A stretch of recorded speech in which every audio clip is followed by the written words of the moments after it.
Good evening, everyone. Council members, if you can please have a seat. I'd like to begin the meeting and call the meeting to order.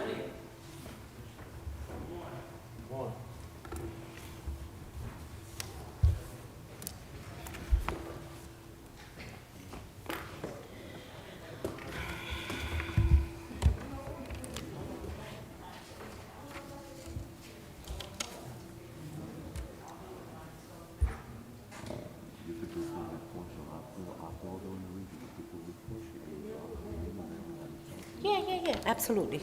Oops. Is everyone sitting? Madam Clerk, we have quorum. Yes, Madam President. Once again, good evening, ladies and gentlemen, to all the wonderful honorees that are here today for Black History Month. I welcome you.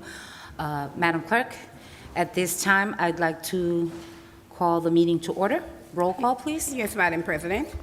Roll call for Municipal Council regular meeting of February 8, 2022 at 7 p.m. Councilman Abdelaziz. Present. Councilwoman Khan. Here. Councilman Jackson. Councilman Khalid. Here. Councilman Mendez. Good evening, Madam Clerk. Preston. Councilman Mims. Here. Councilman Rivera. Councilman Velez. Welcome to our beautiful house. My vote is yes. Thank you. Madam President. Present. Thank you very much, Madam Clerk. Yes, ma'am. At this time, if Of the prayer. I take the prayer. my apologies, I just went in a total blank. I was okay. going to say, read the statement of Yes. compliance. No, that's okay.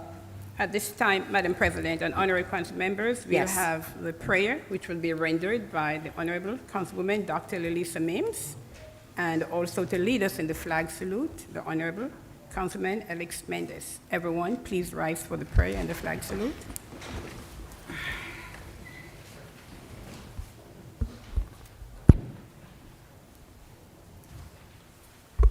Good evening, everyone. First of all, I want to give an honor to God, but I want to thank Councilman Mendez for this opportunity on tonight.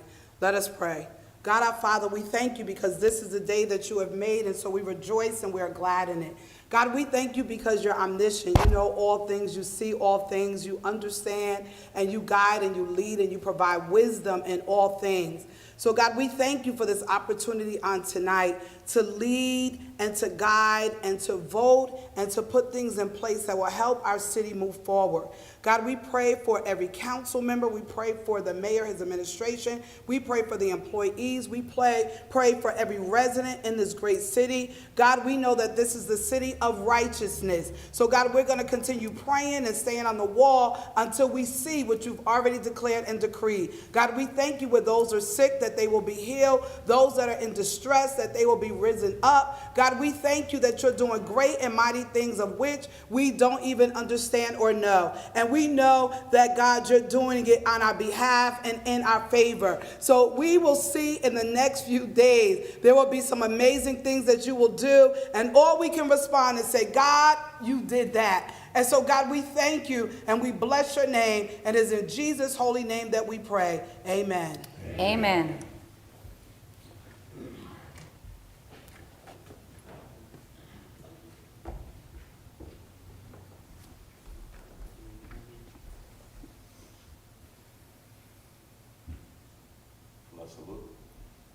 Pledge allegiance to the flag of the United States of America, to the republic which it stands, one nation, under God, indivisible, with liberty and justice for all. At this time, before we have a seat, I'd like to take a moment of silence, please.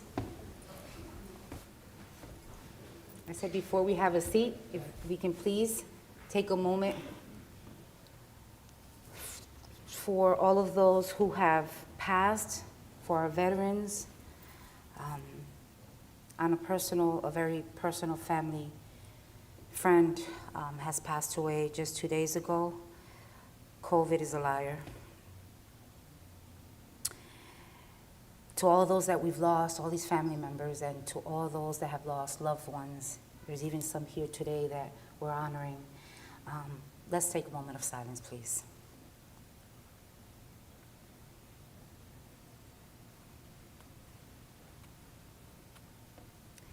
Thank you very much. You may have a seat. Madam Clerk, can you please read the statement of compliance? Yes, Madam President. Statement of compliance with the Open Public Meetings Law 2021 to 2022, meeting date February 8, 2022, time 7 p.m. Adequate notice of this meeting was compiled and disseminated in accordance with the Open Public Meetings Law in the following manner. 1.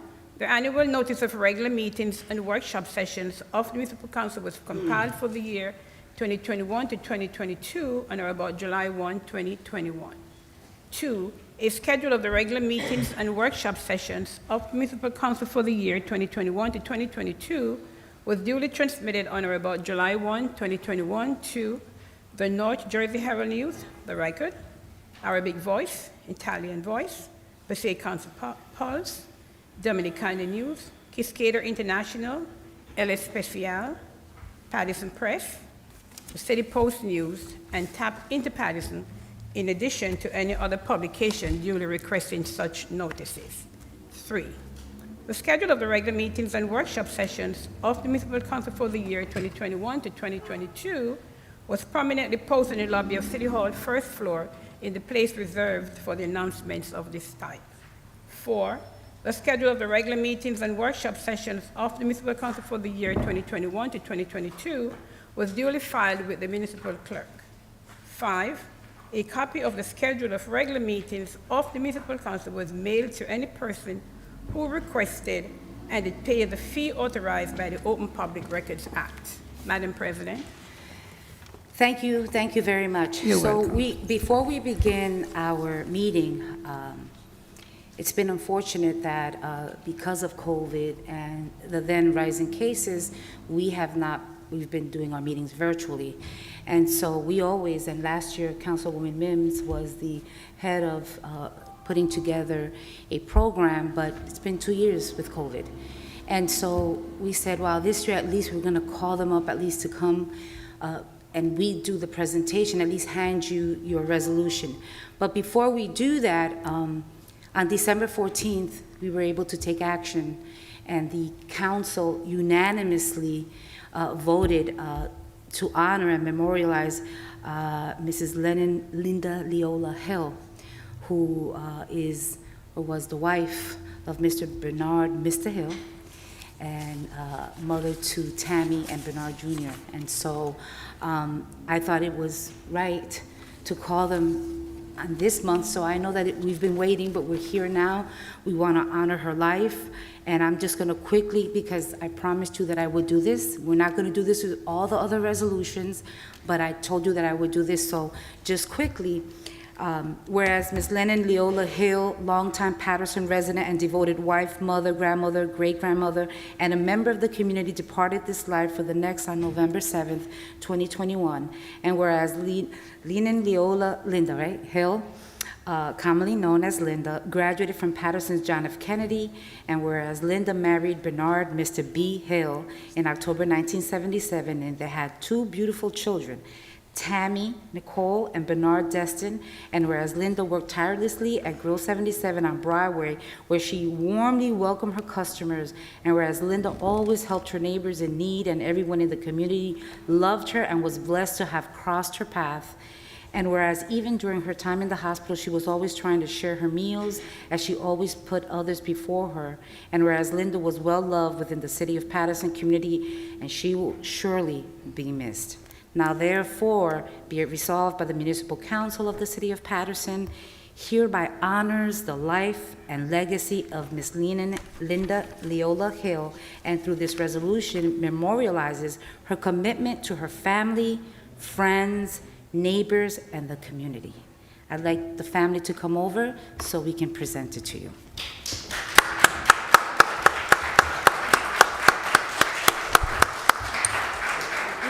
You can come this way.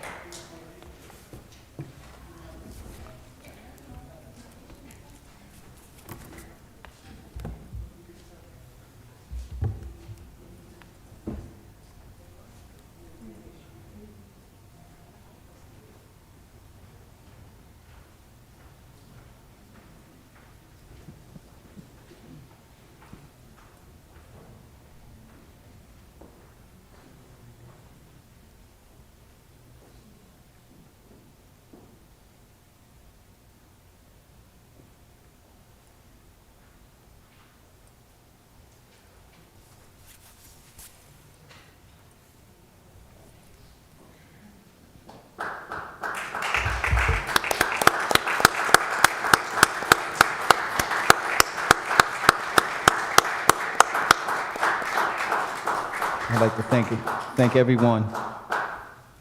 Thank everyone for their extended warm resolution to the life and the legacy of my wife. We were married for 45 long years. 45 long years. A lot of people probably don't probably don't remember, but it was just that long. And these two gifts that I've gotten from her will be with me for the rest of my days. And I just want to thank you guys, dearly hearted, for devotion and keeping your word. And we'll always remember that. And that's coming from all of us, all the way down to our great-grands. Thank you very much, City of Paterson. God bless you. At this time,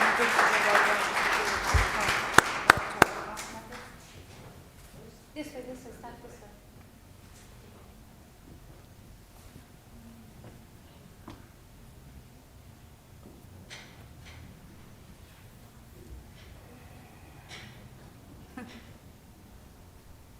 Keep going.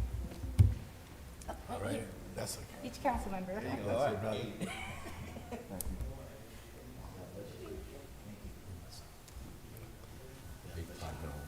you, my minister. I love you, Father. Take care of us. I love you, Father. Take care of everything. It's amazing. That's my man.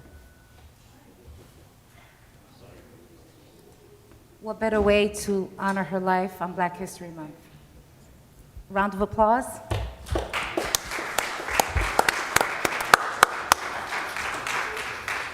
I wish we had time because I would love for Mr. B. Hill to sing to us. Yeah. Mr. B. Thank you very much. So we'll continue with the presentations. To all the council members, I'm actually going to, I'm going to take ownership of what didn't happen, all right? Some council members were not aware to let their honorees know. So there's probably one or two that are not here. We know where yours is because he's in heaven. But I'd like to do something because I know that this would extend if we do it each person doing a presentation.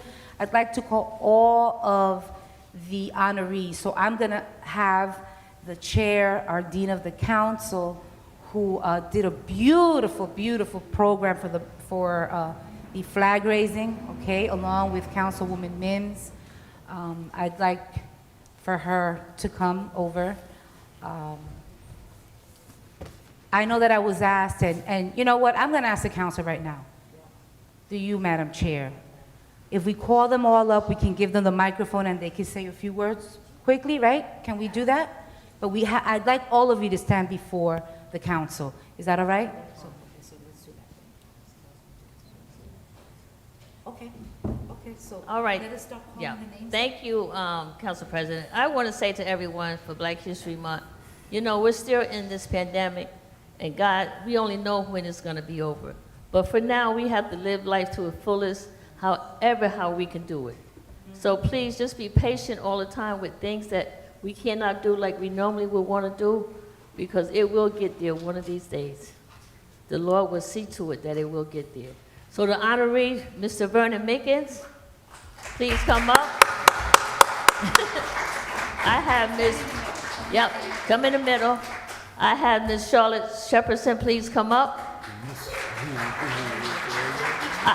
Yeah, have Rosalind Roz Thompson, please come up. I have David Gilmore, please come up. Mr. Dave. David, I call you David. What you say? Please call my honoree up. Okay. I know my honoree Shamika Lemon, please come up. Shaniqua Lemon. Shaniqua. Councilman Ken Morris, please come up.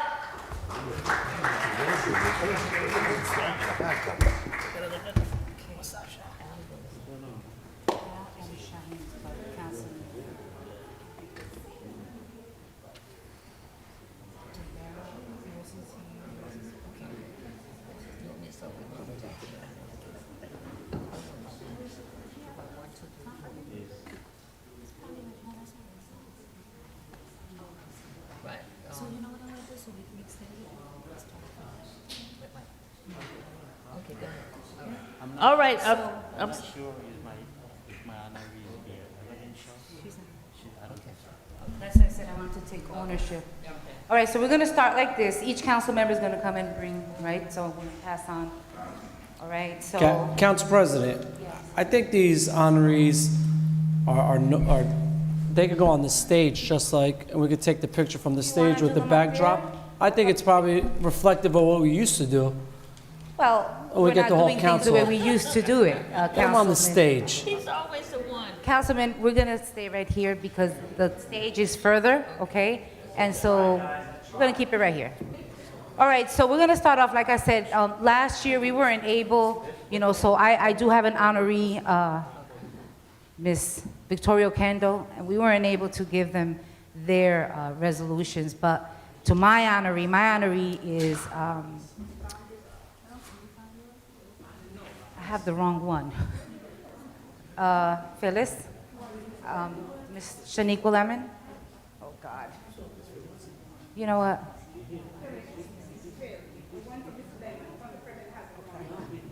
Good evening to Paterson and to everyone. The person I chose to honor for Black History Month was Mr. Russell G. Grady. As we all know, Mr. G passed away at 90 years old. He was in business for over 60 years in the great city of Paterson. He was one of the first African-American males in the city to own one of the mansions by Eastside Park. He had a liquor store. He had so many different businesses. His bio is outstanding. We miss him. We have been to Mr. G's restaurant, and we frequented there. And I want to make the announcement that on February the 14th, the restaurant will open again. So I will be standing in proxy for the family for Mr. Russell Pop G. Grady. Thank you.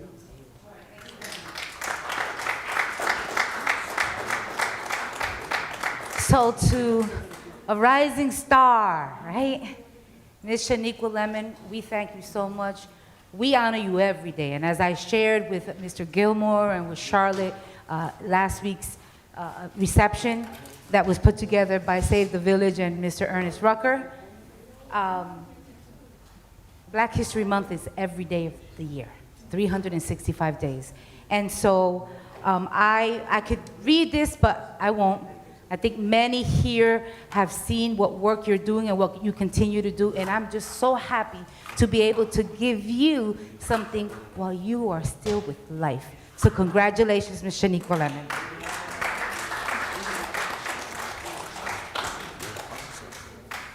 Thank you, Council President and all council members for this award or resolution. I'm just getting started, so I just want to say thank you to my community for seeing, the potential that I have, and I will continue to use my voice and inspire many generations to come. Like I said, I'm just getting started, so.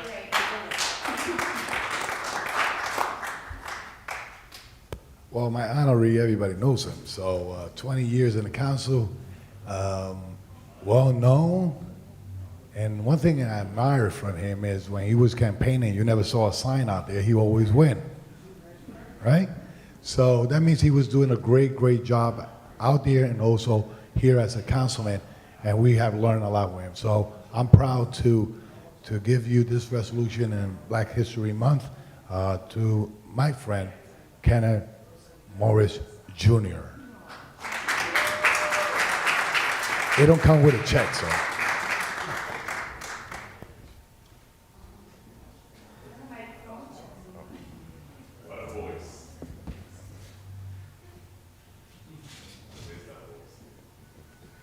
Once again, I'd like to express my appreciation and gratitude to the Paterson Municipal Council for bestowing this honor on me as we celebrate the contributions of those from the African diaspora. Remember, Black history is our history because Black history belongs to all of us. Thank you, Councilman.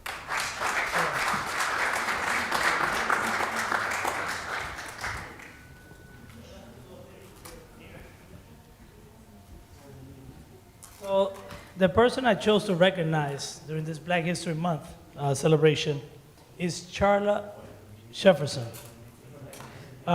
community service activist, U.S. veteran, First Lady of Save the Village. You do numerous cleanups in the city, adopt parks, and so on. So you're involved in this community, and this is what we need in our community. You don't have to be elected to make a difference. People like you is what make our city better, and I would like to recognize you during this month.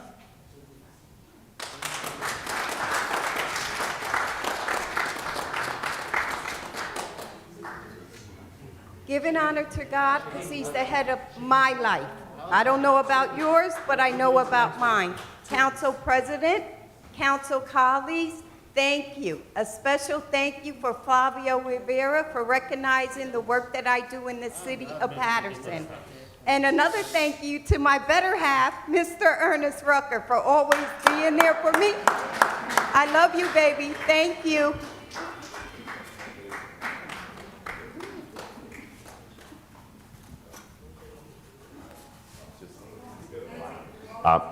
Good evening, Paterson. Councilor Rivera is taking a picture right now. What a beautiful picture. So good evening, Paterson. For me, it's a great honor and a privilege to recognize a person that, if we want to talk about the history of the city of Paterson, we have to talk about the Gilmore family. Not only because they're successful real estate business in Park Avenue, but because we have a person as a director in the city of Paterson that have a long life history in this city and a strong dedication for this community, a strong work ethic, and a person that never stopped fighting for our community, never stopped fighting for our city. And he's one of the persons that we have in this city that like to do things the right way. And I'm looking forward to see him as our director for many years to come. And today, I'm honoring Mr. Dave Gilmore on the Black History Month. Mr. Dave.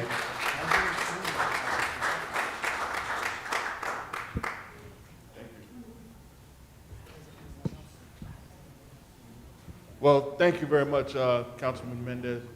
And today, I'm honored to be here amongst all these other honorees as well for what we do for Paterson and or being recognized in that capacity.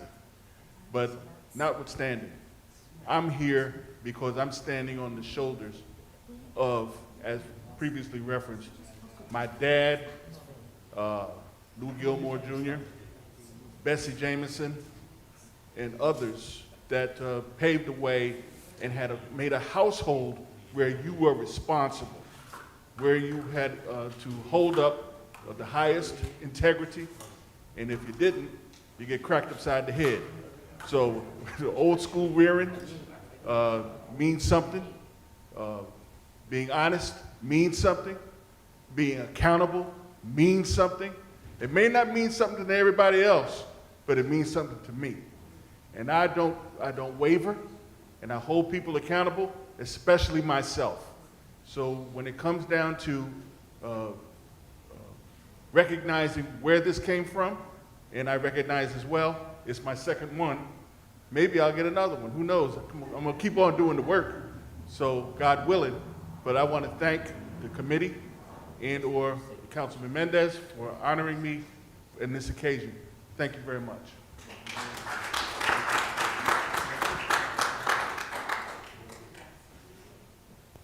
Thank you. For my honoree for Black History Month is Rosalind Ross Thompson. And let me just say that she's with the group called Anointing Friends. But one thing I can say and like about Roz is that she always wants to help. She's always volunteering. She's always contributing to no matter what organization it is. Because I always say sometimes you don't have to have your own, but you can help others with theirs.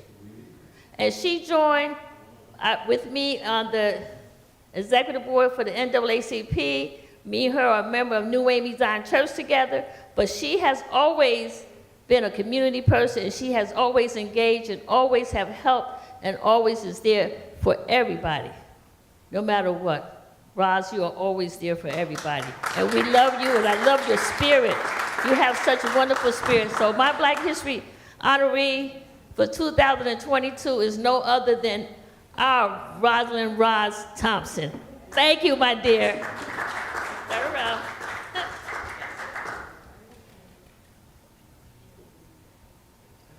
my boots will always be on the ground for this wonderful city of Paterson. So to my council woman and the council members, I am overwhelmed with gratitude for this. My heart is in the city, and once again, my boots will always be on the ground. Thank you so very much for this honor.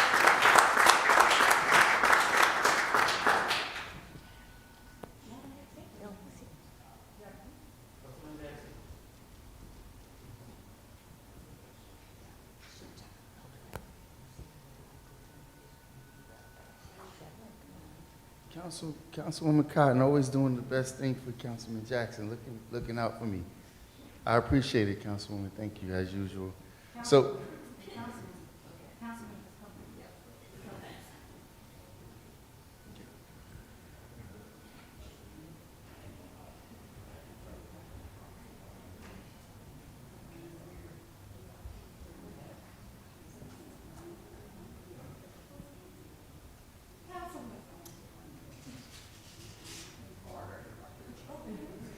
So, what better way to acknowledge Black History Month than someone who has a hand in preparing some of the best barbecue in the community?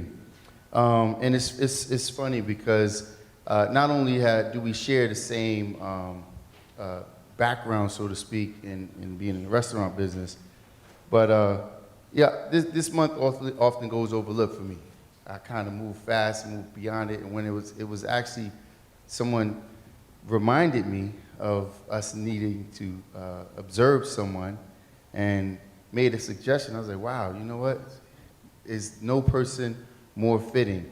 Not the work that he does in the community as an entrepreneur, but the work that he does for the city, the day-to-day tasks that he takes care of at night, making sure a lot of the illegalities in the city are monitored, and then making sure the council members have the tools that we need to come here and do the job that we have to do. So without further ado, the work that he does here is enormous, and it often goes sometimes overlooked, but when your package is not there, you know exactly why. So I appreciate all the work you do, Brother Mickens, not just in the community, but the long extended period of time that you've devoted to this city as an employee of the city, and your commitment to the city, your commitment to all of us. So it is my pleasure and my honor to observe this month for Black History Month, none other than Mr. Vernon Mickens.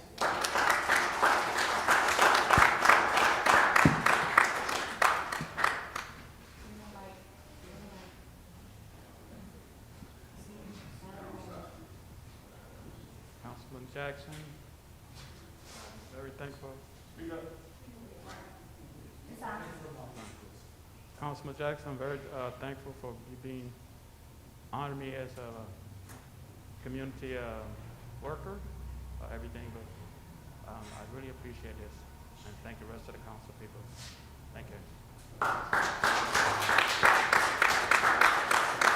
Okay, and so, once again, publicly, my apologies to Councilman Khalik, our Vice President, and Councilman Abdulaziz. Unfortunately, there was some miscommunication, so their honorees will be honored in our next regular meeting, which is going to be February 28th. 22nd. Okay, we got it. But anyway, congratulations to you all. Congratulations to you all. If you guys want to just take one whole picture.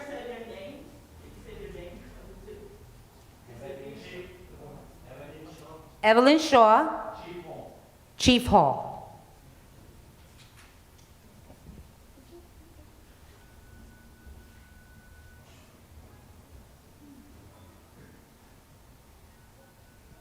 Great.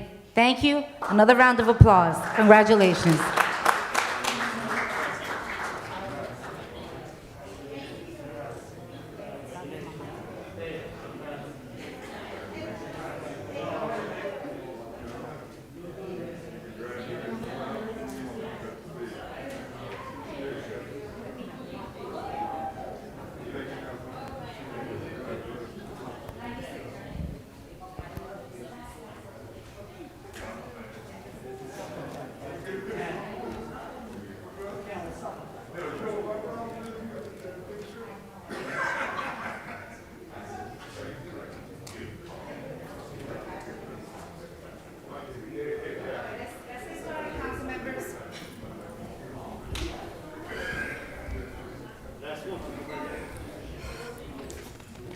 All right, council members, if you can please have a seat.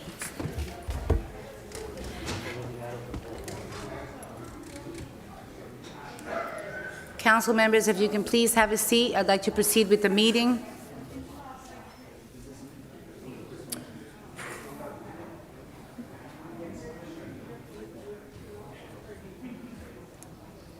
Okay, very well. So, Madam Clerk, at this time,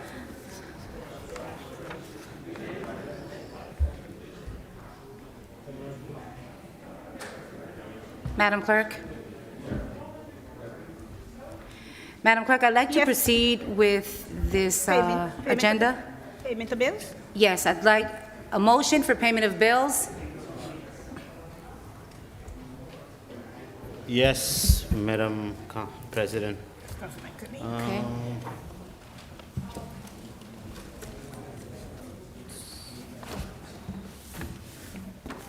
Get another copy? You have it? Yes, I have it. Payment of disbursement for February 8, 2022.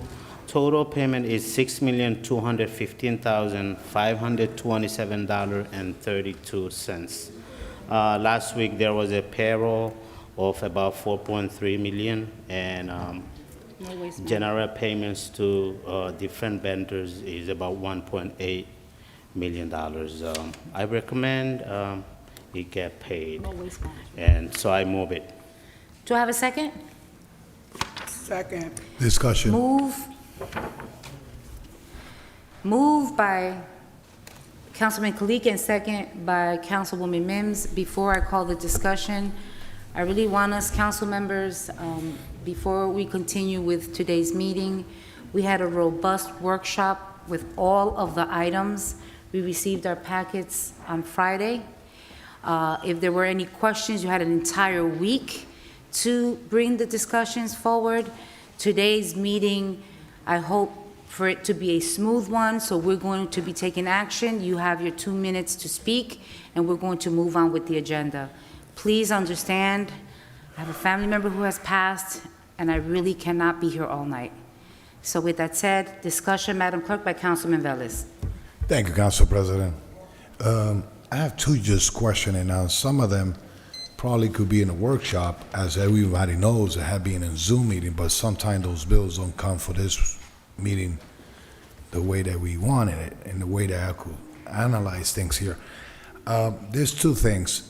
Through the chair, Madam BA, I know that we approve a outside company to analyze the hazard pay, and you send an explanation where we at, et cetera, et cetera.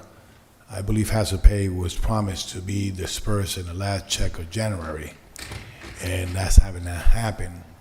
Councilman. Council President. I'm gonna ask this.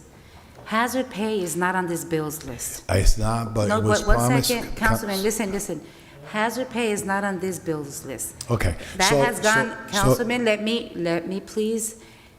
Hazard pay was discussed in finance. There is a process. There's quite a few things that are gonna be happening very soon.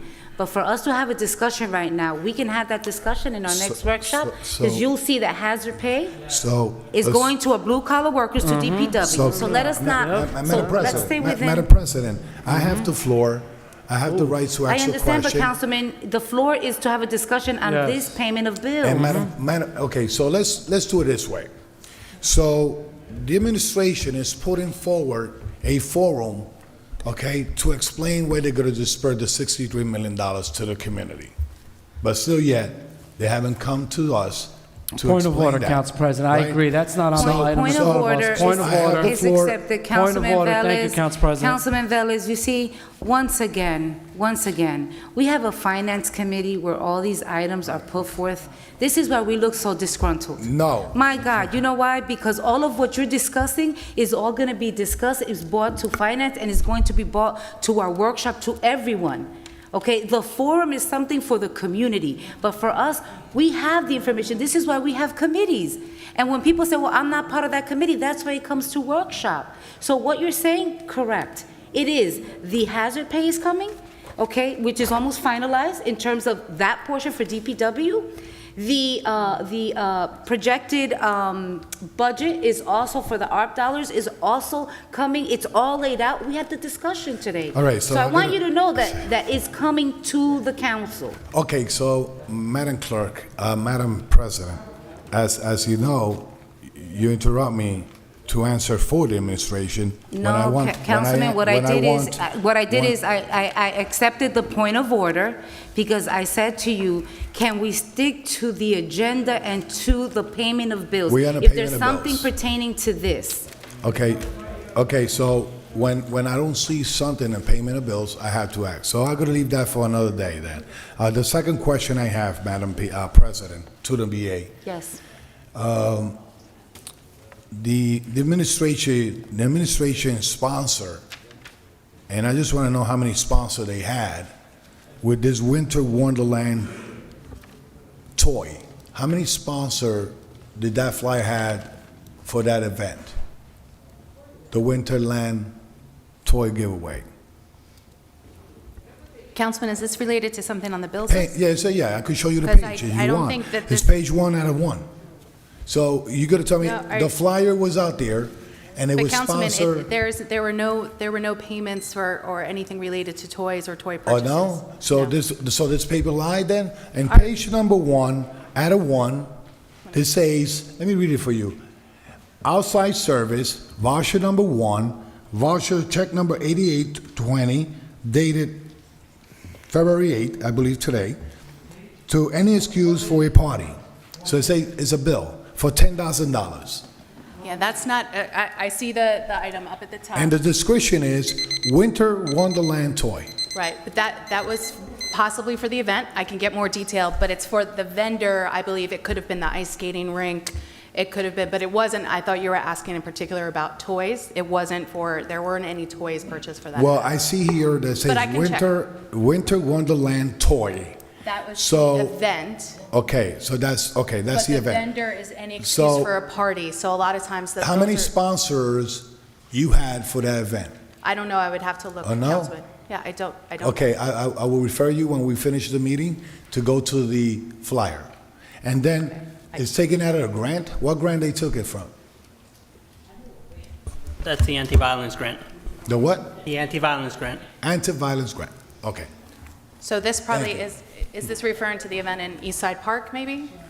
No, ma'am, I don't know where, every Was that flyer, the every flyer that the city put out there, especially the administration, was Winter Wonderland. So even the councilman from the 6th Ward had one, all right? But I'm not questioning that one, but that's sponsored by him and his people. I can get. What I'm talking about, administration. Okay, I can get details if which event this was specific towards, because I do know that the community policing folks participated in a bunch of events. It could have Okay. been the one connected to Eastside Park, or it could have been the one connected to City Hall. I can get some That's details. still, okay, Madam President, I made my point clear that that's why we need to be diligent when it comes to spending money. Because if I go through that bill, it's a shame. Thank you, Council President. Madam President. One second. Councilwoman Cotton, you had your finger up. Did you want to say something? We're just going to answer, but I'm not the BA, but I knew that there was about 8 or 9 different organizations that participated in that Winter Wonderland. I know for a fact that it did, and I know that the Anti-Violence Fund was part of that. And was that the Eastside Park one, you mean? The Eastside Park. Yes. Right. That's That's all I was Yeah. saying, that I knew that it was about 8 or 9 different organizations that participated in putting that together. And then I remember someone said that normally if you go somewhere else, that they charge you to come through a Winter Wonderland, but this one was a free event for the city. And I know that the anti-violence with the community policing participated in that event. That was it. Thank you. Ma'am. Thank you very much, Councilwoman Cotton. Councilman Mendez? Thank you, Madam President. And just for a point of clarification, that event was taking place, it took place at Eastside Park. It was a very successful event. I was one of the sponsors of the event. but it is important to bring some clarity into this. And I would recommend to wait on with the payment of bill until we bring some clarity about those $10,000. I was under the impression that the mayor was one of the sponsors on his own. Like there was the same way I was one of the sponsors and many other people. But I see this $10,000 bill, so I need to know specifically on detail how this money was suspended. I just want before we vote, get the detail on how this money was suspended. Because I was the different impression that he was a sponsor on his own, and we all know that he's campaigning. No, he's it out sounds like there. this is I for just want to that make sure that event. he doesn't use city funding, taxpayer dollars for different events. I just need to know the detail on how the money was suspended, and that's about it. So, Council President, if you'd like, if we want to remove that one item from the bills list, we can, and we can provide more details. But it sounds to me, based on some of the clarifications I already put forward, that this item is actually related to the Eastside Park event.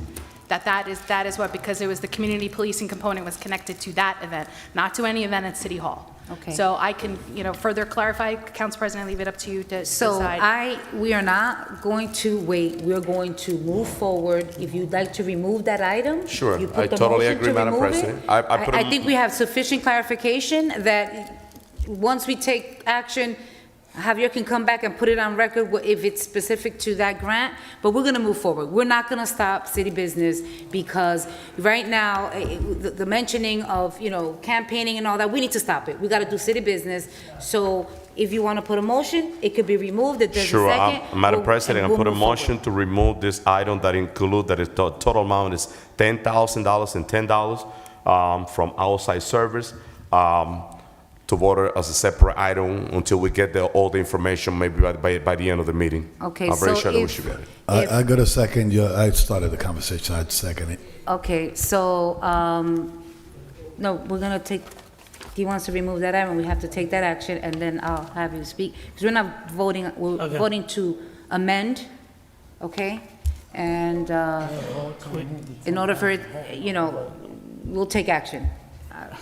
Madam Clerk, can we take the motion? There's a motion on the floor to remove the $10,000 payment, so the change, can you read into the record, Mr.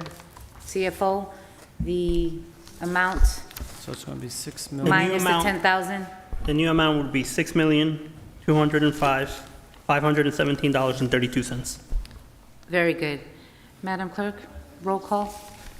If it's 517 or 527? I'm sorry, what did you Just say? correction, I just want to make sure I get the correct number. If it's 6,205,527 or 517? The new amount is $6,205,517.32. 517.32, okay. It They'd was have a moved by motion, roll Councilman- call. There's a motion. Roll call, we need a Correct. roll call. Roll call. I don't either, so take action the way you Roll call. deem fit. Yeah, roll call. Madam Clerk, roll call? On the Yes. motion. Roll call on the motion to remove $10,000 from the payment of bills from $6,215,527,032 to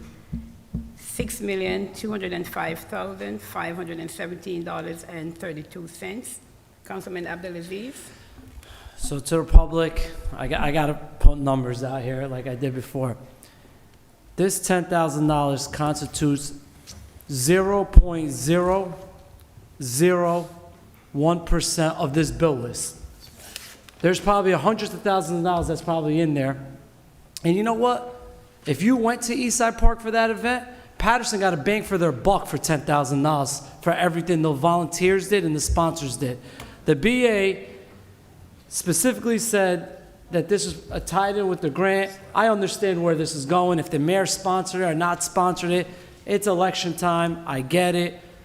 But we got a bang for our buck if we're paid $10,000 for what those volunteers and those sponsors did in Eastside Park. I commend them. They worked their tails off to put that together at Eastside Park. And I heard nothing but great things from my constituents that visited it. Once again, out of $6.2 million, this is 0.001% 1% of this bill. So my vote is no. Councilwoman Khan? Thank you, Madam Clerk.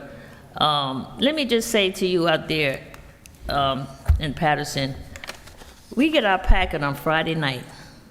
So we got Friday, Saturday, Sunday, Monday to look through it and see what we want to question.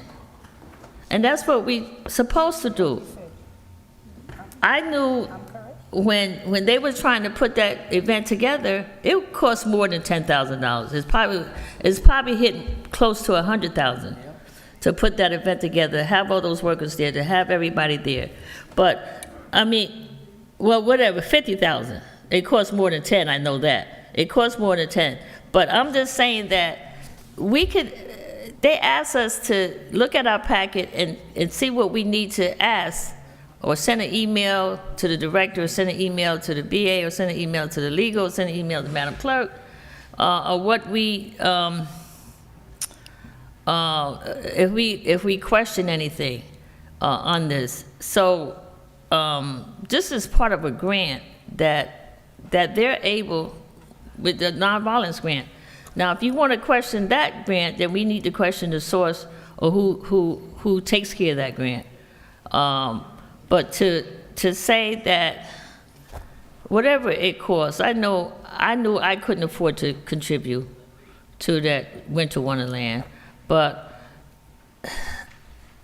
we can ask questions when we get our packet. We're supposed to ask our questions. If you don't understand something, you're supposed to ask. You're supposed to send an email. You can do all of that. To take out the $10,000 off of $6,215,527.32. Madam Clerk, my vote is no. Councilman Jackson? Well, okay, fine. Okay. So, I'm gonna do a quick math equation as well, Madam Clerk. You don't have to run real fast, Ms. Galashaw. Hold on, where you going? Take it easy. Calm yourself. Relax. It's Black History Month. Proud to the people. So, what most people might not be too clear on is we have a bills list every week, regardless if it's a workshop or not. So let's just say on average, you have 4 meetings per month, 12 months per year, 48 meetings.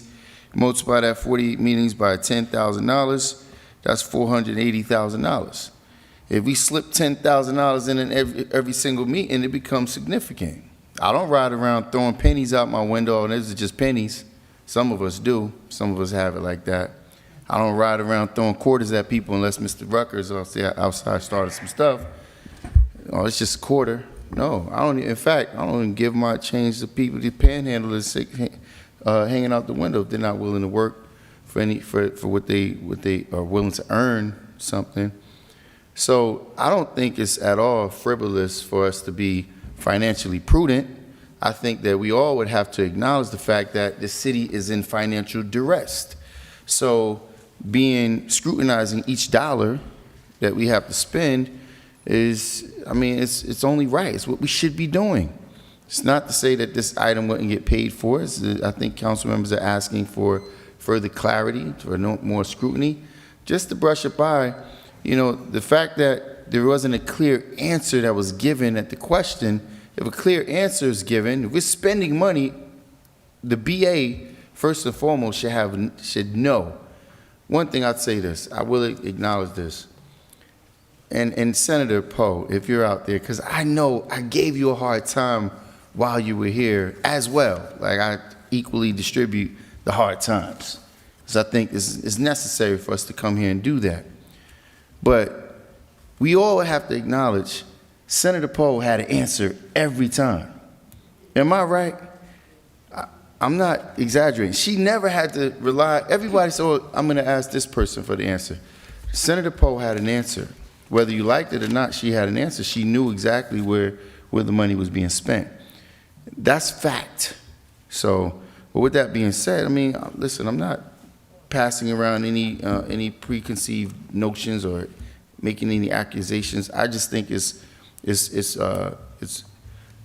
it's necessary for us to be financially, for us to financially scrutinize each and every penny, because $10,000 can be an enormous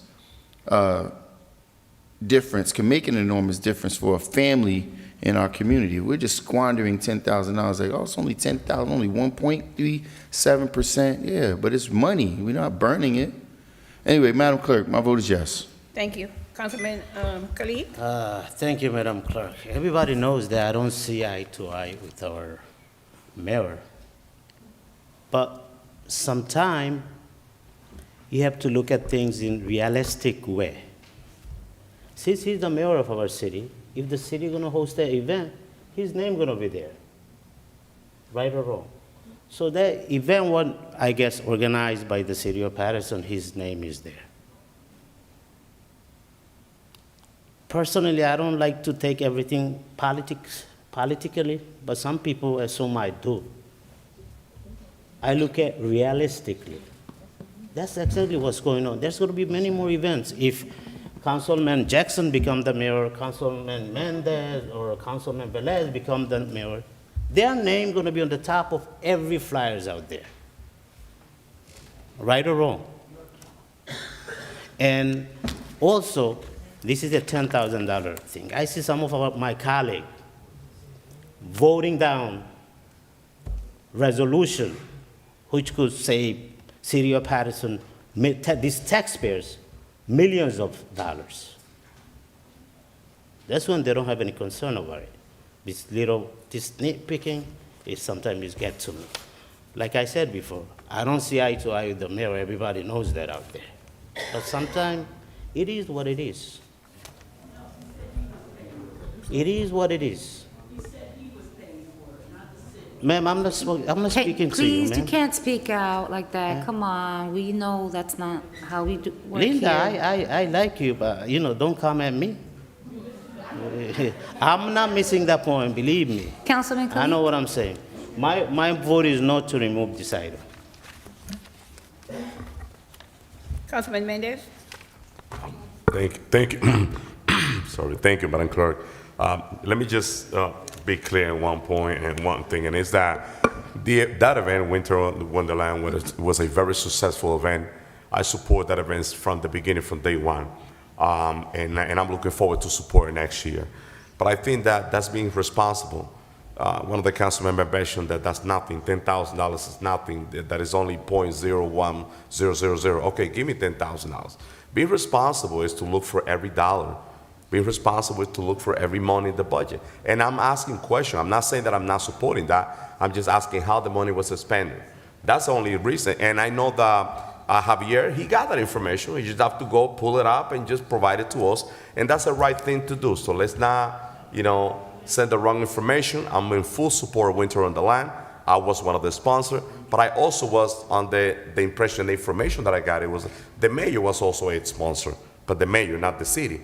And when I see the money, I say, you know what? Can you bring me some clarification about this? So nothing. I'm not saying that we should not pay this. If the money was allocated the right way, I have no problem at all. And I'm only asking for information. So why we're so hectic about it?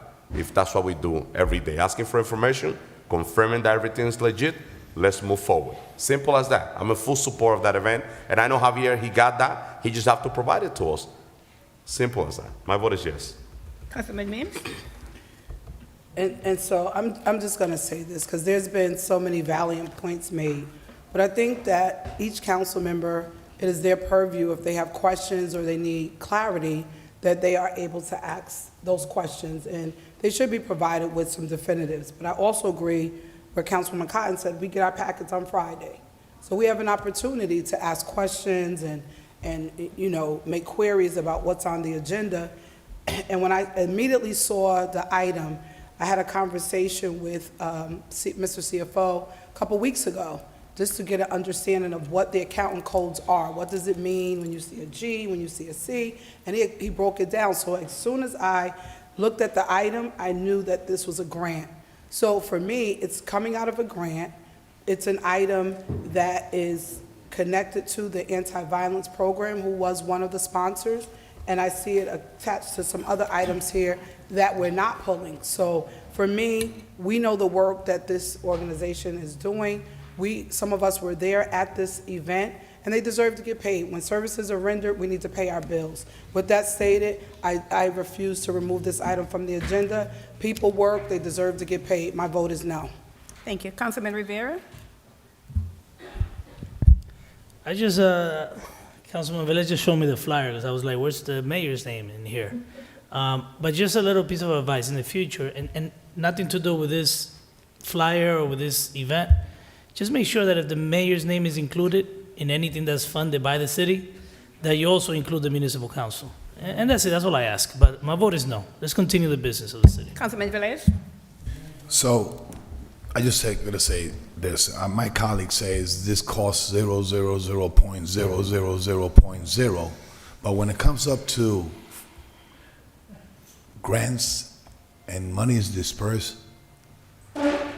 we have to be 100% right in everything we do in the city.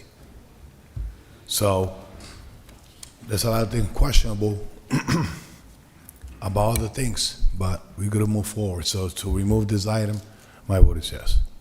So, sorry, remove one item, right? Yeah, to remove item, yes, to remove. Madam President?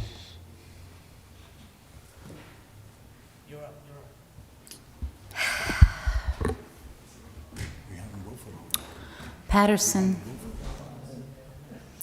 you've all heard it. You've heard everyone here on this council. I'm going to keep it at this.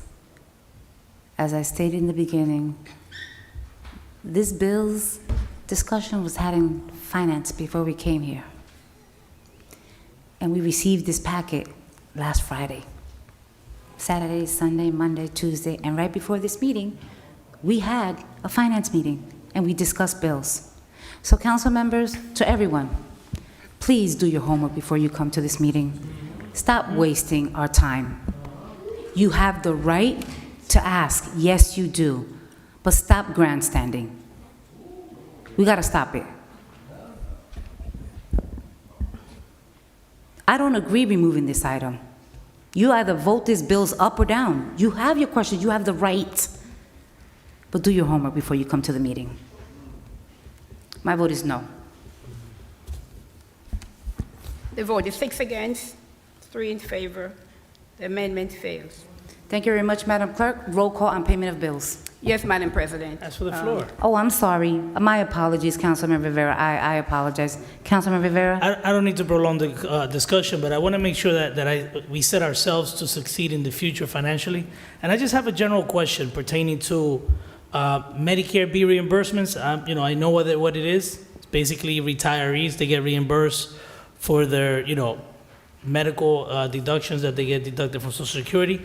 What actions are we taking to try to stop this going forward for the new hires? Not for the people that have been working here already, but at least the new hire. Some entities, some municipalities have addressed that longevity situation, how, new employees, it's just a discussion. I'm not saying we're going to proceed in that manner, but we have to make sure that we take action to put ourselves in a better position financially in the future. Not just today, but in the future. What are we doing regarding this Medicare B reimbursements? Well, Council President and Madam Councilman BA. Rivera, that is one of the many items that's generally part of contract negotiations. So it is something that we are addressing with, the various units. And sometimes they're, I should just leave it at that. It's something that we're discussing at various levels within all of them. So, Madam President, Councilman Rivera. things like this are not difficult to address during negotiations because it doesn't affect your current membership. It could affect your future membership. So that's something to just think about. Also, longevity. Let's look at all those things that will put, we might not see the benefit in 10 years. We might see it in 15 or 20. So that's all I had. Thank you very much. And, Councilman Rivera, you made a statement. And Madam BA, I'm in agreement. I actually saw quite a few banners go up okay? And when there's something being sponsored by the city through the mayor, and it's coming out of our budget, the council should also be, so it's not just the mayor, but also the council. So I'm truly in agreement with that as well. So Madam Clerk, Yes, roll ma'am. call, please, for payment of bills. Yes, roll call in payment of bills in the amount of $6,215,527.32. Councilman, Speak out up. Councilwoman Khan? Thank you, Madam Clerk. And I'm looking at what Councilman Rivera said about that Medicare and reimbursement. That's going to be a hard sell because people actually be waiting for January 1st to get here, so they can produce those Medicare receipts to their jobs. And it's not only the city of Paterson. This all jobs are now reimbursing, and jobs are reimbursing employees and their spouses. So that's a big tackle that's going to have to be accomplished, because when you have a spouse and an employee, you got to do both of them. So that's going to be a tough fight, and when you do the negotiation, maybe new people starting now, but everything from before now, you know, they're going to want to. I see people on here getting $4,000. That's because they made a lot of money, or their Social Security is a high number, and that's because it's based on the Medicare Part B. But that's going to be a very tough sell for renegotiation. But with that being said, Madam Clerk, my vote is yes. Thank you. Councilman Jackson? What are you talking about? Say again.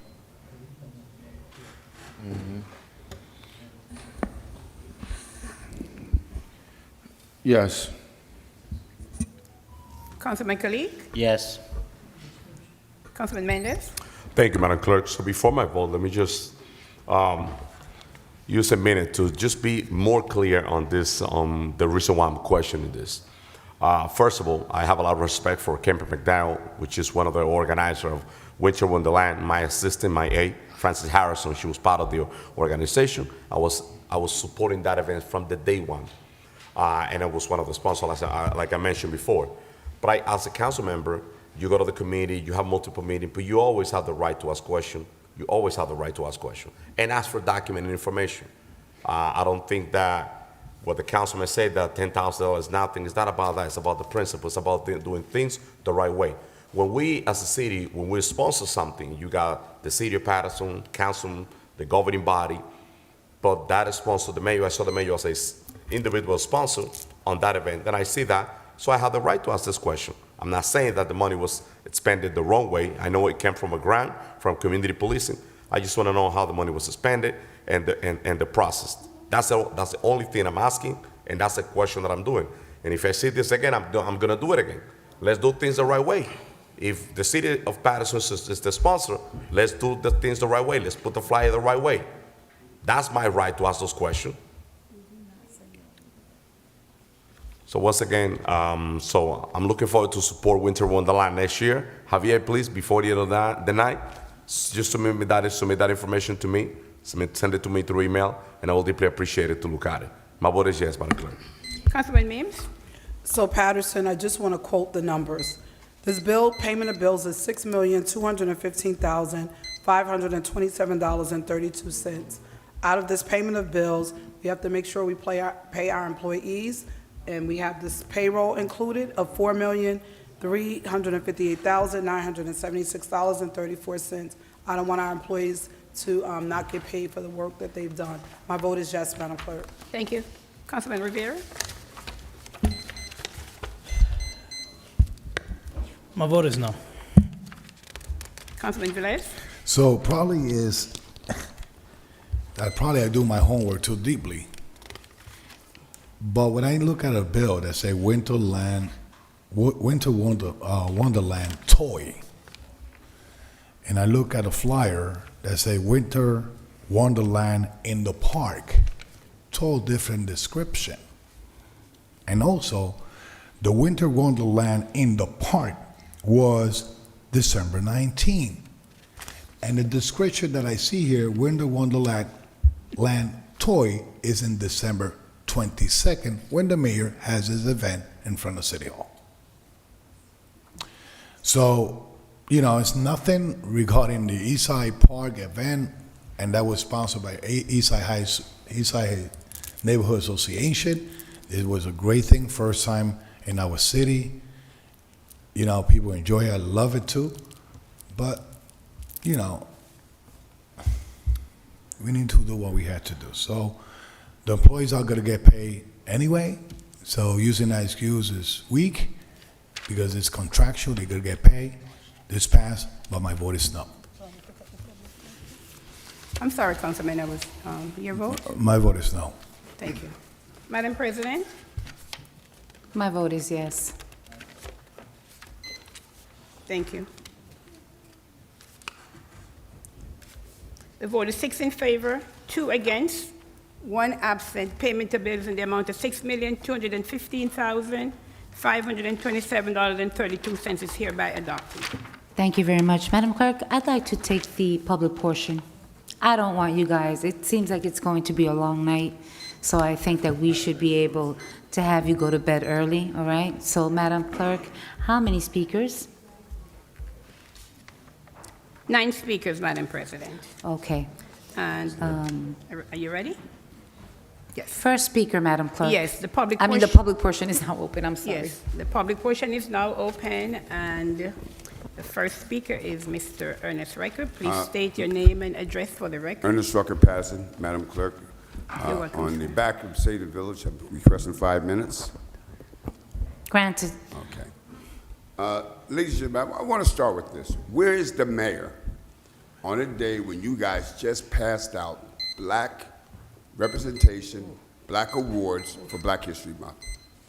Now, he's running around the black community like a wild man trying to get support, but yet he does not support us.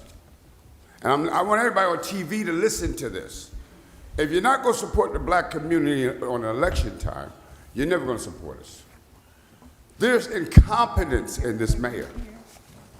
Okay, let me repeat the word, incompetence, selfish, mean-spirited.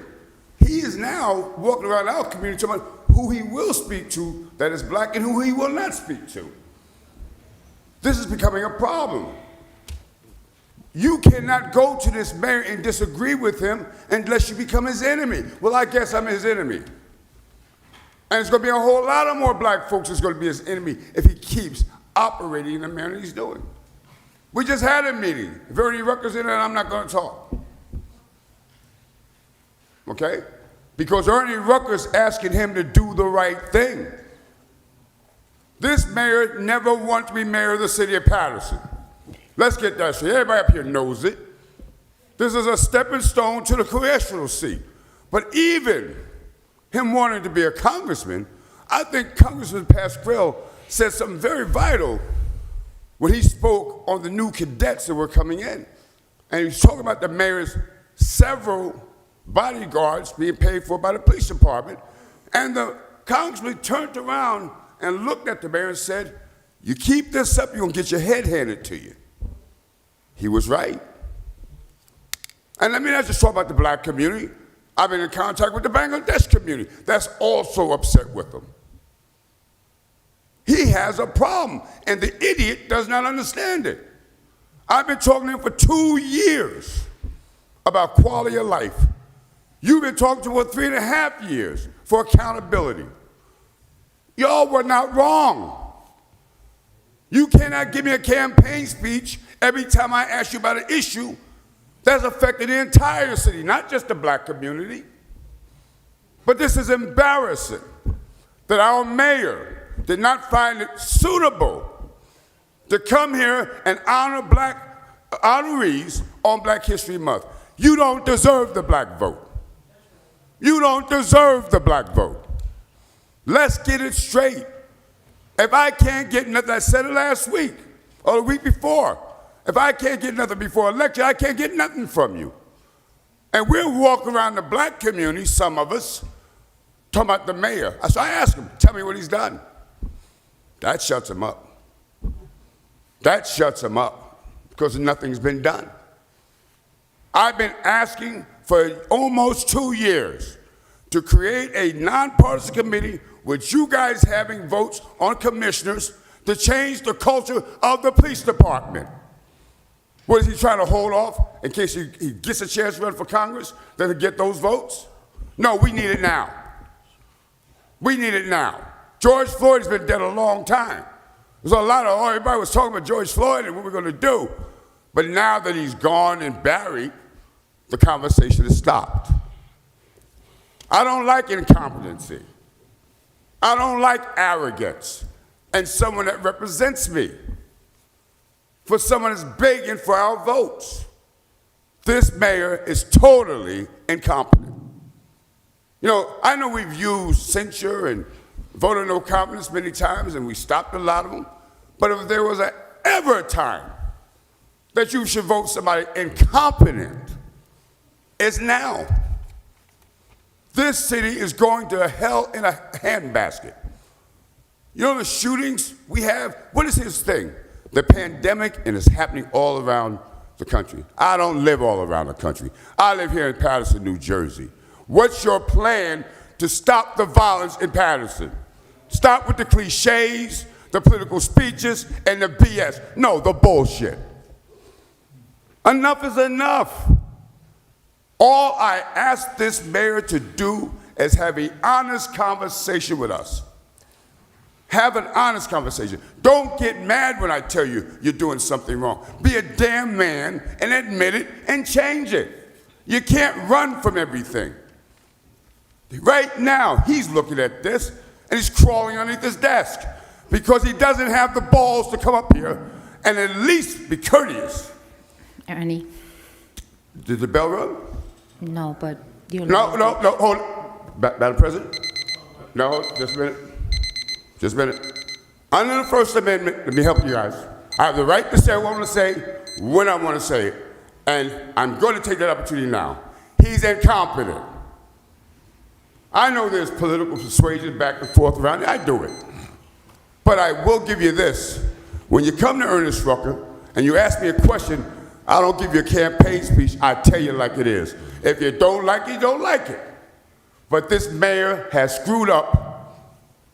He can't ever make me believe he gives a damn about the black community. Thank you. Or the city of Paterson. So, Madam Clerk, before I call the next speaker, only because Reverend Akeem What, sir? Dunham, 42 Clinton. Sir? 42 Clinton Sir, Street. you were not called. I know, but I would like to say this before I leave, wait. Madam President. No. if I'm I going to could. allow you to speak. I'm speaking. I'm going to allow you. Go You ahead. are next. I'm sorry. I do Okay? apologize. So, Madam Clerk calls the next speaker, so you can have a seat. She'll call you right back. But what I want to say is this. I took ownership when I started speaking because I feel very badly. And you know what? Yes, Councilwoman Cotton was the chair. But the reality was in our last meeting, we said, you know what, we'll give you the final. And it's unfortunate because the information did not get to Councilman Kalik. It did not get to Councilman Abdelaziz. So I'm feeling very bad right now because, Mr. Rucker, I know that you made statements, right? The mayor's office was not informed neither. And so that's all this is not in defense of anyone. I'm taking ownership as the president, all right, and through our chair of the committee that, you know what, the message unfortunately did not go to everyone. And, you know, I have to take ownership for that. I have to take acceptance for that. That's all I wanted to say. So, Madam Clerk, next speaker, please. Yes, Madam President. Next speaker is Reverend Dunham. Okay. Again, Reverend. My name is Akeem L. Dunham, 42 Clinton Street, Paterson, New Jersey. I do apologize for my being agitated. I guess I've sat there long enough. But what I can say is this. My brother alluded to our mayor, who's not here, Madam President, and I would like, as a Pattersonian voter, to request that the mayor do attend these meetings so that he can hear from our citizens here on today, nights like these. I would like also to say that our city hall is beautiful. To be a 30-year-old black man and to walk in this building and to see 3 of our council persons downstairs, to see this building here, dressed in our black and our red and our green. It's bothering to be a 30-year-old black man and to walk in here and to walk outside. I don't see outside looking like this building. And so when I read all of these sheets here, where's the proposal from our council persons to help our community, not just the black community, but our Hispanic brothers and sisters, because they deal with the same thing we deal with. My Muslim brothers and sisters, we deal with the same thing. So where are proposals on here, right, that deal with the community as a whole? I'm saying that I would love to see that on here, because when I come in here, I ask myself, is this a council meeting or a debate system? I see that our council persons here may have disagreements with one another. That's okay.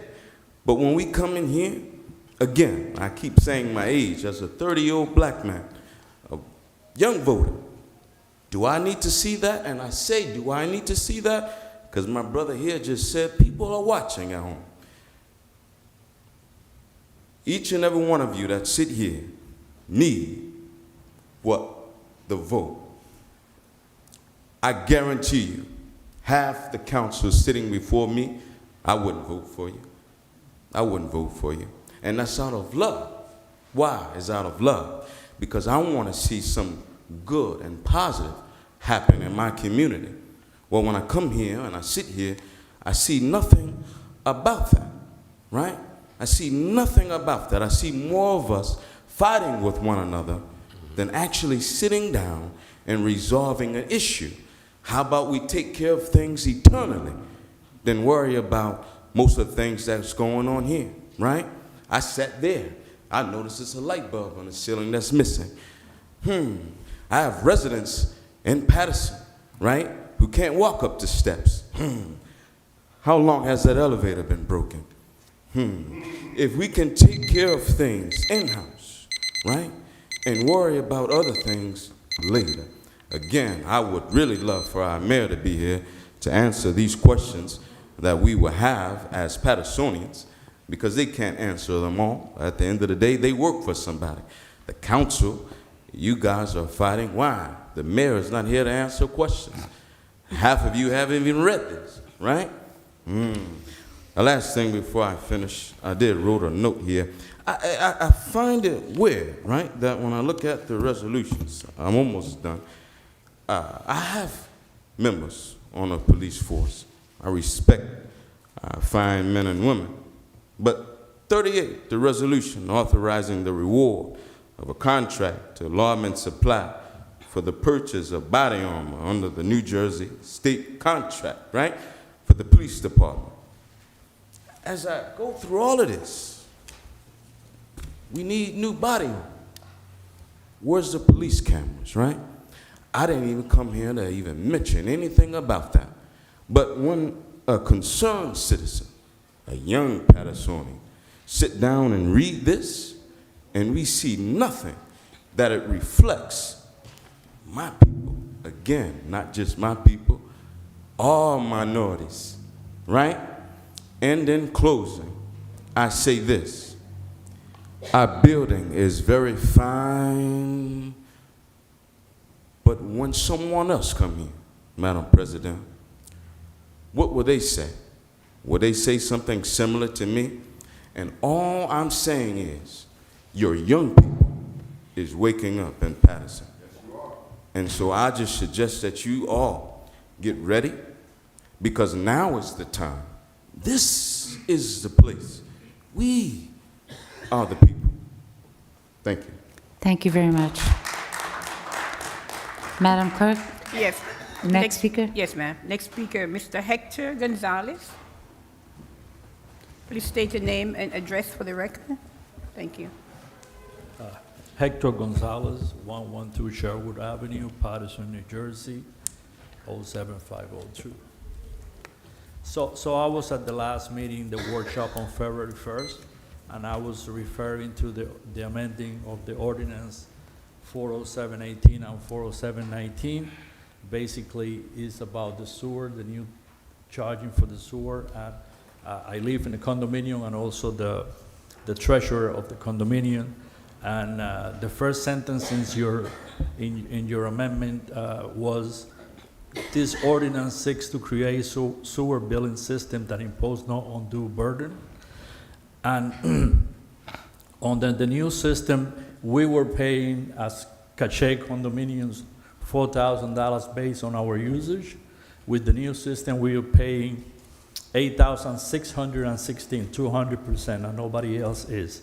So I went a couple of times to Mr. Silva, and I figured it out. I look at the ordinance, and I think the ordinance is correct. I just think hasn't been interpreted properly, and I spoke several. The first time Mr. Silva told me it was, because it's on the line, maybe it was a streak in front of it. Then after that it was because the sewer is for the common areas, which is silly because common areas is the watering of the grass. That doesn't go to the sewer. In any event, but I mentioned that at the last meeting and nobody got back to me, no comments, nothing. So I was wondering, I was expecting a phone call to address this. And that's it. I would like to either the board to review the ordinance and make sure condominium associations are properly treated, or maybe speak to the business administrator and the acting financial officer, so they will have a proper interpretation of the code. So we are not on just for the record, I'm a CPA with a license in New Jersey. I have a master's degree from St. Peter's, and so I know very, very much about accounting, and this is it's not right to treat condominium associations unjust. Everybody's paying, a house is paying less than before. We're paying 200%, and nobody seems to care. I want to thank you, Mr. Gonzalez, right? Gonzalez? Yes. Okay. I understand, and I know you kept looking at our clerk, but really these questions are for the administration, to the BA, and to the CFO, Mr. Javier Silva. So I normally don't do the back and forth. I wait till the end, but I know that you were here in the last meeting. Yes. And Madam BA, someone needs to sit down with this gentleman to go over and explain. You know, I can't have the discussion right now, and I doubt that you're going to get an answer right now, but the BA with the CFO, which you said that you have spoken to the CFO, Yes. so I'm not exactly sure why it's not clear, but Madam Council BA, President. I'm not, Councilman, I'm trying to move we can, at the end. I understand, but I think that the resident is seeking more than an explanation, more so of it needs to be addressed the way the billing is set up for condominiums, and what he's expressing is that it's not equalized fairly when you have possibly one person and or maybe only a couple occupying a condominium. So No, I and then think that's that that's something understood. that should be addressed. Absolutely, but it can't be addressed right now. So I understood. We'll definitely bring it back. We'll discuss it in finance as well, and we'll bring it back to our next workshop. Okay? But just the last, I think you should always take matters in hands, because the explanations that as an accountant with long experience, I've been CFO for many years. Okay. And the explanations I got were from silly, I won't say anything else, but were not proper explanations Okay. in accounting terms. I could tell you, I will bore you with all the calculations. Please give my assistant, my secretary, please give her your phone number. I'd like to speak to you, okay? Thank you very much. Madam Clerk, next speaker, please. Yes. I do have his phone number here, Council President. You do? Okay. It's on I the will, Mr. Gonzalez, I will be giving you a call. I have it, yes. Next speaker is Ms. Galishaw. Ms. Galishaw, please state your name and address for the record. Thanks.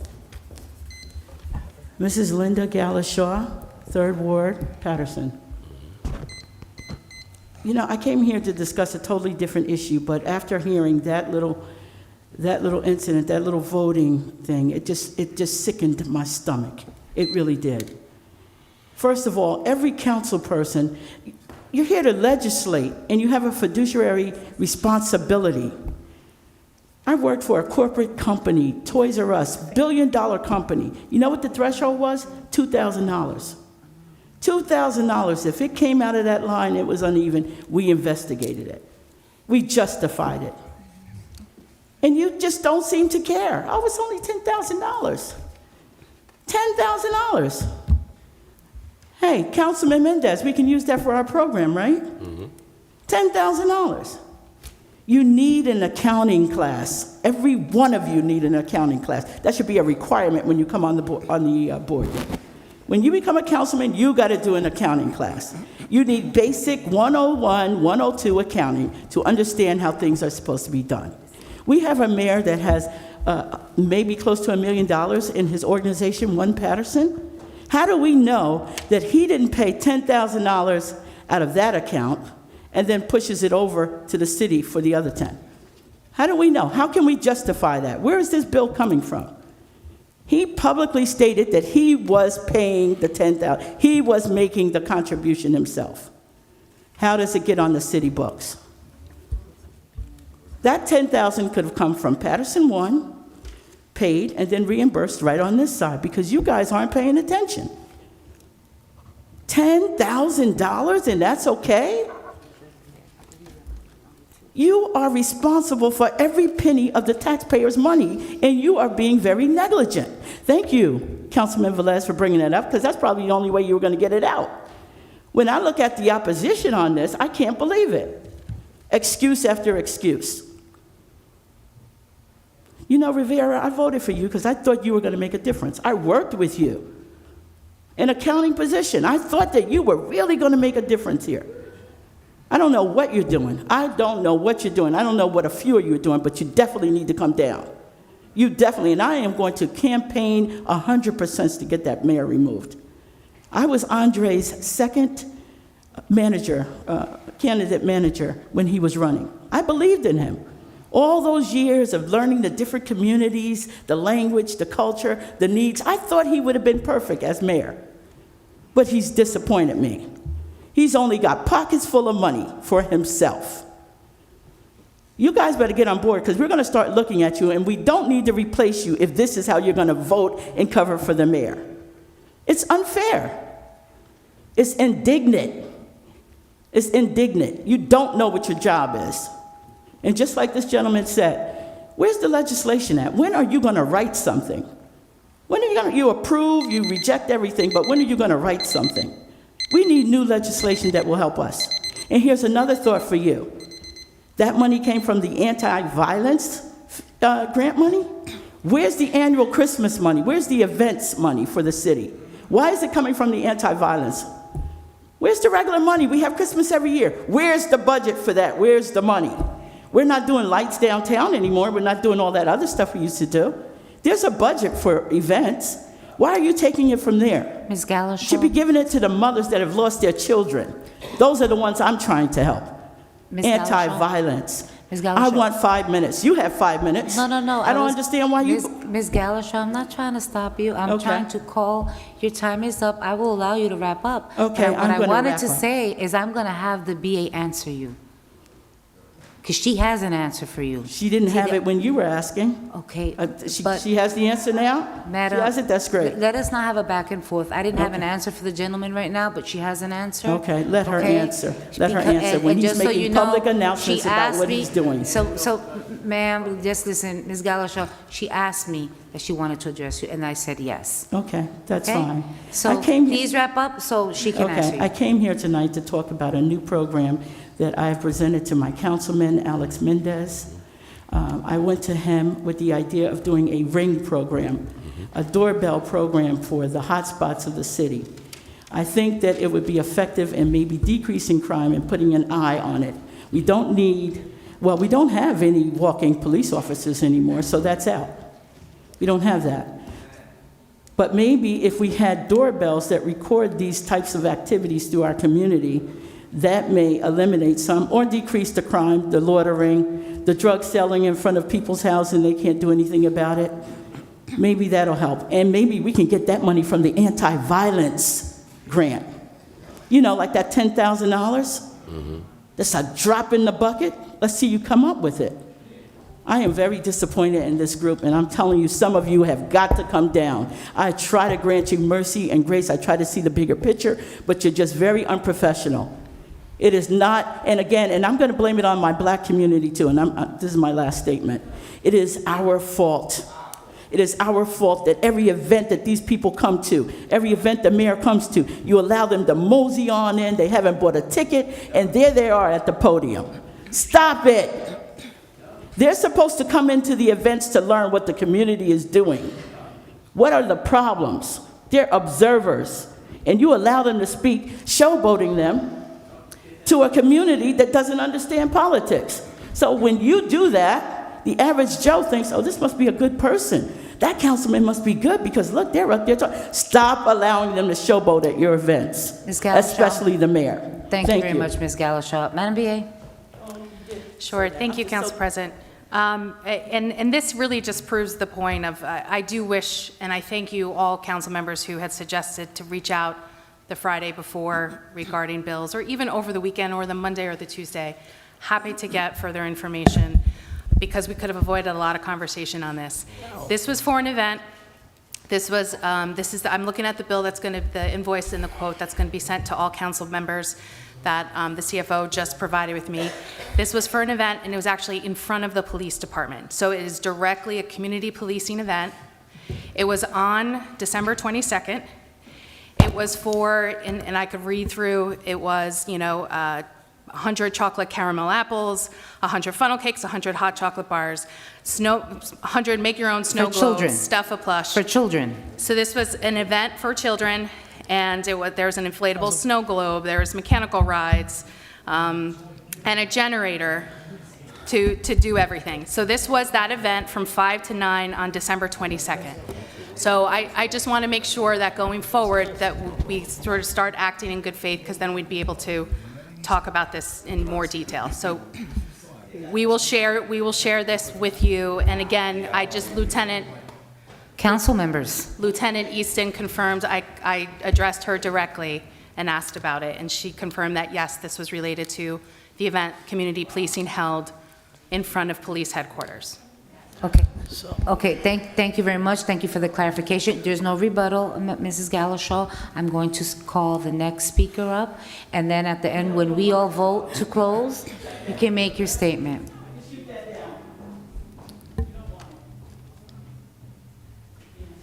Madam Clerk? Next speaker? Next speaker? Yes, Madam Councilman President. Rivera, I'll give you the floor later. Next speaker is Mr. Elvis Sedorhan. Elvis? Please state your name and address. Only Ms. Thank you. Galashaw. I'm sorry.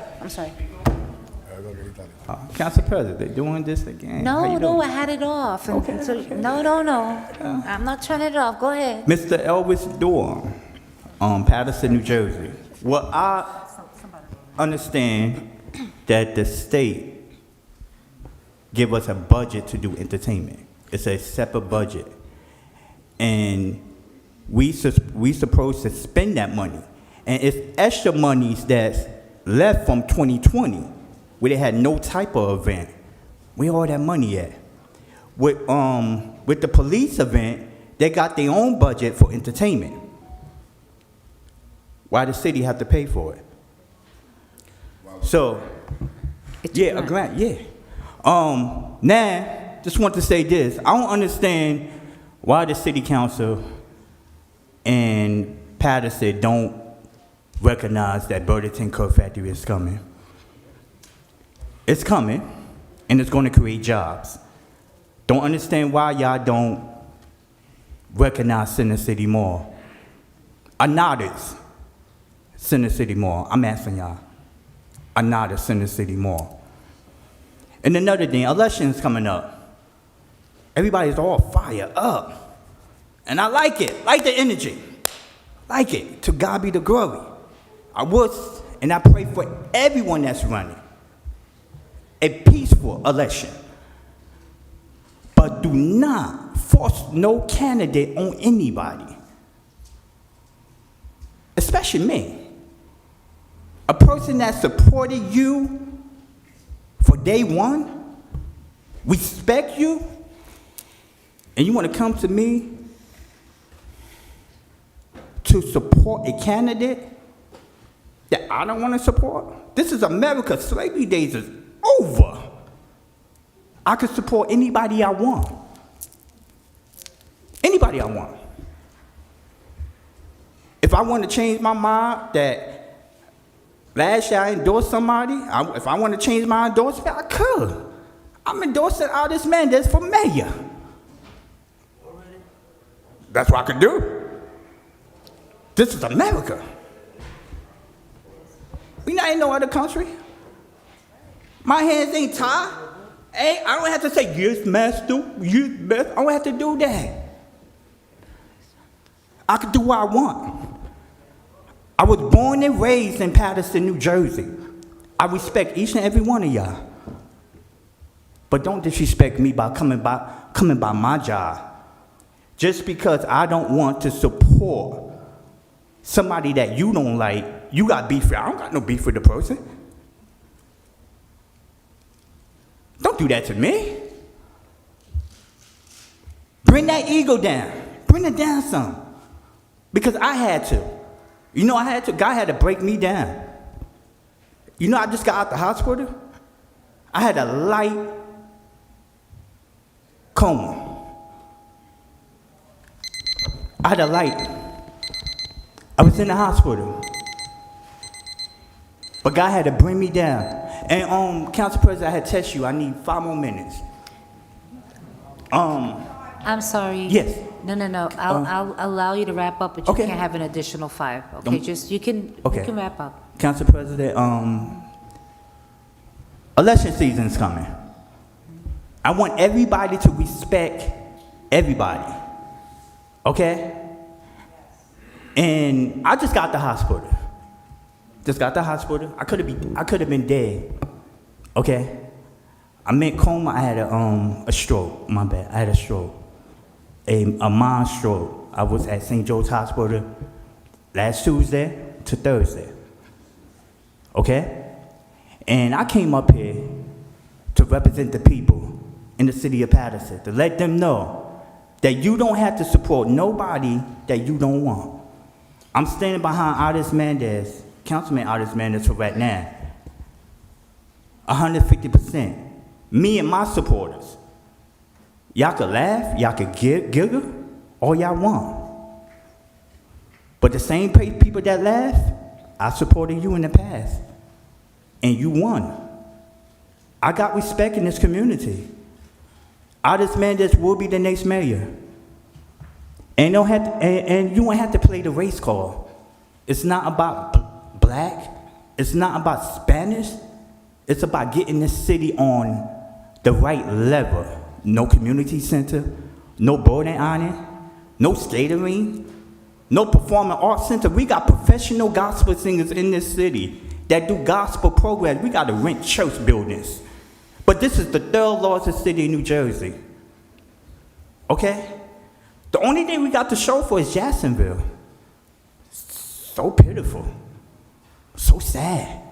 But everybody swear up and down they doing something. Oh, vote for me. I need to be back in that seat, council at large. What do you got to show for? You got so much power. But you can't come up with a plan how to bring jobs. But we got shooting, people dropping left and right. You know why they dropping? I'm about to wrap up. You know why they dropping? Half of the problem have to do with territory, drugs. If you was a drug dealer, I'm a drug dealer, you come to my block, you got better product, you would have to get taken out. How you solve that? You create jobs, people. All right. J-O-B. Marissa Daria, you do that every day at the Passaic County Community College. We got to work together. Thank you. We too divided. Mr. Durham, Mr. Durham, my colleagues are asking, we're not allowing everyone else, so I've given you past the time. I'm gonna say one more thing, I'm gonna close. It's not only the mayor problem. It's the mayor and each and every one of you. Y'all done a terrible job as a political official. Thank you very much. It's time to do right. Madam Clerk, next speaker? Yes, ma'am. Next speaker, Mr. Gilmore. Please state your name and address for the record. Thank you.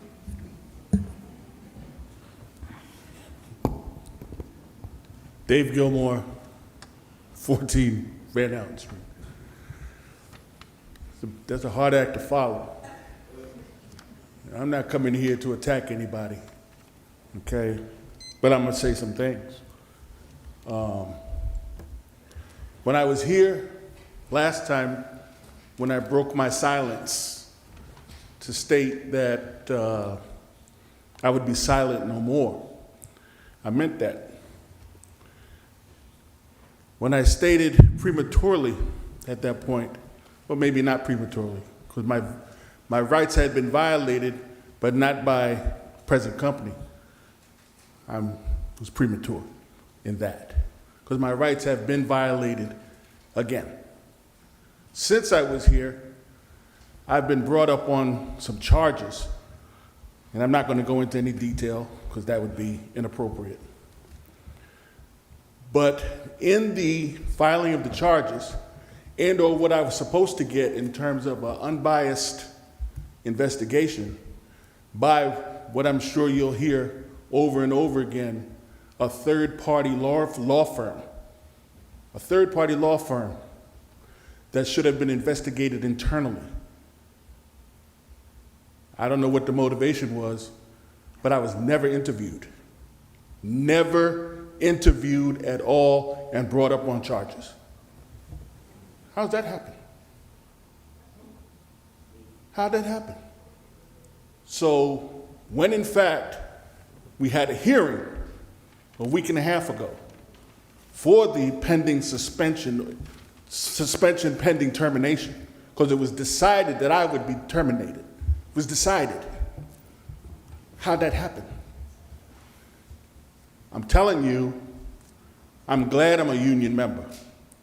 I'm glad that we are represented by union in the city, because people are doing what they want to do to employees, and it's not fair, it's not right.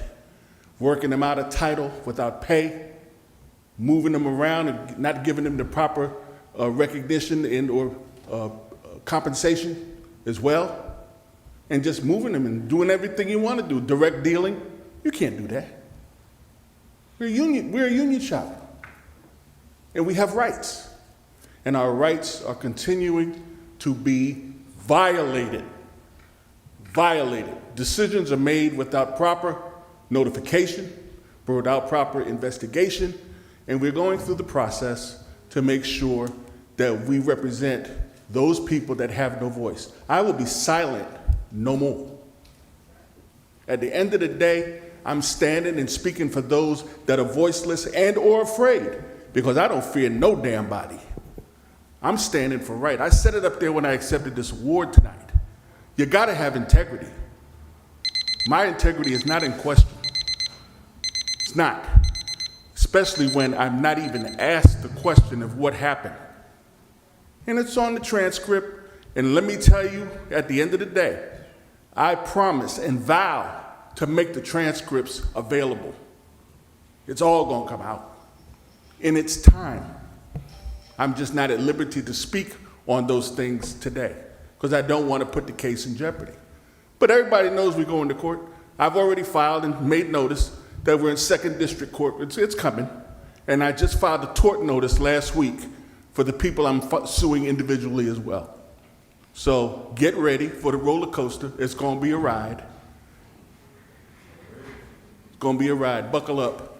And unfortunately, the people of Paterson will have to pay. Will have to pay. It's just that simple. Because as it was said earlier, somebody said somebody was incompetent. I don't know how competent or incompetent. All I know is right and wrong is wrong. Thank you very much. Thank you very much, Mr. Gilmore. Madam Clerk? Yes, ma'am. Next speaker is Mr. McKenzie, Eric McKenzie.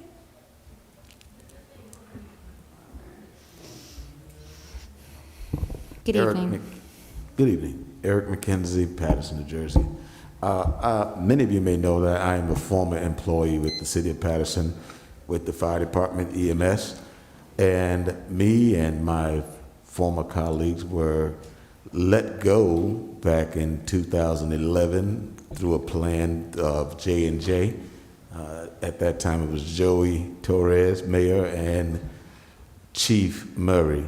And it carried on over into the new administration, where they got rid of all of us who worked on the ambulance and turned it over to the fire department completely to do fire and EMS.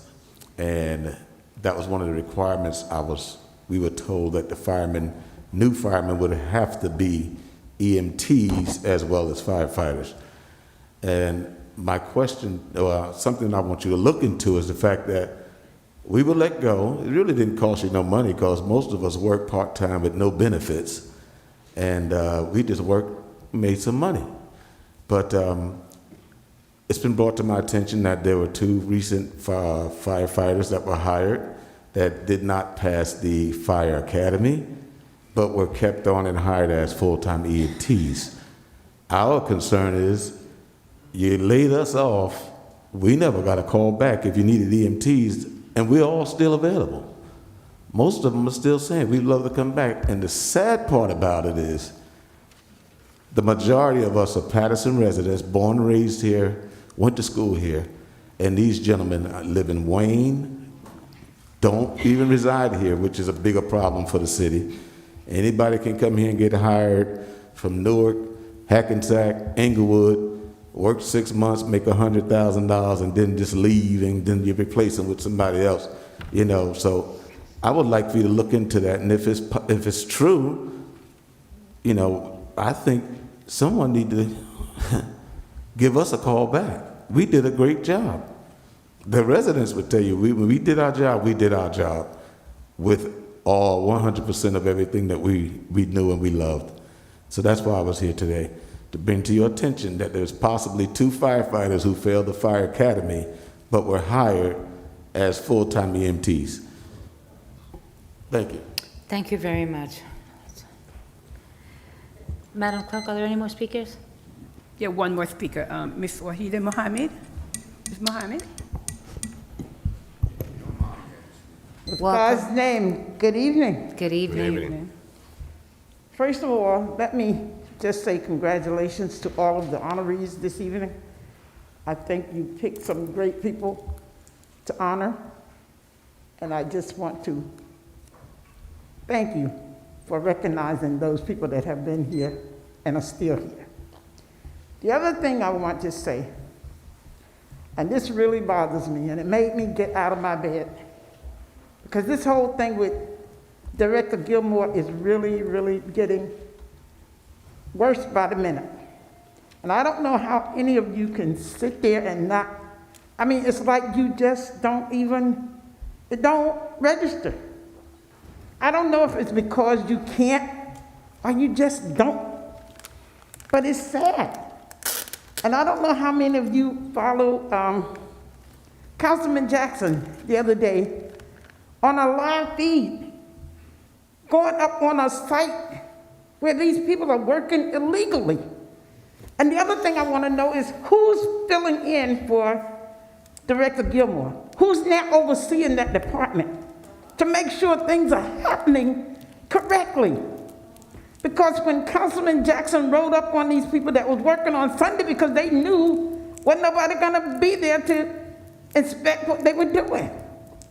And it's like we're in a third world country, because it's like whatever they want to do, it's fine. And I don't know what it's going to take. And then when the ball drops, you all are still going to be sitting there looking like, I don't know. So somebody needs to say something, because right now, looking at you all is like, hey, I'm good. Whatever is happening, I'm good. I don't get it. Some of you I know are not going to say anything because, you just so in love with the mayor that there's no way in the world you would say anything. But some of you have to be, somewhere in here. I just can't believe that you have no feeling about what's going on. it really bothers me. Because when I saw that, I was like, what is it going to take? And your silence is just deafening. I mean, I don't get it. I don't know if any of you want to say anything or address any of this, but your faces just tell me, Wahida, I could care less. I'm serious. Your faces tell me I could care less. And I go home and I think about, what is it going to take for us to say something? Because I've always been under the impression when you know better, you do better. So what is it? We still don't know any better? I don't get it. So if anybody can tell me who's taking over for David Gilmore, can anybody tell me that? I mean, truthfully? So, Ms. Muhammad, you're done, right? Yes, I'm done. Okay, so Madam BA, she has a very interesting question. Who currently is overseeing the department while Mr. Gilmore is on leave? Yes, Council President, the various directors of the department are overseeing the employees who would normally directly report to Director Gilmore. So there are other levels of leadership and oversight. Okay. So so Ms. Muhammad, I don't want to discuss like a personnel matter. We're not within our right to just have the discussion on personnel matters. But I will say this to you. I cannot speak for my colleagues, but I believe that my colleagues do care.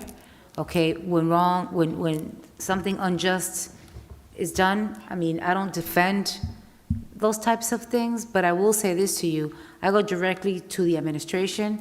I sit down with corporation counsel to understand certain things, and I have to make sure that, unfortunately, I cannot discuss something that has an open investigation or situation going on right now. Council President. So that's all I want to tell you. So I can't sit here and, have a conversation about others, but don't think that we're not asking the administration. We just can't I don't want to have a conversation here on something that's open right now that can then harm the investigation or whatever it is. I don't want to do that. That's not where we are.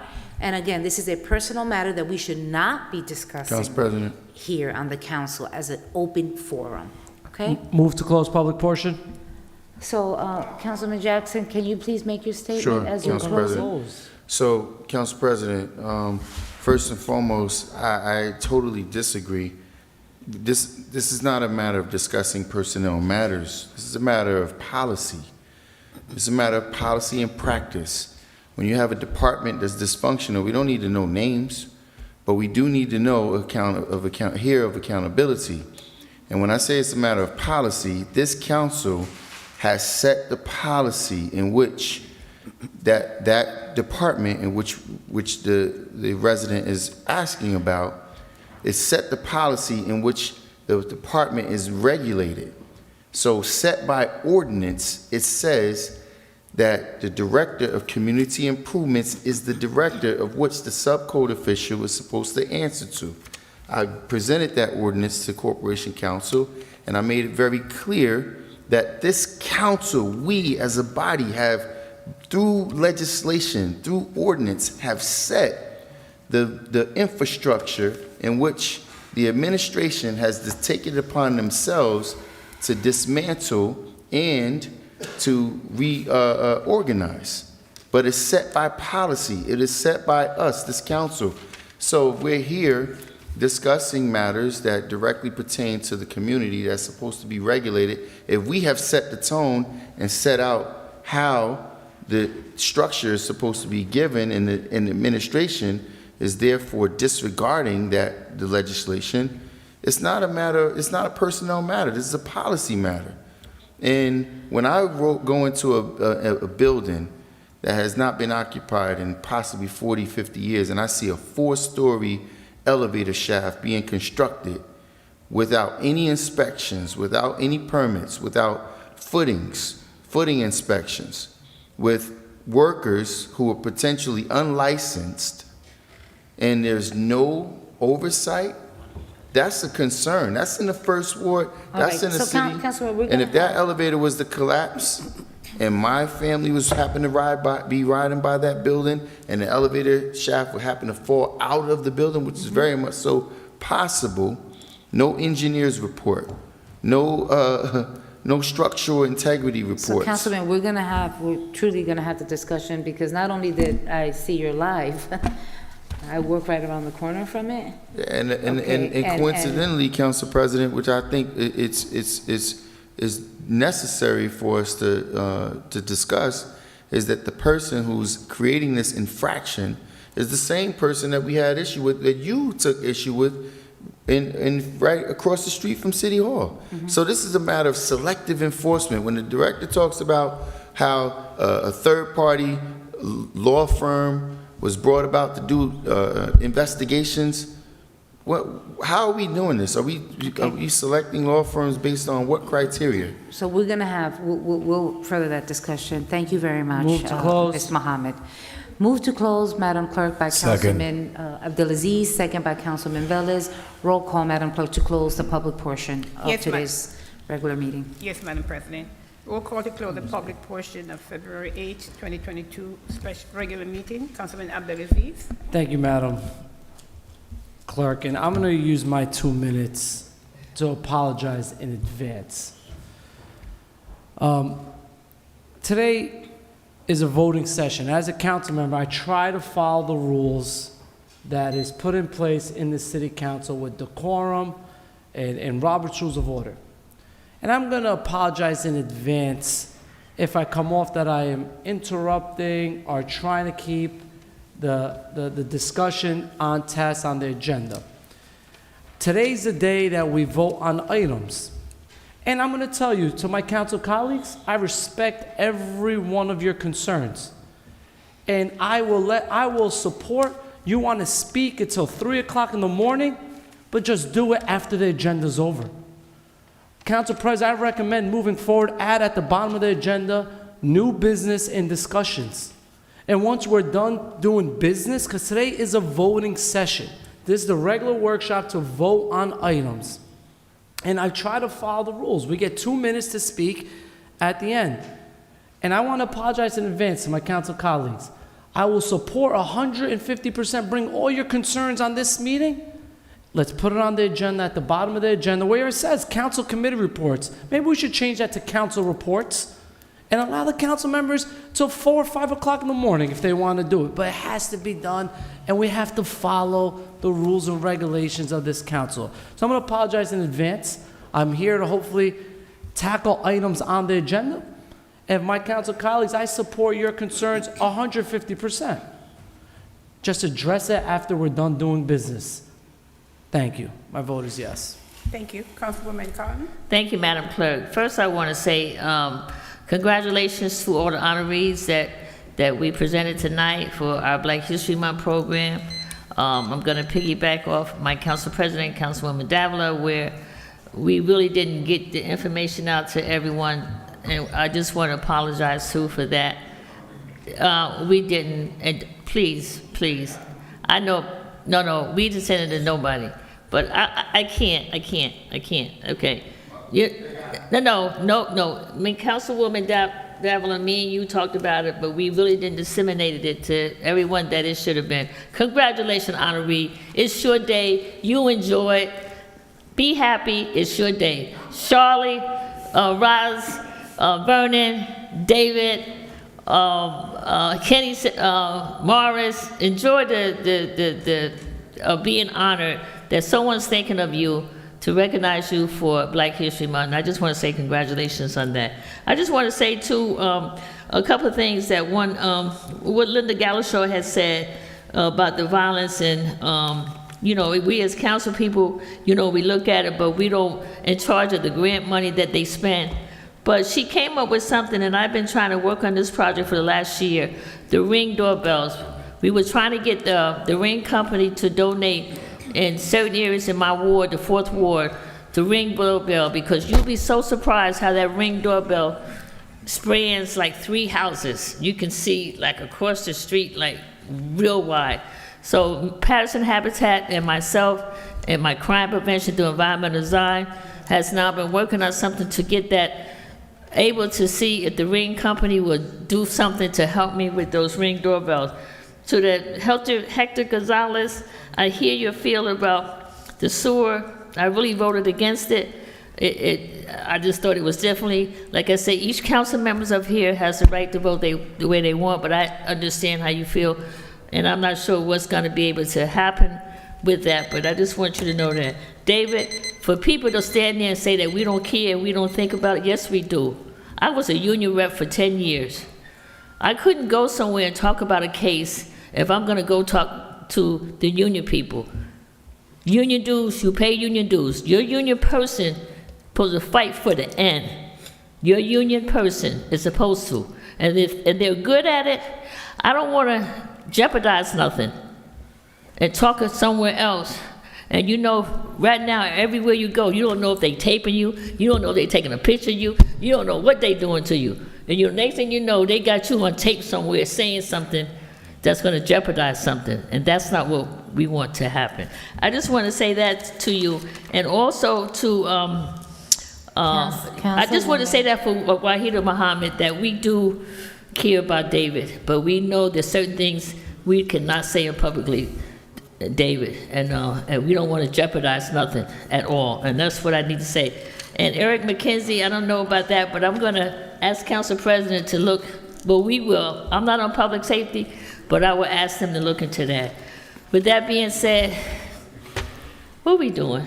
You're voting on closing, please. Your 2 minutes were up, please. Close. Okay, Madam Clerk. Okay, y'all sitting over there. You know what? I always love, you know what I think Councilwoman. about? I think about my Big Eddie, and you got to have joy in your life. If you don't have laughter and joy, what good are you? Amen. Madam Clerk, my vote is yes. Thank you. Councilman Jackson. We're closing the public portion. Thank you, Madam Clerk. So let me say this. First of all, you know, I call myself an advocate for a reason, because I think that members of our community have often been forgotten. So I'll just give you an example. This is an actual example. A resident is pulling out her driveway. A police vehicle on a car or in pursuit, I'm not sure exactly the specifics behind it, has its lights on. She's pulling out her driveway, strikes her vehicle, continues on, hits another parked car, and then goes on to a call.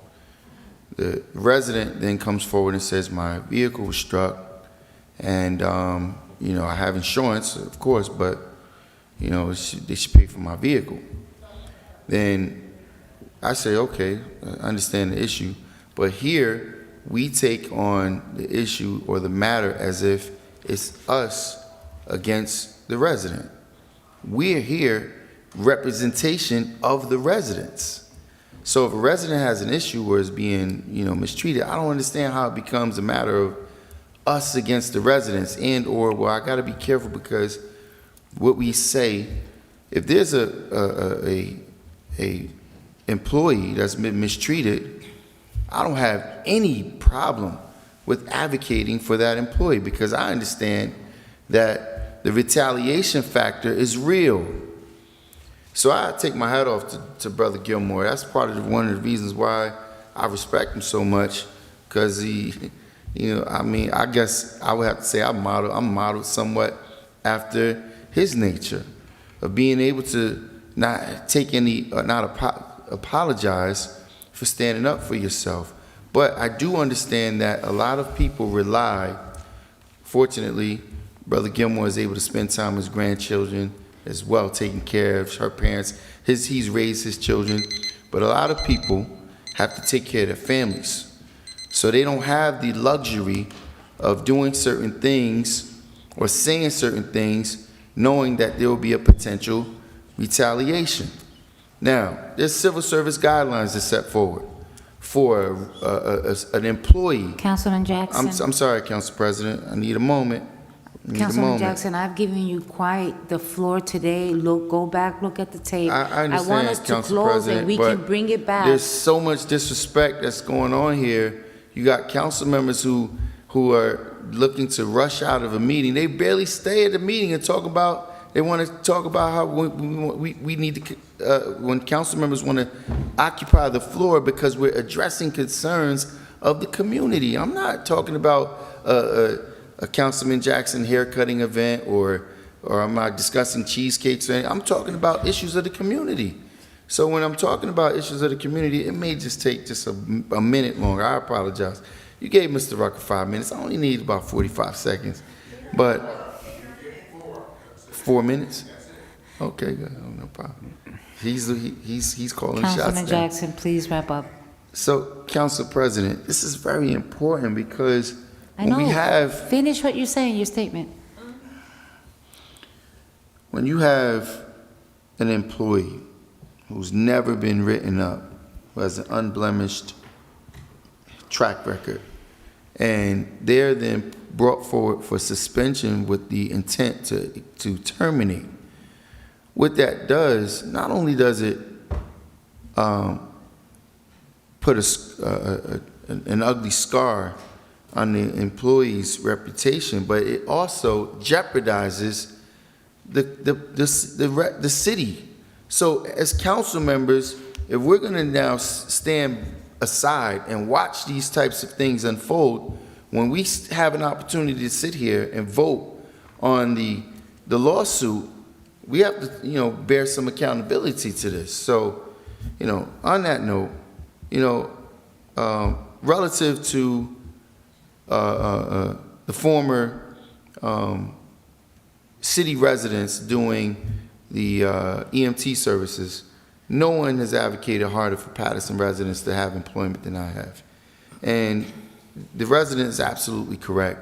When we have individuals from other communities that's given concessions that our residents are not being given, and then this council sits in silence, just to acknowledge some of the people, Ms. Wahida Muhammad, I would never sit here in silence. I would never sit here and allow for these types of things to happen. I could care less if I don't win an election. I could care less if I won't get a check cut to me in support of something. I don't take checks from those types of establishments anyway. I'm here for a reason. I've took this seat for a reason, and that's to stand against all of the illegal activity that's continuously going on in my community. When people from outside call the shots in this community, that's the reason I'm here. When someone was over a $30 million fund talking about, why should I give you my money? This is the kinds of things that happens in our community. When other people decide who gets to get hired, and other people decide who gets to get fired, who gets to get terminated. Councilman Jackson. When we have directors in positions that don't have the qualifications because we get rid of people who have master's degrees and 30, 40 years of experience. My vote is no. The vote is no, Councilman. Councilman Khalid, we are closing the public portion. Yes. Councilman Mendez. Thank you, Madam Clerk.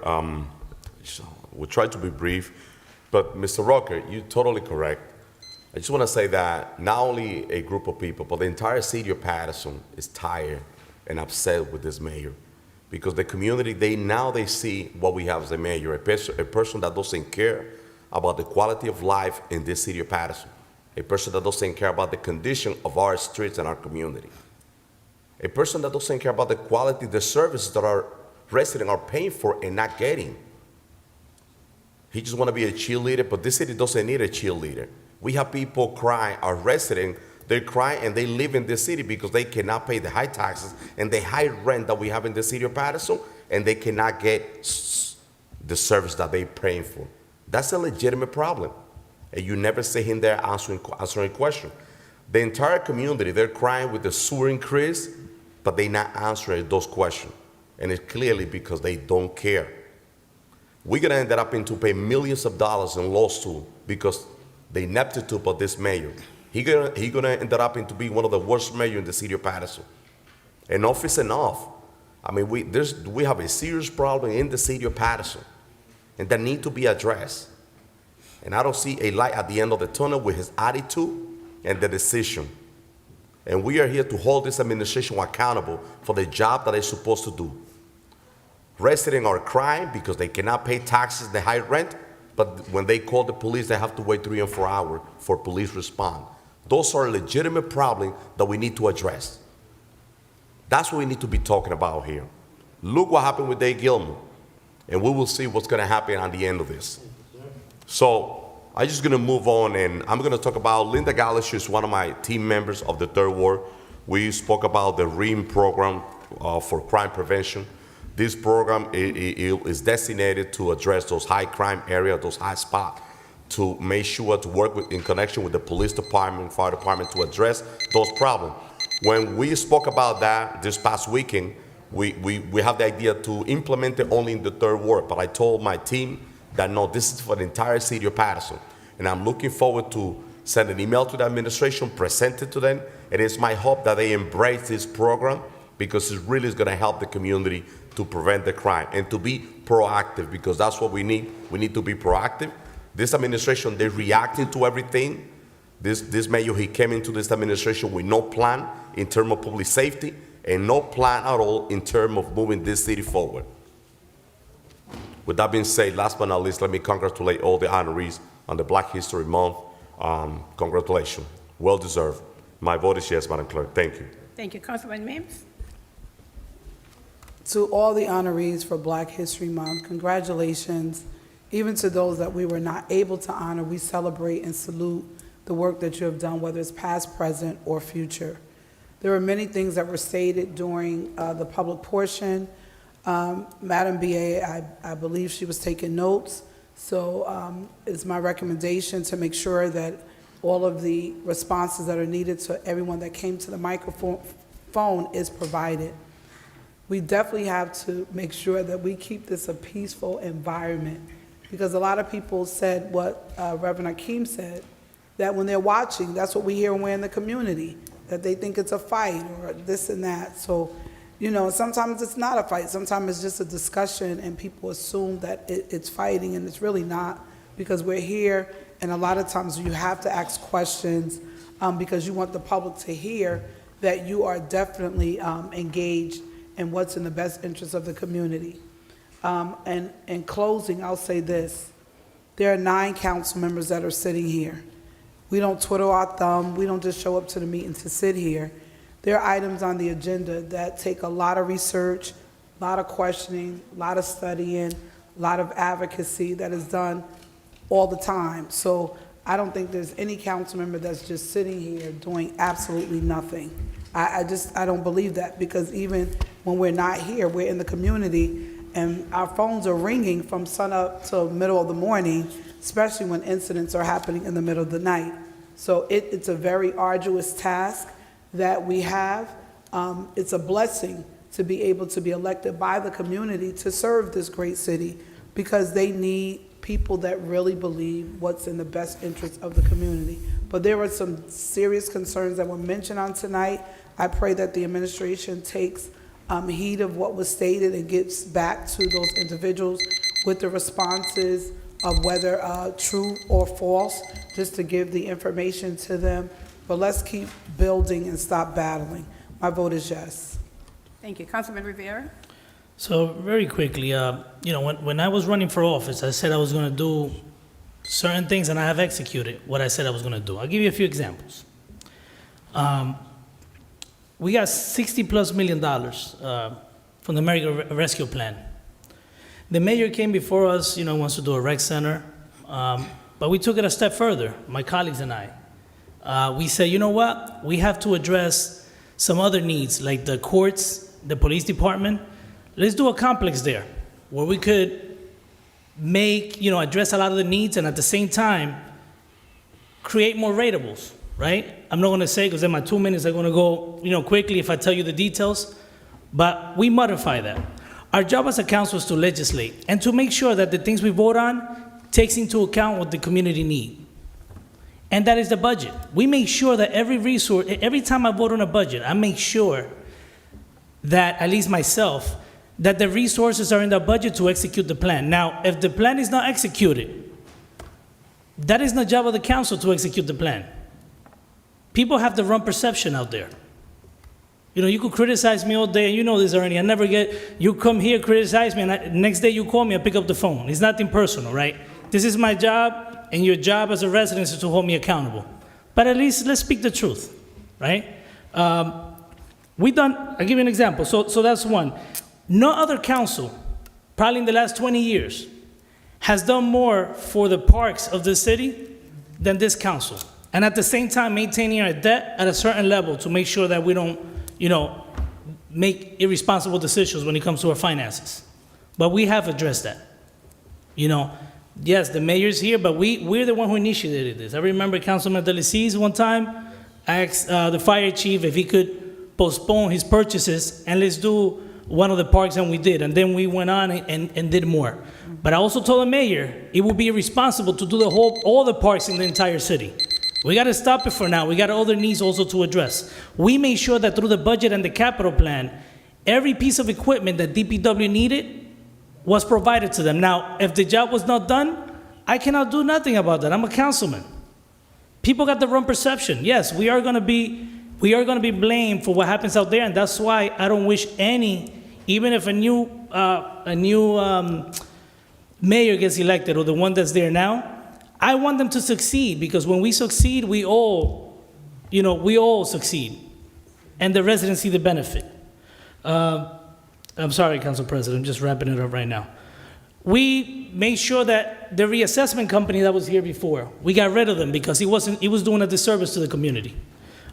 We implemented developer escrow fees to take the burden of the tax of the residents and taxpayers. I could go on, but the last thing I'm going to say, I have a whole list of things here that we have done, right? But one last thing I'm going to say, and I never address the public directly, but Linda Galasha comes here and starts making comments. That don't make any sense, and I'm never disrespectful, but that didn't make sense at all. Not because she went after me, but Linda, I voted no on the bills list. Like, what, really? And the last thing I'm going to say, I disagree to an extent, because this is from my end. I'm not running for mayor, so I don't have any interest of going after the administration. But the last thing I'm going to say, Council President, is that although we have a week to ask any questions, right? Some things come up after you read it at certain times, and sometimes when one of my colleagues brings something up, now the conversation gets extended, because now I see it at a different angle. So let's not always say that we're not supposed to have a discussion here. But let's do it responsibly. Let's not get it, use it for political purpose. But we have the right to ask questions here, and that's all I'm going to say. Our vote is yes. Thank you, Councilman. Councilman Velez? Thank you, Madam Clerk. I just going to try to say when the issues that was brought up by the public here. One of the, and I believe one of the speaker and also Mr. Ernest Rocker requested to see where's the mayor, and I want to answer you that. I could count the 3 years and a half the mayor had been here. He had been here 3 or 4 times. One of them is to the Board of Health committee meeting that we have to address the issues with the pandemic, that we put ideas on the table, and he sent us to failure.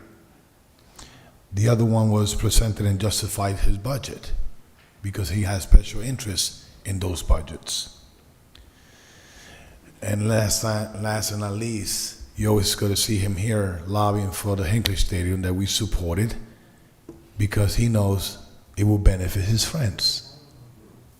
So let's be honest. And let me say this. Everybody knows I'm running for mayor, but I have the community agenda, the people time. Before I go like this, I had to make sure that these 4 fingers are not pointing to me what you have been doing. So I could talk about quality of life because I've been putting ordinance and amended ordinance that address quality of life. I'm being put in ordinance and amended ordinance regarding the cleanliness of our streets as a committee member of the DPW with the conjunction and the help of my colleagues in that committee. But when we say that the police is not responding and the police is responding late, watch out, we cannot start killing our own army. What we have to do as administrator hopefully God put me there, is to put the resources into that police department that they could patrol our police and our community. There's a lot of things that we could do. And we need change for real and true. The people's times have come. If you want to vote for the same thing, breaking every year the record of crime, go ahead. Vote for this mayor. If you want to see the 30th Street, and I will wrap up, the street dirty that the same way, I will wrap up, madam. How many o'clock we have?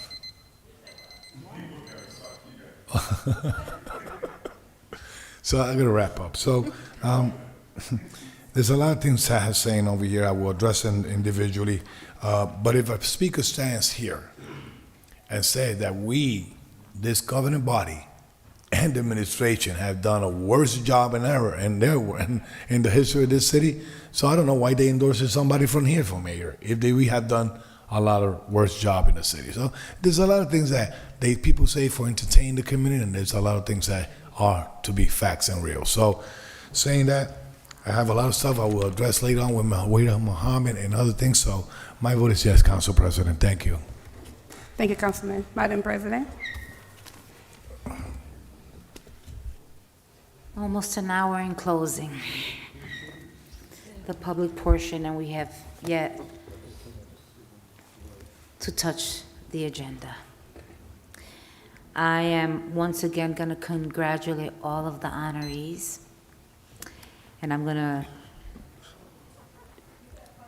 to, yes, we do. We do have I that. am going to, once again congratulate on behalf of the Hill family, Miss Lennon Linda Leola Hill, Mr. Mike Hall,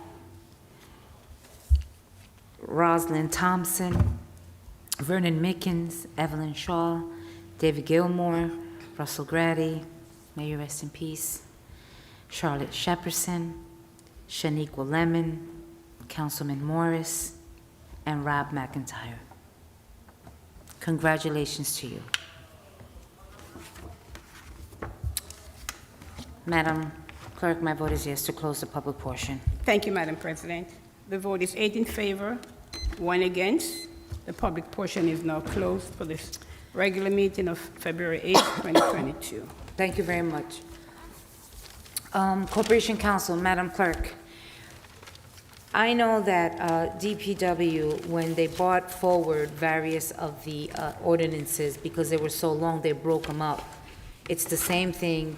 It's either establishing handicap parking spaces or And repealing. Right. So we are able to do in second, so we can open up like 1 and 2, which is the same thing, just that they were long, so they were split in half. We are allowed to do that, correct? And open the public portion? Yes, we Right. do. I mean, you're our parliamentarian, I know, but I believe that should be the case. It's the same item that we can open, and we'll open the public hearing for 1 and 2, which is, can we do that so we can kind of, like, for example, 1 and 2, okay, is establishing handicap. We have 1, 2, 6, 7, I wrote them.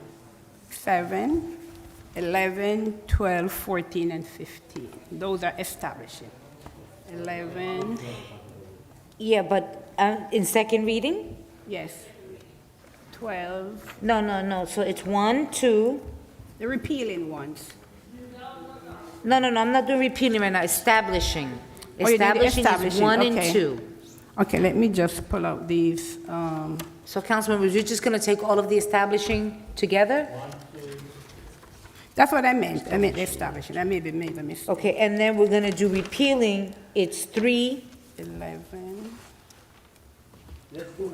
5. I'm 6. I'm sorry, not 6. I meant to say 8. 14, and 15. Council President, I have them written down. I was prepared. It's I have them. repealing. Okay, I'll let you know what they are, Council President. I did my homework.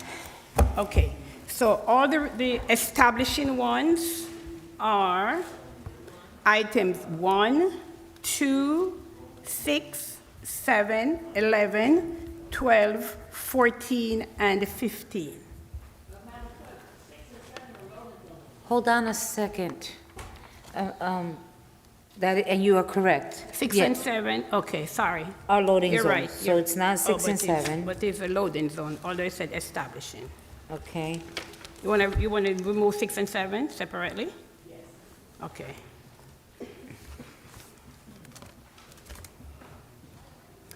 Okay, so Council President, you want us to proceed with 1, 2, 11, 11, yes, 12, 14, and 14. and 15. Hold on.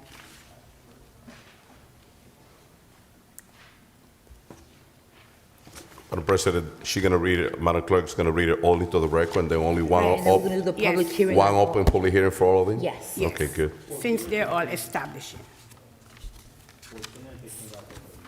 12, 15. No, 14 is repealing. Oh, I'm sorry, no. It says 13 is repealing. Okay, 14, 15. Okay, so Madam Clerk, it'll go like this. 1, 2, 11, 12, 14, 15 for establishing. 1, 2, 11. 1, 2, 11, 12, 14, and 15. Yes, I have those. Okay, and then we're going to do repealing, Yes. okay? Which will be 3, 4, no, not 4. 3, 5, 8. Okay, it's 3, 5, 8, 9, 10, and 13. 3, 5, 8, 9, 10, and 13. 13. Yes. Those are the repeating of 13 Hannigan. also. Okay. Okay. So would you like me to proceed with the establishing ones now? Yes, I'd like to Okay. take items 1, 2, 11, 12, 14, and 15 for the record, establishing handicap. Okay. So first, the items on the agenda for second reading, public hearing is required in these items. Item 1, and item 1 reads, ordinance establishing handicap parking spaces at various locations on City Road, 100 Marion Street, 915 East 19th Street, 363 Pacific Street, 72 22nd Avenue, 258 East 21st Street, 25 North York Street, 29 Cattis Court, and 111 Gold Avenue. Department of Public Works, Ordinance 22003. Item number 2, for second reading, public hearing is required. Ordinance establishing handicap parking space at various locations on City Road, 224 Edmond Avenue, 81 Highland Street, 123 Ryson Avenue, 828 East 18th Street, 29 Dover Street, 183 17th Ave, 106 16th Avenue, 1096 East 23rd Street, 101 Lenox Avenue, 143 Walnut Street, 194 East 25th Street, 105 North Fort, 222 Wayne Avenue, 93 East 38th Street, 19 North York Street, 143 Walnut Street, 371 East 27th Street, 86 Paterson Avenue, and 60 Howard Street. Department of Public Works, Ordinance 22004. So Item moved. number 11, no, I'm still reading, Councilman, sorry. Item number 11 for second reading, public hearing, is ordinance establishing handicap parking spaces at various locations on city roads. 24 Goshen Street, 950 East 28th Street, 454 East 30th, 297 Jefferson Street, 159 Sheridan Avenue, 136 Albion Avenue, 268 Liberty Street, 57 Sherman Avenue, 126 Carbon Street, 251 North 4th Street, 78 Sandy Court, 116 Carlisle Avenue, 165 Michigan Avenue, 271 Wabash Avenue, 490 Park Avenue, and 434 East 34th Street. Department of Public Works, Ordinance 22013. Item number 12, for second reading. Public hearing is required. Ordinance establishing handicap parking spaces at various locations on City Road. 59 East 12th Street, 113 East 16th Street, 318 Hamilton Avenue, 356th Avenue, 278 Jefferson Street, 129 North 4th Street, 344 Totowa Ave, and 104 Sherman Avenue. Department of Public Works, Ordinance 22014. Item number 14, Second reading ordinance, public hearing required. Ordinance establishing handicap parking spaces at various locations on City Road, 125 Park Avenue, 68 East 16th Street, 603 14th Avenue, 331 East 19th Street, 174 Cumberland Avenue, 55 Jasper Street, 137 Jasper Street, 39-43 16th Ave, 229 16th Ave, 759 11th Avenue, and 699 Broadway. Department of Public Works Ordinance 22016, item number 15 for second reading. Public hearing is required. An ordinance establishing handicap parking spaces at various locations on city roads: 283 Paterson Ave, 115 Maple Street, 13 Robert Street, 308 Sussex Street, 88 Thomas Street, 426 Van Houten Street, 88 3rd Avenue, 98 Burt Street, 98 Franklin Street, 555 Summer Street, 224 Temple Street, and 27 17th Avenue. Department of Public Works Ordinance 22017. So move it. Second. Moved by Councilman Mendez, second by Councilman Kalik. The public hearing is now open for items 1, 2, 11, 12, 14, and 15 for establishing handicap. Seeing no, move to close. Second. Seeing none, move to close by Councilman Mendez, second by Councilwoman Cotton. Roll call, Madam Clerk, to close the public hearing on items 1, 2, 11, 12, 14, and 15. Yes, Madam President. Roll call on items 1, 2, 11, 12, 14, and 15. Councilwoman Khan? Yes. Councilman Khalid? Yes. Councilman Mendez? Yes. Councilman Mims? Yes. Madam President? Yes. The vote is 5 in favor, 4 absent. The public hearing is now closed for items 1, 2, 11, 12, 14, and 15. Thank you very much, Madam Clerk. Roll call on items 1, 2, 11, 12, 14, and 15. Yes, Madam President. Roll call on items 1, 2, 11, 12, 14, and 15 for second reading. Councilwoman Khan? Yes. Councilman Kalik? Yes. Councilman Mendez? Yes. Councilman Mims? Yes. Madam President? Yes. The vote is 5 in favor, 4 absent. Items 1, 2, 11, 12, 14, and 15 is hereby adopted on second reading. Thank you very much, Madam Clerk. Madam Clerk? Wanted to take I'd like to take items 3, 5, 8, 9, 10, and 13, and these items are to repeal handicap signs. 3, 5, 8, 9, 10, and 13. 10 and 13. Okay, our next items for second reading, public hearing is required. Our next items are items 3, 5, 8, 9, 10, and 13. And item number 3 reads, an ordinance repealing establishment of handicap parking spaces at various locations: 20 Pennington Street, 17 Martin Street, 128 Park Avenue, 123 4th Avenue, 112 Marshall Street, 51 Pennington Street, and 178 Sherman Avenue, 86 Pennington Street, 150 Martin Street, 61 Park Avenue, 47 North York Street, 306th Avenue, 534 Summer Street, 156 North 7th, 13 Martin Street, 231 19th Ave, 9 Cathy's Court, 737 East 23rd Street, 374 6th Avenue, 90-92 North 5th, and 559 East 38th Street, Department of Public Works, Ordinance 22005. Item number 5, for second reading, public hearing required, an ordinance repealing establishment of handicap parking spaces at various locations: 95 East 17th Street, 3 Elizabeth Street, 485 East 27th Street, 274 East 26th, 61-69 Park Avenue, 101 Sheridan Avenue, 41 Sheridan Avenue, 437 East 30th Street, 58 Trenton Avenue, 370 East 33rd Street, 18 Thomas Street, 18 Barnett Place, 264 Kearney Street, 699 East 23rd Street, 139 Park Avenue, 10 Elm Street, and 331 15th Avenue. Department of Public Works Ordinance 22007.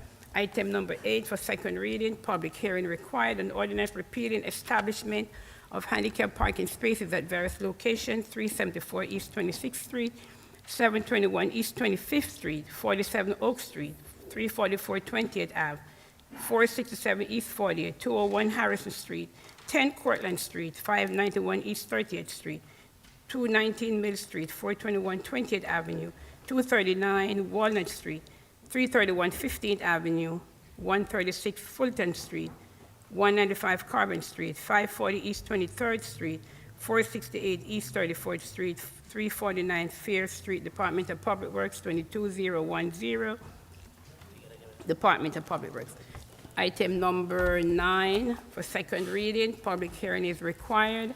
An ordinance repealing establishment of handicap parking spaces at various locations: 208 East 22nd Street, 753 East 22nd Street, 254 East 31st Street, 418 6th Avenue, 35 North 4th Street, 137 East 32nd Street, 175 Butler Street, 95 Coral Street, 40 Goshen Street, 204 Curtin Street, Kearney Street, 70 Marshall Street, 116 Sherman Avenue, 125 Webster Avenue, 236 East 22nd Street, 255 East 27th Street, 479 East 31st Street, 525 21st Avenue, 76 North 4th Street, 31 North 8th Street, 46 Cedar Street, 21 Dover Street, 318 Hamilton Avenue, 30 Knickerbocker Avenue, 26 Sheridan Avenue, and 412 Rosa Parks Boulevard, Department of Public Works, Ordinance 22011. Item number 10 for second reading. Public hearing is required. An ordinance repealing establishment of handicap parking spaces at various locations: 166 East 15th Street, 817 East 22nd Street, 404 East 26th Street, 110 17th Avenue, 242 23rd Ave, 272 Atlantic Street, 119 Dixon Avenue, 263 Hamilton Avenue, 8 Park Place, 194 Oak Street, 489 Summer Street, 18 Ward Street, 63 Wayne Avenue, 374 East 19th Street, 604 East 25th Street, 732 East 26th Street, 243 8th Avenue, 35 18th Avenue, 150 Bloomfield Avenue, 191 Fulton Street, 234 Jefferson Street, 47 Pennington Street, 173 Sheridan Avenue, 119 Turner Street, Turner Street Place. Turner Street, I don't know, 25 Ward Street, 148 North 7th Street, Department of Public Works, Ordinance 22012. Item number 13 for second reading, public hearing is required. Ordinance repealing establishment of handicap parking spaces at various locations on 201 Atlantic Street, 288 Atlantic Street, 160 East 17th Street, 272 East 21st Street, 399 East 21st Street, 728 East 26th Street, 456 East 31st Street, 162 Butler Street, 41 Elk Street, 93 Kearney Street, 62 Genesis Avenue, 67 Knickerbocker Avenue, 160 Mill Street, 90 Marshall Street, 203 Mill Street, 68 Mercer Street, 26 Manchester Avenue, 208 Maryland Avenue, 192 North 4th Street, 211 North 4th Street, 485 Rosa Parks Boulevard, 23 Rose Street, 436 Van Houten Street, 226 Van Blarcombe Street, 129 12th Avenue, and 276 17th Avenue. Department of Public Works, Ordinance 22015. So move. Second. Thank you very much. Moved by Councilman Mendez, second by Councilwoman Mims. The public hearing is now open on items 3, 5, 8, 9, 10, and 13 for second reading, repeal of handicap parking spaces. Seeing none, move to close. Second. Seeing none, move to close by Councilwoman Mims, second by Councilman Mendez. Roll call, Madam Clerk, to close the public hearing on items 3, 5, 8, 9, 10, and 13 on second reading for repealing handicap signs. Yes, Madam President. Roll call on items 3, 5, 8, 9, 10, and 13 for second reading. Councilman Abdulaziz? Yes. Councilwoman Cotton? Yes.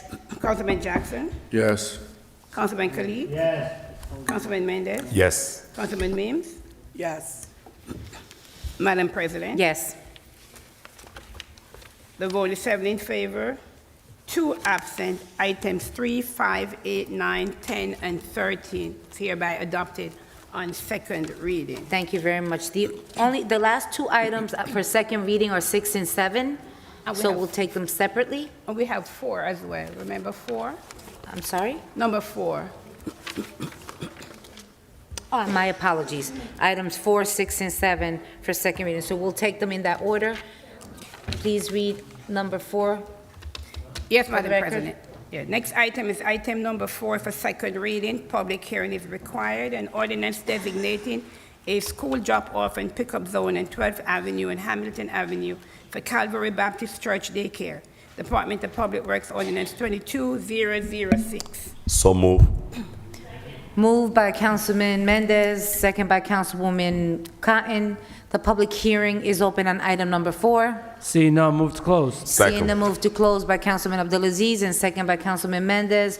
Roll call, Madam Clerk, to close the public hearing on item number 4 for second reading. Yes, Madam President. Roll call to close the public hearing on item number 4. Councilman Abdulaziz? Yes. Councilwoman Cotton? Councilman Jackson? Yes. Councilman Khalid? Yes. Councilman Mendez? Yes. Councilman Mims? Yes. Councilman Rivera? Yes. Madam President? Yes. The vote is 8 in favor, 1 absent. The public hearing is now closed for item number 4. Thank you very much, Madam Clerk. Please read, roll call on item number 4 for approval. Yes. Roll call on item number 4 for second reading. Councilman Abdulaziz? Yes. Councilwoman Khan? Yes. Councilman Jackson? Yes. Councilman Khalid? Yes. Councilman Mendez? Yes. Councilman Mims? Yes. Councilman Rivera? Yes. Madam President? Yes. The vote is 8 in favor, 1 absent. Item number 4 is hereby adopted on second reading. Thank you very much, Madam Clerk. Number 6. Item number 6 for second reading. Yes, next item is item number 6 for second reading. Public hearing is required. An ordinance establishing a commercial loading zone on Mill Street between Grand Street and the dead end. Department of Public Works, Ordinance 22008. Is there a motion? Second. Moved by Councilwoman Mims and second by Councilman Mendez. The public hearing is open on item number 6. Seeing none? Seeing the move to close by Councilwoman Cotton, do I have a second? Second. Second by Councilwoman Mims and Councilman Kalik. Roll call, Madam Clerk, on item number 6 to close the public hearing. Yes, roll call to close the public hearing. Item number 6, Councilman Abdulaziz? Yes. Councilwoman Cotton? Councilman Jackson? Yes. Councilman Khalid? Yes. Councilman Mendez? Yes. Councilman Mims? Yes. Councilman Rivera? Yes. Madam President? Yes. The vote is 8 in favor, 1 absent. Public hearing is now closed for item number 6. Roll call, Madam Clerk, on item number 6 for approval. Yes, roll call on item number 6 for approval. Councilman Abdulaziz? Yes. Councilwoman Khan? Councilman Jackson? Yes. Councilman Khalid? Yes. Councilman Mendez? Yes. Councilman Mims? Yes. Councilman Rivera? Yes. Madam President? Yes. The vote is 8 in favor, 1 absent. Item number 6 is hereby adopted on second reading. Thank you very much. The last item on second reading is item number 7. Next item is item number 7 for second reading. Public hearing is required. An ordinance establishing a 15-minute parking zone on Hayden Avenue between North 10th Street and North 11th Street. Department of Public Works, Ordinance 22009. So moved.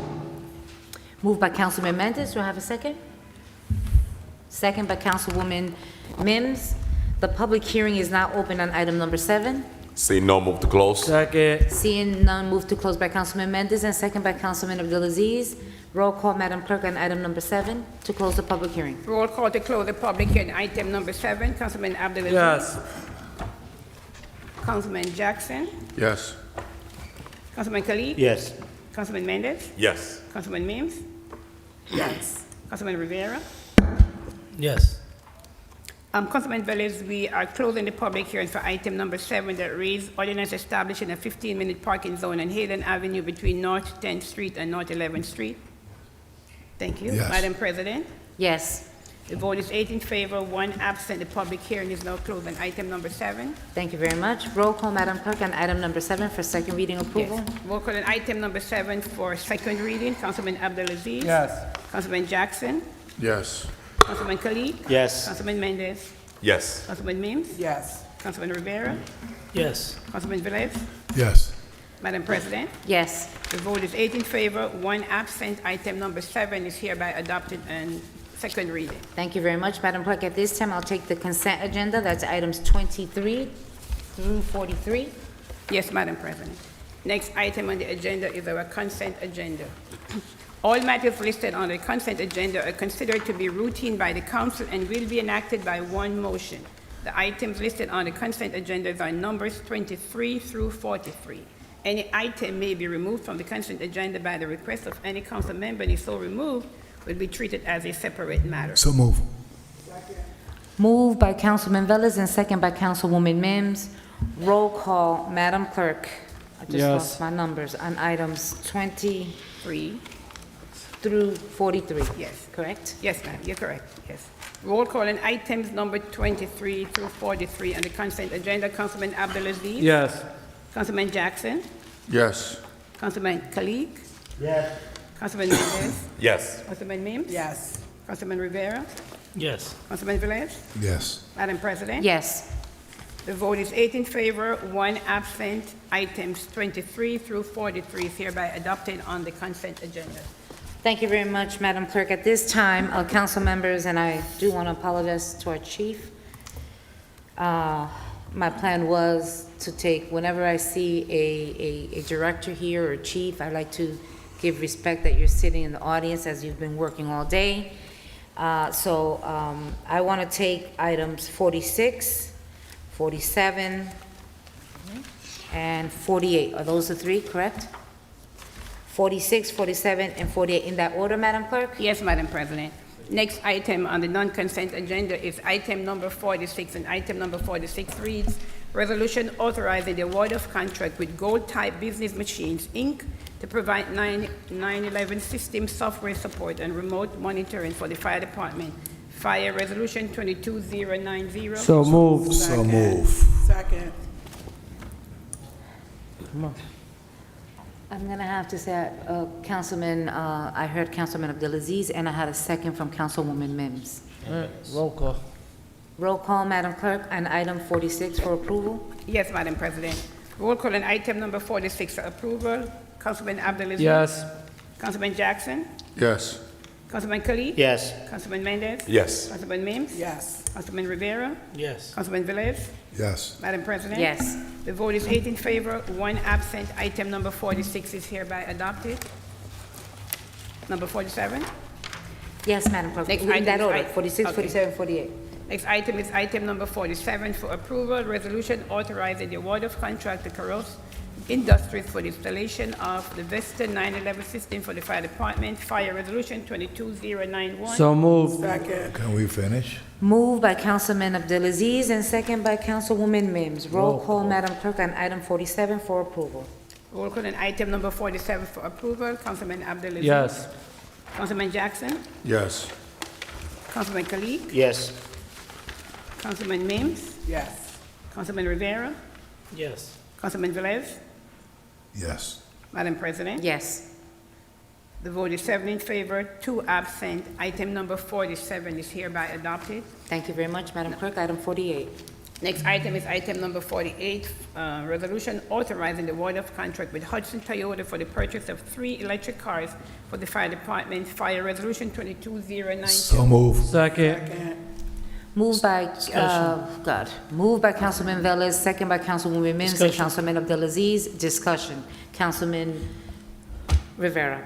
So, Javier, the certification of funds, is that account number correct? Yes, I believe that's coming out of the money from the state. It has a 1 in front of it. Yeah, the money that the state gave us, the extra additional aid. Yes, this was part of the supplemental TA that was given to us last year for a few projects. The electric vehicles is one of them, and these are 3 for public works. Is this was it $2 million? It was about close to $5 million. Yep. But these are for DPW, correct? Yes, these 3 are for public works, the inspectors there.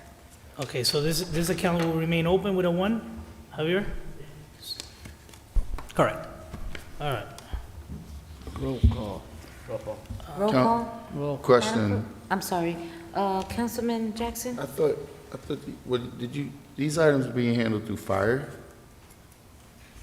I'm sorry? These items being handled through fire? Chief? Yes. Had through Director Rodriguez in discussion with the BA, since we're doing the purchase for the big one, we felt that only for us to manage it, work with Director Rodriguez. We're going to work with him on through the money that's allocated for them for the charging stations on their site, as well as the cars that they're going to be getting. So we figured since we're already in the midst of it, it only made sense for us to do it for them, but with them. Why are we purchasing foreign vehicles? So right now, when we went through this, the best price by far, not even close, was a Nissan Leaf. It was $22,920. Closest we could find was, I think, the Chevy Bolt was roughly in the $29,000 area. They also were having some negative reviews as related to fires and things of that nature with the batteries. The highest rated one was the Nissan Leaf. They are built and assembled here in the United States. But still, even though everybody's got the push for electric vehicles, they're still limited in supply. Basically, we bought out whatever was left, right? Because DPW is supposed to get roughly 7, but there's no more for us to buy. We have to wait until like round 2. So they're not even that easy for us to procure. So we went for the highest rating, the best value, the best mileage, and you couldn't beat that price at $22,920. Was just a fantastic price. We need vehicles, right? And look, I want to buy as much American as I possibly can. There's a point we have to be realistic too. When there's a fleet that's falling apart and depleted, and we have a chance to replace almost the entire thing, the entire fleet, that's a win. That's a win. This item, council members, council president, this item definitely slipped by me the last time. It was one of our residents. In fact, it happens to be not a natural born citizen resident. And I have rarely seen anywhere, any other municipality that has made an effort to spend public dollars on foreign vehicles. It's not sitting well with me. And regardless of, even if there is a price difference, I don't know how, obviously it's not that important, but I don't think it's, even if we're saving a matter of $6,000, $7,000 from, you said from 22 to 29? Yeah. So $8,000 relative, probably 7 something. I don't think it's worth when we're outsourcing municipal money for foreign vehicle. It's times 38 though, 7,000 times 38 vehicles in total.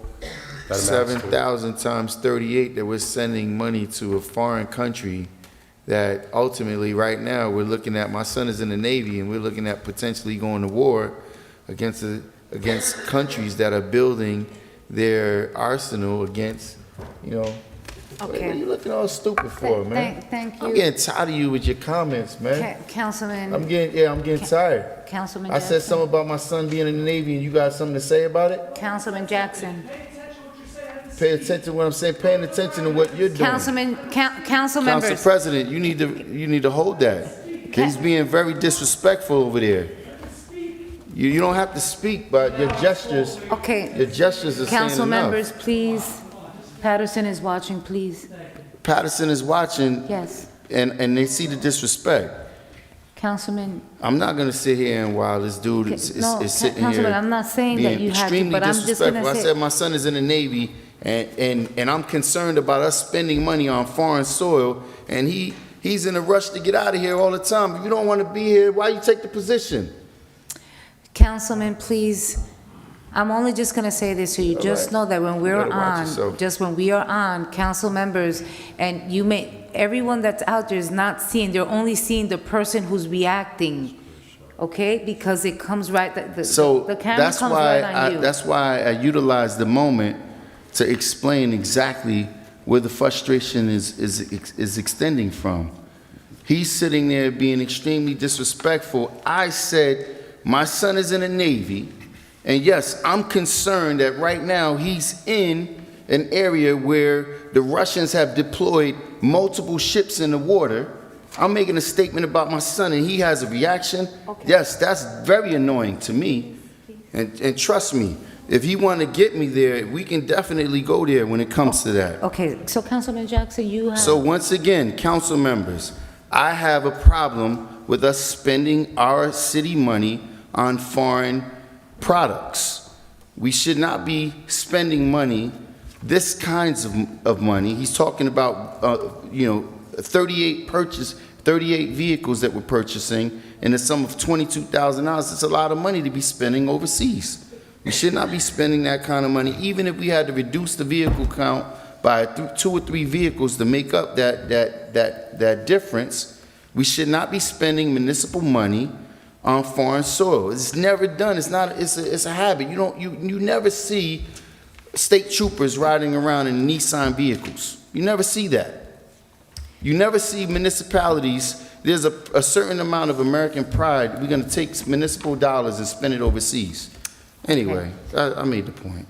Thank you very much. So, I believe it was Councilman Rivera. Councilman Rivera, you asked for the floor? Okay.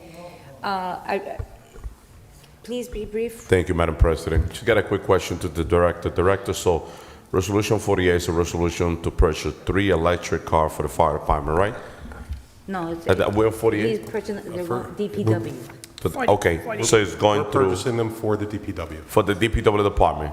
Yes. Okay, so they're designated to the DPW department because I see fire department, but Right, it's through the because fire they're department. already Yeah, we're just purchasing, so- procuring. We're Understood, purchasing, that's thank it. you. That's the only question that I have. Thank you very much. So, Madam Clerk, roll call on item 48. Yes, Madam President. Roll call on item number 48 for approval. Councilman Abdelaziz. Pass. Councilman Jackson. No. Councilman Kalik.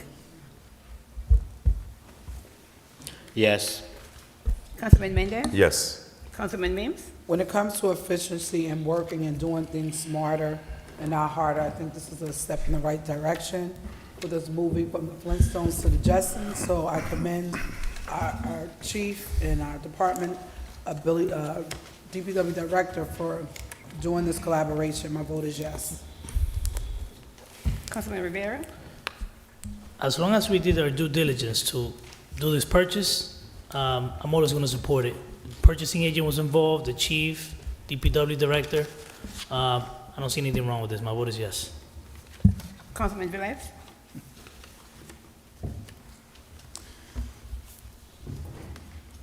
I will ask how many products we buy in the city of Paterson that come from foreign manufacturing. Technology come from outsiders, not from the United States sometimes. So there's a lot of things that we could lobby here, but Chief, I commend you that you had the communication with the director of DPW to get this done, and Director DPW to allow you to move forward, to look for those vehicles for DPW that needed. So my vote is yes. Councilman Abdelaziz. Thank you, Madam Clerk. Once again, Patterson, I apologize for what you have to see, hear threats. But I'm going to use what Jay-Z once said. A wise man said, don't argue with fools, because you won't know who's who. So my vote is yes. Thank you. Madam President. Yes. The vote is 7 in favor, 1 against, 1 absent. Item number 48 is hereby adopted. Thank you very much. Council members, I'm going to ask that you please let me take a break because I need to go somewhere where I can't send anyone, and every time I try to get up, there's not 5 people. I mean, there's only 5, so I'm going to ask, please. We got 5 people. Madam Clerk, let's take item 44 Yes. and then 45. Yes, ma'am. And then I'm gonna, Next item is item number 44, resolution appointing Joanne McPherson to the Board of Directors of the Paterson Task Force for Community Action, sponsored by Councilman Velez, City Council Resolution 22088. So move. moved by Councilman Velez and second by Councilwoman Mims. Roll call, Madam Clerk. Roll call on item number 44 for approval. Councilman Jackson?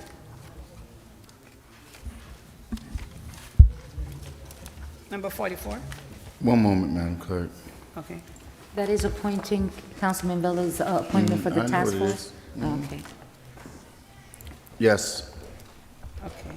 Councilman Kalik? Yes. Councilman Mendez? Yes. Councilman Mims? Yes. Councilman Velez? My vote is yes. Madam President? Yes. The vote is 6 in favor, 3 absent. Item number 44 is hereby adopted. Thank you very much. Next. Madam Clerk, item 45. Yes, next item is item number 45, resolution of the City of Paterson establishing a temporary calendar year 22 capital budget, finance resolution 22089. So moved. Discussion. Moved by Councilman Kalik, second, wait, You I'm motion. sorry, Lord. Motion by you and Phyllis, you can't be giving me all this work right now, you know. Moved by Council President, second by Councilman Kalik. Discussion by Councilman Velez. Are we talking about number 45? That is correct. It's a resolution. Yes. Madam President, I don't know if the BA could answer this. We approving this backwards? We need to approve the bonding first and then this, or, because if we don't approve, if the bonding don't pass, this is not gonna do no good. No, we could take this item first, correct? Correct, that's the And then temporary. we're gonna do the item. But We in the need our back- finance chair here, so. Yeah, in the back says, I was reading here, It's gonna Paterson, go to the local finance board, correct? Paterson Bond Council, it says there. So, my question is, if this schedule is depending on the bonding? Yes, but if council does not pass any of the bond councils, we can just take it out. Okay. Okay, anyone else? Good? Roll call, Madam Clerk, on item 45 for Yes, approval. Madam President. Roll call on item number 45 for approval. Councilwoman Khan? Yes. Councilman Jackson?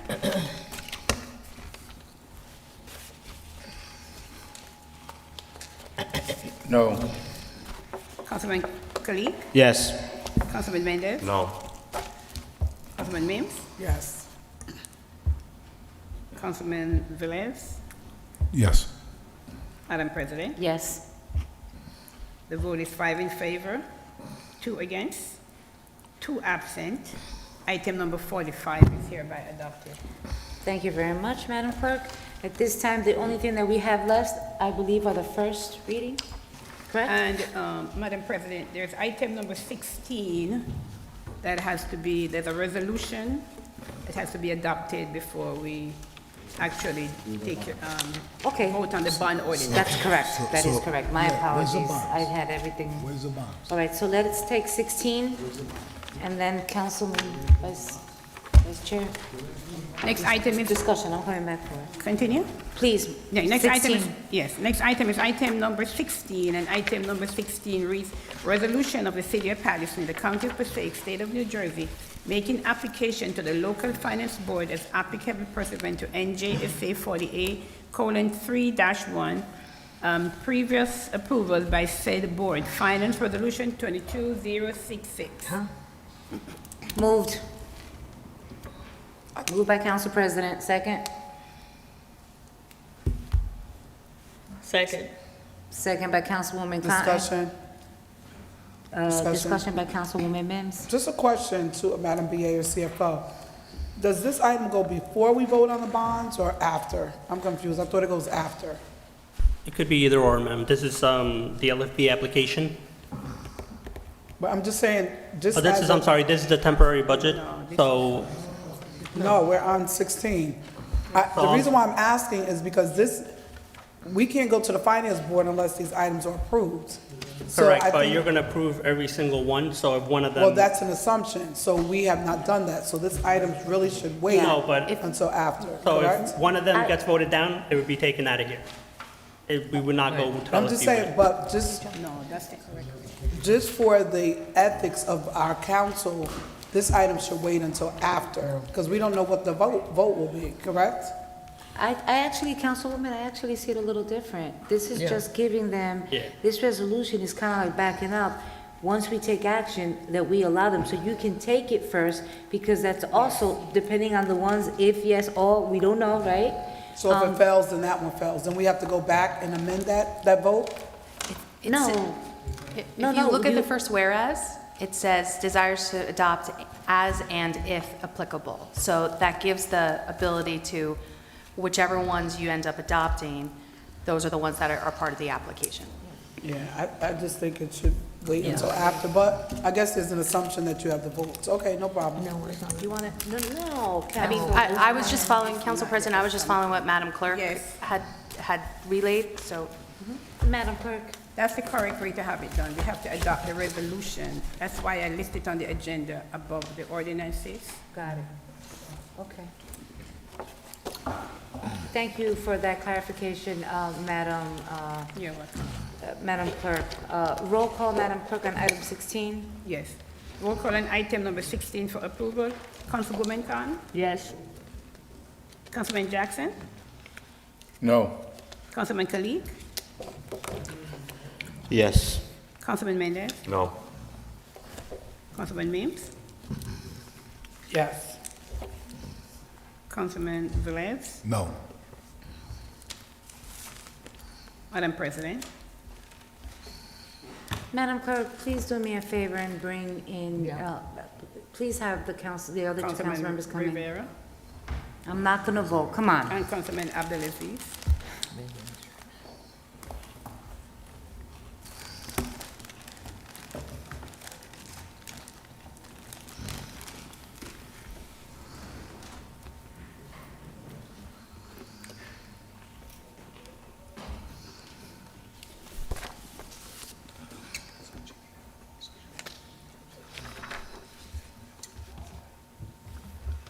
Council President.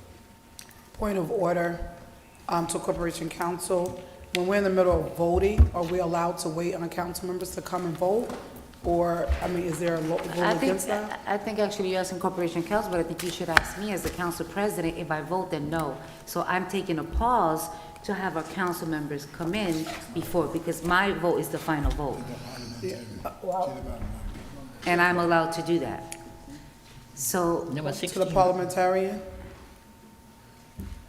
Councilman Well, Abdelaziz he's here now. is here. But so- I just want to, just for clarity, based on Robert Order of Rules, are we allowed to wait for other council members to join before we finalize a vote? But since the council person is in the chambers, it's not that we're waiting for them to come from outside. Right. It's okay because they're present here. So if they were outside, then If they were like, we're waiting for them, and they said they'll be here in 5 minutes, they're present here in the Okay. chambers. That's I just wanted to totally put that on different. record. I understand what you're saying. Thank you, Madam Clerk. Yes. Councilman Abdelaziz, we're voting on item number 16. Yes. Okay, Councilman Velez, no. Councilman Velez voting. Madam President? so just for the record, okay, council members get up, everyone does it. Take a break, go to the men's room, the ladies' room, go to the back, get some water, go to the office, get some chips, whatever it is. Something so serious like this, I did not want to take, my vote is the final vote. And I'm going to continue to say it. Paterson, you're seeing who's playing games and who isn't. With that said, Madam Clerk, my vote is yes. Thank you. The vote is five in favor, 3 against, 1 absent. Item number 16 is hereby adopted. Yes. So at this time, we're going to take first reading ordinances. We'll start with number 22. Vice President, if you can please take over. Council President. What? Can I ask a question? Sure. Council President, it is my understanding you know, and you the council president, and you could call anybody in the middle of the vote, but won't be wise that we have quorum and the vote is processing in the process to call them and force them to come in to make a vote and decision. Forced? Nobody forced anyone. No, when you say bring the council members out, you tell them to come out because we're in the middle of the decision to make a vote. Councilman Velez, that's unfair, Councilman. They're in the President. conference room. I can ask. No, because it's pertaining to me. I don't want to make this come on. Yeah. Councilman Yes. Kalik. Well, item number 16, which just passed, is just a resolution. It didn't pass. So that if any of the bond ordinance pass, just to take the application to the county, that's it. Any of those bond ordinances, this is ridiculous. Council To President. vote no on that item. Council President. Council President. Yes. Just quickly, can we call the roll call, because there were not 5 affirmative votes on that last vote? Can we call the, can we recall the votes? There were not 5, there were only 4. 3, 4, 5. You voted no? He voted no. Velez Councilman Velez voted no. Who voted no? Councilman did. Velez. I know that. Yeah, but Councilwoman, you voted yes. You voted yes. Councilman Kalik voted I yes. get it. Ruby voted yes. I voted yes, and Dabo voted yes. That's Okay. 5. I'm just asking for a recall. Okay, I can repeat. Councilman Abdelaziz said yes, Councilwoman Cotton said yes, Councilman Jackson said no, Councilman Kalik said yes, Councilman Mendez said no, Councilman Mims said yes, Councilman Rivera was absent, Councilman Velez said no, and Madam President said yes. So that's Thank you, 5 Madam. in Thank you, Madam favor, Clerk. Yes. 3 against and 1 absent. Item number 22, Yes, next item, Madam Clerk. next item is our first reading ordinances, and no public hearings were required. Item number 22 reads an ordinance establishing commercial loading zone in Paris Street between Highland Street and Butler Street. Department of Public Works. So moved. Second. moved by Councilman Mendez, second by Councilwoman Mims. Roll call, Madam Clerk. Yes. Roll call for item number 2 for first reading. Councilman Abdelaziz? Yes. Councilwoman Khan? Sparrow Street. Thank you, Madam Clerk. This is for first reading, but Yes. I'm not quite sure who brought this forward. I know this business has been there for quite some time now, but I'm gonna have my, oh goodness, I can't think of who goes there, but I'm gonna vote yes for first reading. This business has been there for quite some time. Godly. What's going on? Who voted yes? I'm voting yes, Madam Clerk, for first reading. Okay, thank you. Councilman Jackson? Yes. Councilman Mendez? Yes, Madam Clerk. And Councilman Velez?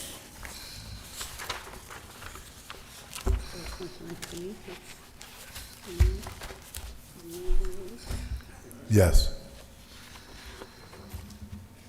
Mr. President? Yes. The vote is 6 in favor, 3 absent. Item number 22 is hereby adopted on first reading, and second reading for item number 2 will be held at the next regular meeting of February 22nd, 2022 at 7 p.m.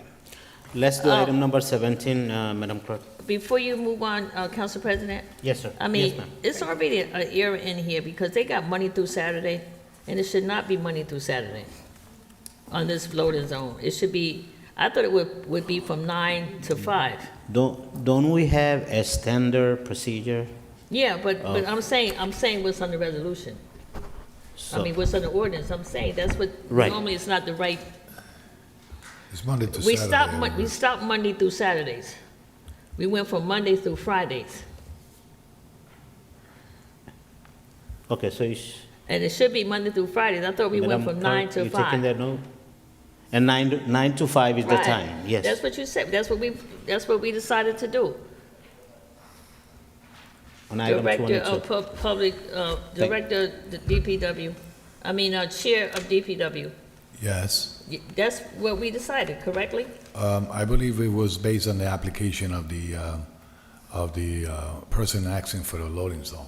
Probably that was, they put that time there. So how are we going to change it? What was that? How are we going to correct it? Well, we could correct it before the second reading. Can we correct it before second reading, Corporation Counsel? Yes. Can we correct it before second reading? Yes, Corporation Counsel, we, Madam BA, don't we have a standard procedure, a precedent set for this loading zone to be 9 to 5 on every application? No, Council President. I'm asking the Corporation Counsel a question. Thank you, Council President. To answer Councilwoman Cotton's question, the procedure would be for there to be an amendment to be voted on to reduce the hours as per her request, because the council just voted on the ordinance as is, so we couldn't unilaterally adjust it unless there was some typographical error, and it doesn't seem like this is a typographical error. So someone have the motion to amend it, vote to amend it, and then vote to approve it as amended. And I also defer to our magnificent clerk to correct me if I have misstated any of the process. No, you're correct, because we can amend it now. We can just go back, but we'd have to do a reconsideration on the vote and then amend it on the floor. Right. But I don't know what, as Councilman Velez said, if there was any special reason why Saturday was included.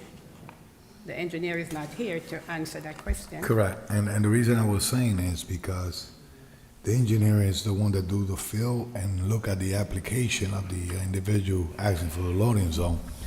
And if he justify based on the deliveries that he received in the application, is met it. So for example, if he received and proved that he received the loadings, the trucks on Saturday, so, you know, in the application says days of delivery, how many trucks or what they receiving, this and that, so they go by that. I disagree, because, I mean, we've been going back and forth with many loading zones all over the city, and this is a highly density area with parking and everything. We cannot give this man money through Saturdays, even if he get deliveries on Saturdays. He cannot take money through Saturdays from 8 a.m. to 6 p.m. It's just, he just can't. So either we're going to adjust it now. Councilwomen, before the second reading, hopefully it get corrected. If not, we vote it up or down. Okay. That's it. Yeah, in the committee, There's no more in the discussion committee on that item. Mr. President, you're correct, and Item 17, please, Madam Clerk. I do agree with you. So what we could do, we could put in a request, and I will get an answer from the traffic engineer, if that's okay with everyone. Okay. Correct. So we leave it as is for now. Item 17. Yes, sir. Next item for first reading, now we're doing the bond ordinances. Item number 17, for first reading, no public hearing is required.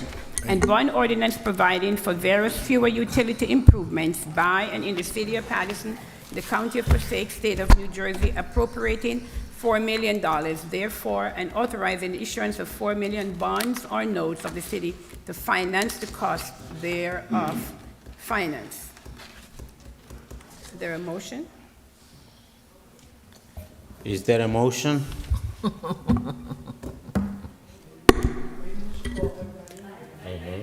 That tier from the finance, I can't, I mean,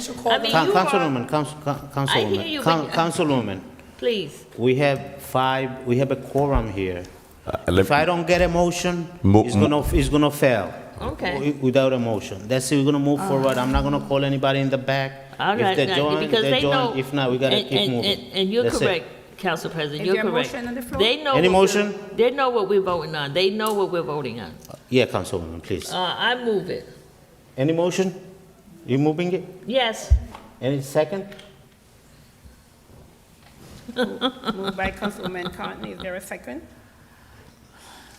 No, I can't believe, yeah, we might as well shut down. Let's shut down and all go home. I'll second it. Councilman Khalid? Okay. Anybody discussion, any question on item number 17? Roll call, Madam Clerk. Yes, Mr. President. Roll call on item number 17 for first reading. Councilwoman Cotton? Yes. Councilman Jackson? This is for sewer. Oh, okay. No. Councilman Kalik? I see Council President is back, so that's why I'm calling you. Councilman Kalik? My vote is yes for the first reading. Okay. This is the emergency sewer repair bonding for $4 million. Okay. Councilman Mendez? Thank you, Madam Clerk. So before my vote, let me just, I went over this legislation, and something that really concerns me is that we all remember when we started the discussion about the sewer utility, there was a surplus in that line item, but the mayor used a surplus and put it in the general fund to do something else, right? Now we try to bond $4 million to put in the back of the taxpayer. Now we create the sewer utility. The sewer utility it should be self-sustainable. And I request to Javier in multiple occasions, we went back and forth. Javier, you said that you sent me the information, but I'm going to make a different request to you and the administration. The request that I'm going to make to you or to all of you is that you hear the public that they come in every meeting crying because of the high bill that they pay on the sewer utility. The reason why I request the list of revenue that this administration was getting from the public building and in comparison with the residential was to elaborate, to look how can we help our residents with a relief on the sewer. I didn't get that information, but I'm requesting a presentation to the public, to the taxpayer, to the resident of the city before we come in with this $4 million more to put it in the back of the taxpayer, which is something that I'm totally against. But this administration should pay attention to those concerns that the taxpayer has. My vote is no. Councilman Mims? In our community, there are a lot of sewer infrastructural issues. A lot of our streets are caving in. We have a lot of bilateral and unilateral issues in our community, and this is definitely a need. My vote is yes, Madam Clerk. Thank you. Councilman Rivera? No. Councilman Velez? No. Councilman Abdelaziz? Madam President? So Paterson, last Friday, we had the funeral of a very good friend, Robin Perez. Actually, a family member too, someone who worked for the city. There were so many people, I can tell you, it was hundreds of people coming in and out throughout the night. Director of DPW was there. He wasn't even there maybe half an hour when he gets a call, just like Councilwoman Mim said, and thank you for mentioning it. Streets caving in. 14th Ave in the 3rd Ward caved in. And someone got hurt because the entire car went inside the hole. So, when certain council members vote no, I just want them to come tell us how to do it. So it's unfortunate. So I'm voting because we know that we have a major issue, okay, with the sewer infrastructure. And just the example I just gave you was an example, it was a factual situation that happened in Madam BA. Am I lying with what I'm saying? No.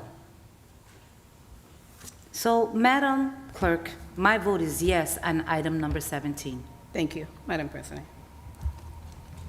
The vote is 5 in favor, 4 against. Item number 17 is hereby adopted on first reading.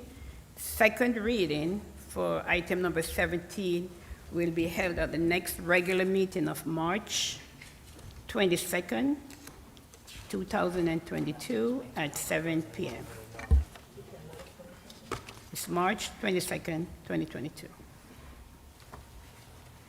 Madam 18. Next item is item number 18 for first reading. No public hearing is required. An bond ordinance providing for various improvements for the police department, the fire division, and the Office of Emergency Management, all within the Department of Public Safety, by and in the city of Paterson, in the county of Passaic, state of New Jersey, appropriating $2,905,000, therefore, and authorizing the issuance of $2,766,665 bonds or notes of the city to finance part of the cost thereof, Department Finance. There a motion?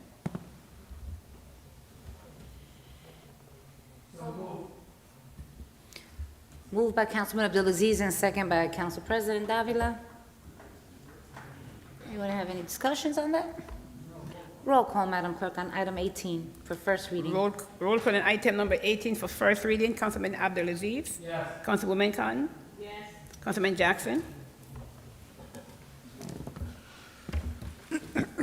So, I'm trying not to delve too deeply in some of these issues because it's often, it's just a moot point. But the way you do it is by not spending foolishly. The way you do it is by holding people accountable to the likes of what we brought forward months ago. I mean, Councilman Mendez made a great point relative to the previous item, which is similar to this item as well. If we put certain provisions in place and then there's an excess in certain areas and then we turn right back around just to come back and bond for it, and then you also have to make sure that we're spending responsibly.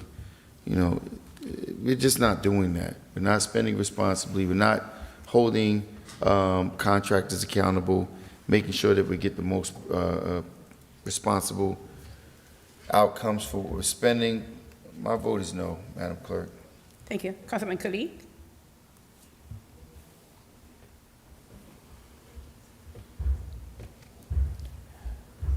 Thank you, Madam Clerk. I see on this bond ordinances, there's some improvement of HVAC improvement in Hillcrest Firehouse,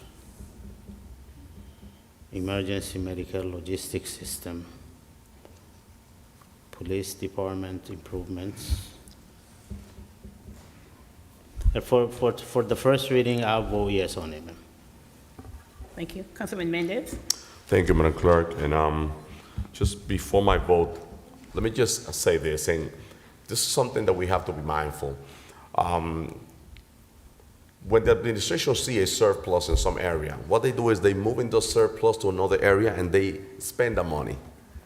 And the question is how they spend the money. That's a question and that's a question that I have to ask. We are bonding for millions of dollars that our taxpayer, resident of the city of Paterson, they're gonna end up into paying that money. And the question that we have is how their services are gonna improve by us getting into that debt. That's all the question that I have.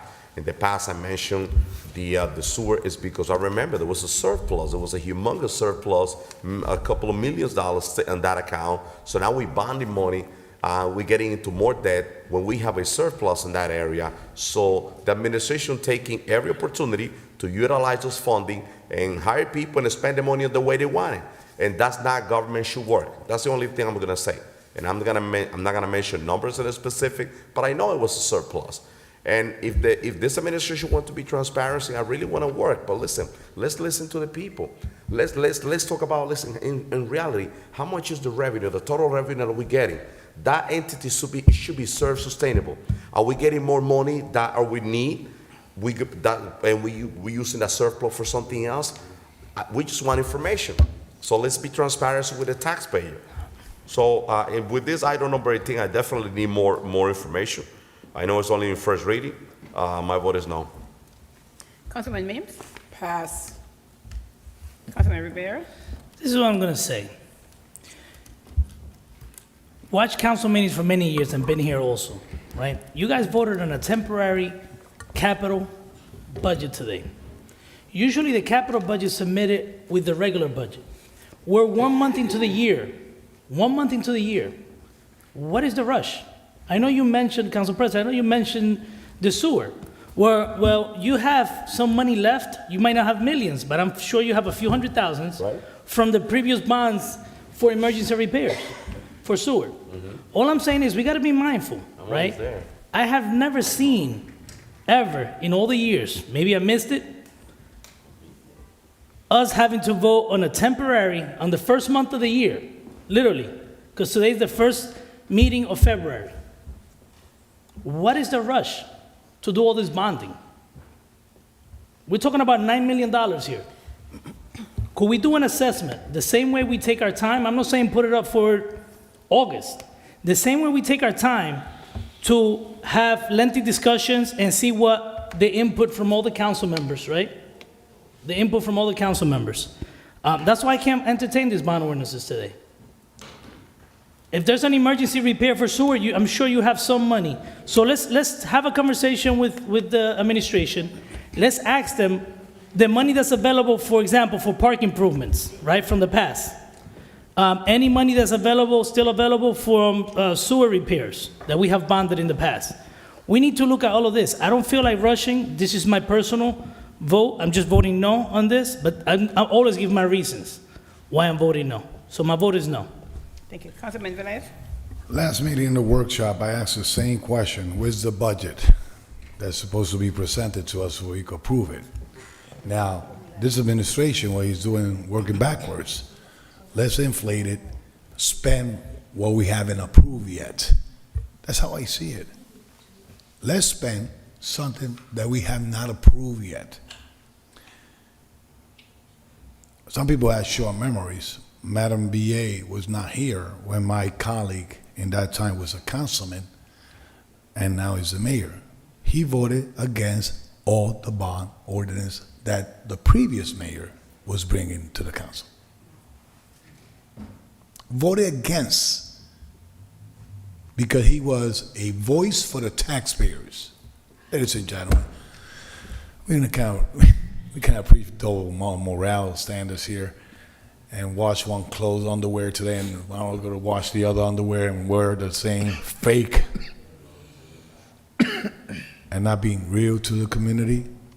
And let me, Councilman Mendez, let's be realistic. This mayor had preached about, what is the word that you use, Mendez, about surplus? There's no real surplus.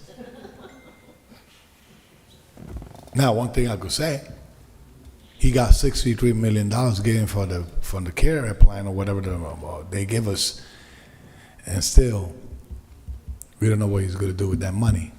But he's going to lie to the community because he still had to come to the council to get approved whatever plan he has. So let's not be a joke for the community. My vote is no. Councilman Mims? So we approved the consolidation of the fire and the police department. This bond is going to help provide those necessary essentials to make sure some of the issues that we have with the fallout of people calling in into our dispatch system and different things. This is a bond to assist with that. And I know I've been one of the people that have complained to the administration, and I'm sure others have as well, with the lag time and response time as relates to that system. And this grant will assist in that particular area, as well as some other things as it's broken down for police and for fire. So with that stated, this is something that it's needed. This is only the first reading. We still have the second reading, which will require 6 votes at that time. But tonight I'm going to vote yes. Thank you. Madam President? To the council members that have voted yes. As a matter of fact, Madam Clerk, can you read the votes? It's 4 in favor, 4 against. Okay. So I understand that our finance chair made a statement. Why the rush? I actually agree with him. But what I am going to say is why I disagree with voting no. Because Paterson, you all see the meetings, and you realize that they're saying, why the rush? This council cannot come to the middle. This council, as you can see, this will take months and months to get done. So Councilwoman Mims, thank you. And the finance chair, he's correct. There is surplus, there is. There isn't enough. Madam Clerk, my vote is yes. Thank you. The vote is 5 in favor, 4 against. Item number 18 is hereby adopted on first reading. Second reading will be held at the next regular meeting in March 22nd, 2022 at 7 p.m. Council President. Councilman Kalik? Mr. CFO or Madam BA, how is our credit card? How does it stand as of now? Councilman Kalik, the total debt capacity that we have is 270 million. With these 4 ordinances, we would be at 119 million. So less than half. About 40%. We are at 40% now. About, and yes. we still have about 60% available. Correct, after these 4. What was the standing like 2 years ago? I would have to check. I recall we were down to like 90,000 or 98,000 a couple of years ago. That's the money borrowed. Right now, the money borrowed, it's 89 million. Okay. So there's Thank money that we have not borrowed yet. Council President. Thank you. Council President. Thank you. Hold on one second, Councilman Velez. Are you done, Vice President? Vice President, are you done? Councilman, Were you done? I am done. No, I wanted to know because he called for the floor, so I'm asking you if you were. Who called for the floor? Velez. Yeah, sure. Yeah, I'm done. Okay, Councilman. Thank you, Councilman Khalid. Thank you, Council President. So, Mr. Silva, can you repeat that number again? 119 that we already borrowed? After these 4, 119, After the correct. fund. So you telling us that we still have 60% to spend? The total debt capacity is To 270. borrow, right? 270. That's the total debt capacity, yes. Guarantee me that even if we bond this money, guarantee me, all right, as a CFO you are, that you're not going to go after the taxpayer or tax increase to pay that credit card. I don't think I can guarantee you that. Why? You know who's paying that credit card? If you max it or you don't max it, the taxpayers. That's correct. And you know who had to balance the balance and check here? The administration. Who they gonna go after to pay that credit card? Unless this administration gonna file in the federal court for bankruptcy, then we cannot go to the taxpayer either to the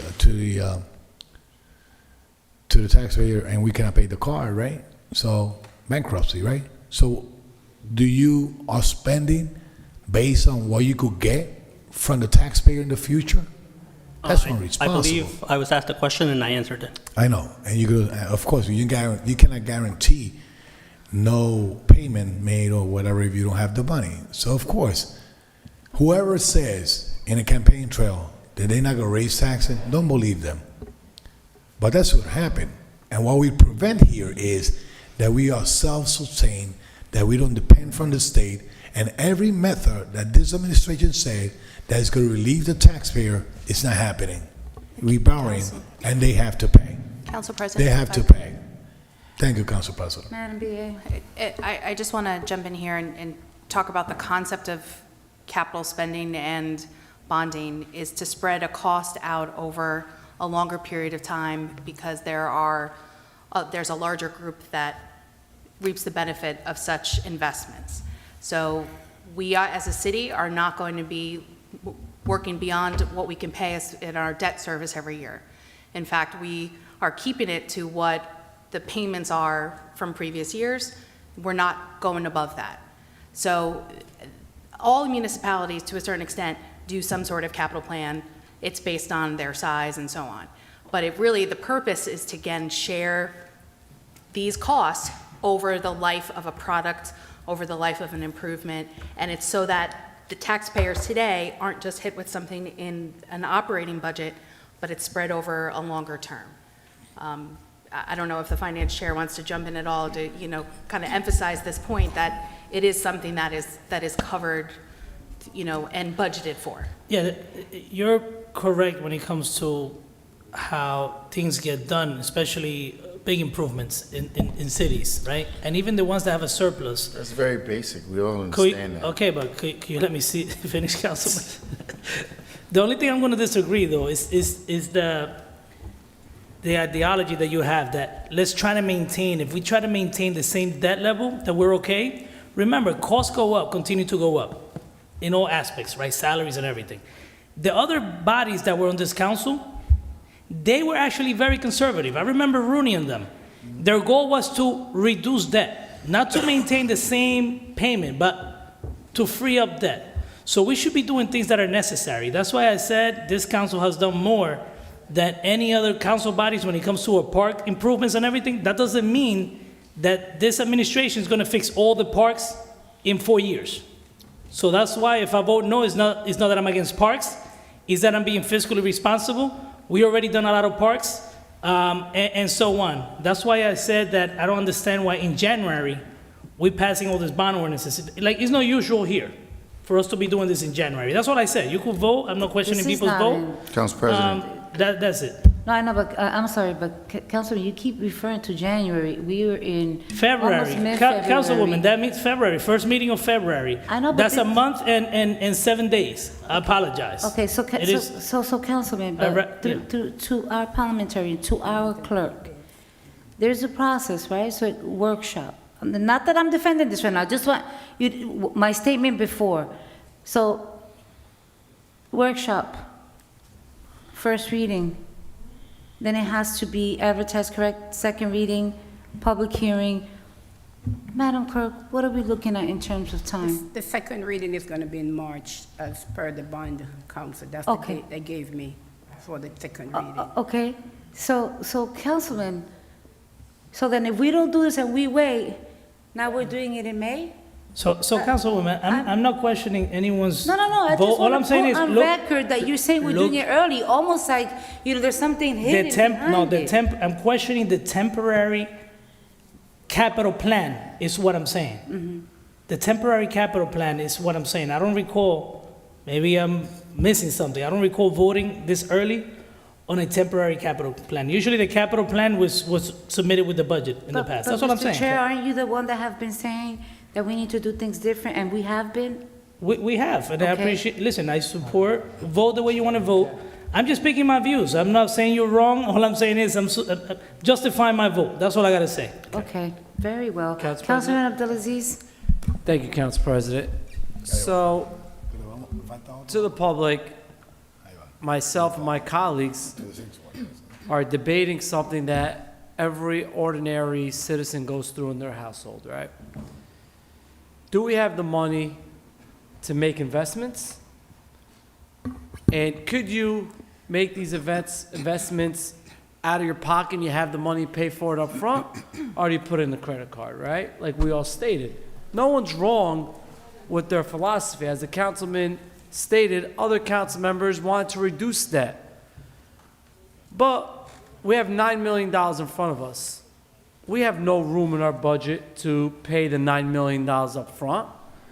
Especially when you hear some of my council colleagues, we want to give raises to the collective bargaining units. That's going to cost money.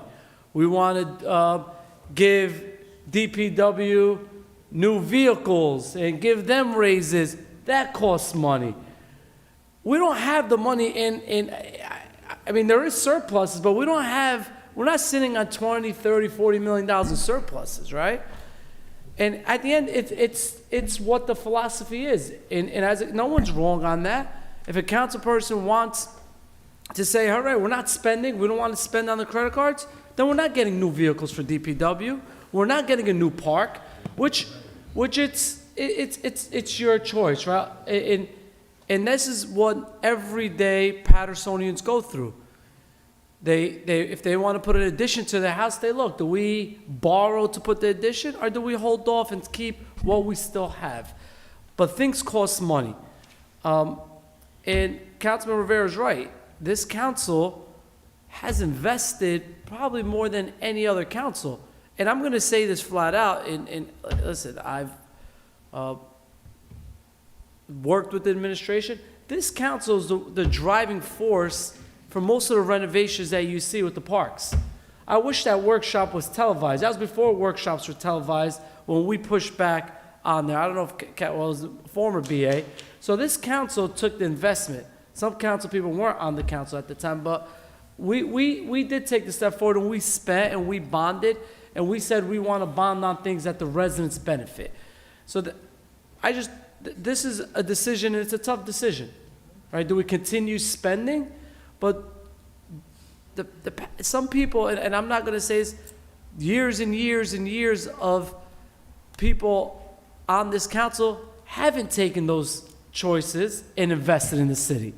That's why you still see trucks from 1987 on the roads, because 10, 15, 20 years ago, they weren't making the investments that we're making now.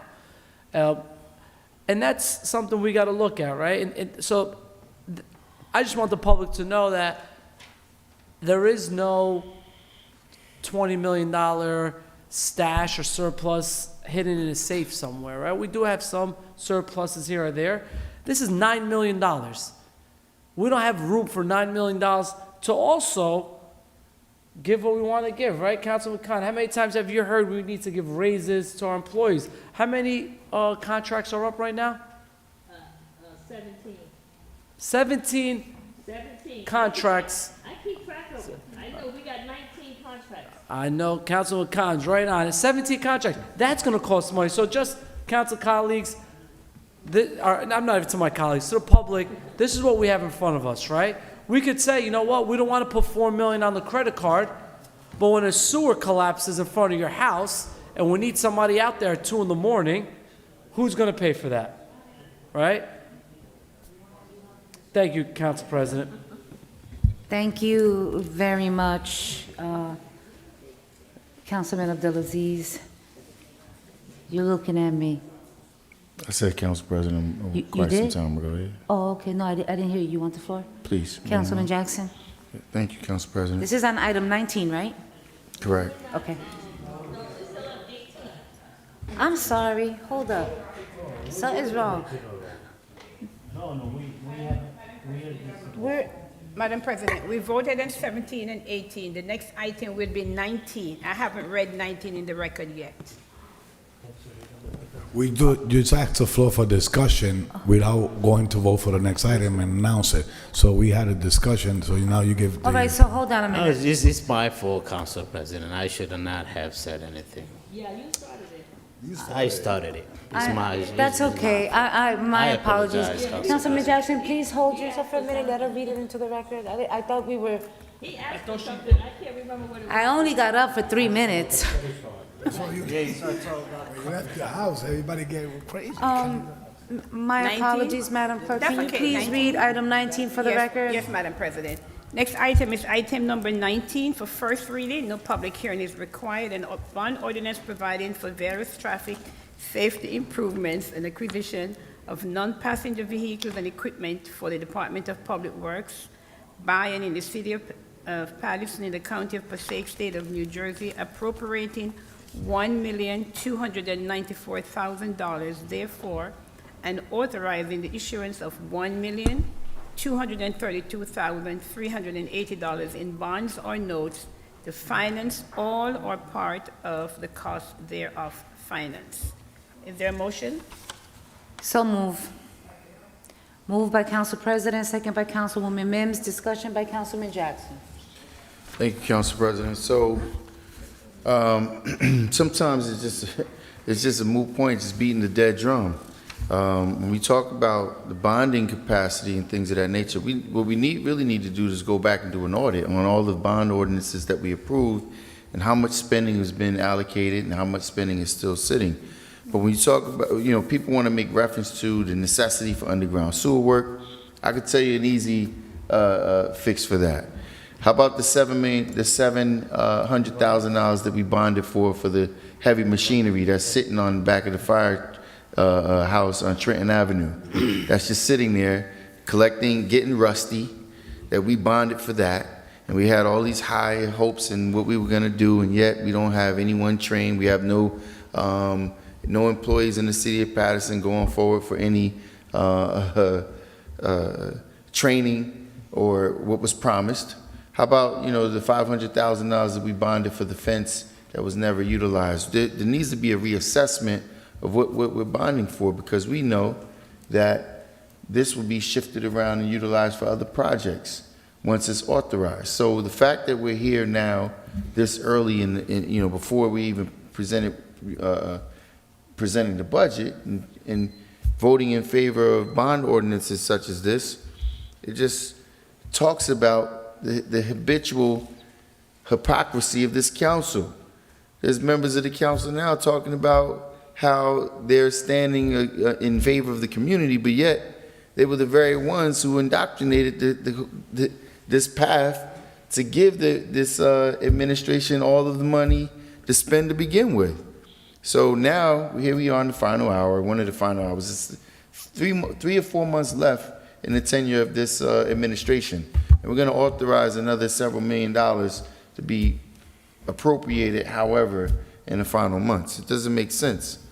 So we can continue to rush on and frivolously spend taxpayers' dollars and we're talking about how the regular residents, that's very similar. It's just reminiscent of the analogy of sharing a beach home, when yet we're finding dead bodies in between cars next to the library, where the library is not being properly taken care of, and the library director has to come here and fight extremely hard just to be fully funded so we can get the library and our youth services on point. But we're just giving away all this money. We're gonna allow the credit card to be utilized, as everyone so callously keeps talking about. Anyway, Council President, at this point, we already know how the vote is gonna go, Madam Clerk. So we're just like playing out a play that we've seen the ending of already. Thank you So we very might as much, well call for the Councilman vote. Jackson. Madam Clerk, roll call on item 19. Council President. Councilman Correct. Velez. Council President, Yes. in the workshop, and this was discussed in Oh, committee. my God, you know what, Councilman Velez, my apologies. What happened? Go ahead. No, Councilman, the Vice President had asked for the floor. He said after Jackson. Okay, go And ahead. then you just threw me off, so. No, that's okay. Councilman Velez. Okay, so quickly, in the workshop, Madam BA, when it came up to this bond for the, and I say it's $2,900,000 for Department of Public Safety, and I believe This it's is Public Works. Public Works. That's number 18 that we're talking, right? We're on number 19. Number 19, okay, here we go. 19, I had it right here. When I was talking, I put it to the side. I So, could review the items that are included if anybody Yes. wants. 19. What happened is in the title of this one, it says for non-passive vehicle equipment for Department of Public Works, buying the city of Paterson County, for, but it says in the, about public passage and this and that, right? I'm sorry? What is going to main thing it's going to be used for? So these are inclusive of traffic safety improvements, so that's any Correct. signage and things for traffic, as well as vehicles. Correct. So we have 4 F-350 single cabs. Correct. 4 F-450 crew cabs, 2 snow trucks, 1 front-end loader, There we and 2 Toro Master mowers So- are all this bond. So we got vehicles recently, new vehicles. So this is to add more into the game? Each year, we're All right. including Okay. vehicles. Good. Yes. So let's make believe, because there's and you stated that you don't know about it last meeting that we was, but there's a resolution to authorize an application to complete street technical assistance program, and they expecting to receive 1.2 million on it. I'm sorry, I didn't hear what that was? A resolution authorizing the application to the Complete Street Technical Assistance Program. Okay. So they're looking for apply for it and get at least 1.2 million out of it to do the grant is to needs for driver, pedestrian, bicyclist, transit riders, emergency responder, and good movement of base and local signage and walk, place to live, etc. So walk, all the safety thing for pedestrian. If we get awarded $1.2 million and we approve this one, how we could deduct it for it? No, we can always shift the resources if any of those ones were planning to be used in that area, but I believe a lot of what that information is, it's safety improvements, everything from, widening sidewalks, it's curbage, it's beyond just some Did she signage. say widening sidewalk? Well, I don't know exactly, I would have to look at the grant application, but as I mentioned last time, there's flexibility around your bond ordinances, and I know that the council has approved numerous, even if it's, four-way stop signs in other sections of the city, not necessarily related to what that grant is for. Yeah, but that's part of what this BA. bonding is for. Let her complete. I'm sorry. Let her complete. Go ahead, so complete your sentence. So that's what I'm saying is part of this this funding. But again, the majority, $1,044,000, is for DPW vehicles, specific vehicles. Okay, so I know you're using the vehicles. You use the most needed item to justify the whole bond. Vehicles. We all know that we need vehicles.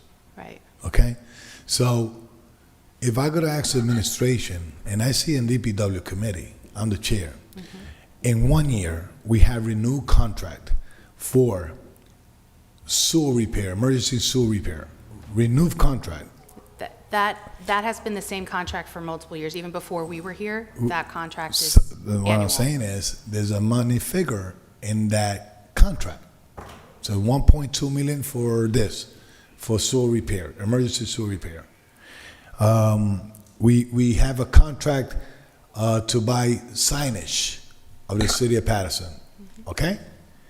And we could go on the record how many contracts we have already approved to stock our inventory to signage, stop sign, or whatever. This is all year round, all year round. Now you want to bond for the same thing that we already had contract. But Are you sending a message that probably we behind in the payment those No, contracts? You want to Councilman- use the bonding to catch up in those payments? No, Councilman, the bond every year supports that contract that you're talking about for sewer. So if you're saying the emergency sewer repairs, that's one contract. That's about, if you're saying 1.2, I would have to look up the exact number. So where you leave the revenue that comes to the city? There's also the fee that goes to the Passaic Valley Sewerage Commission. There's the money that goes to repair the sewers.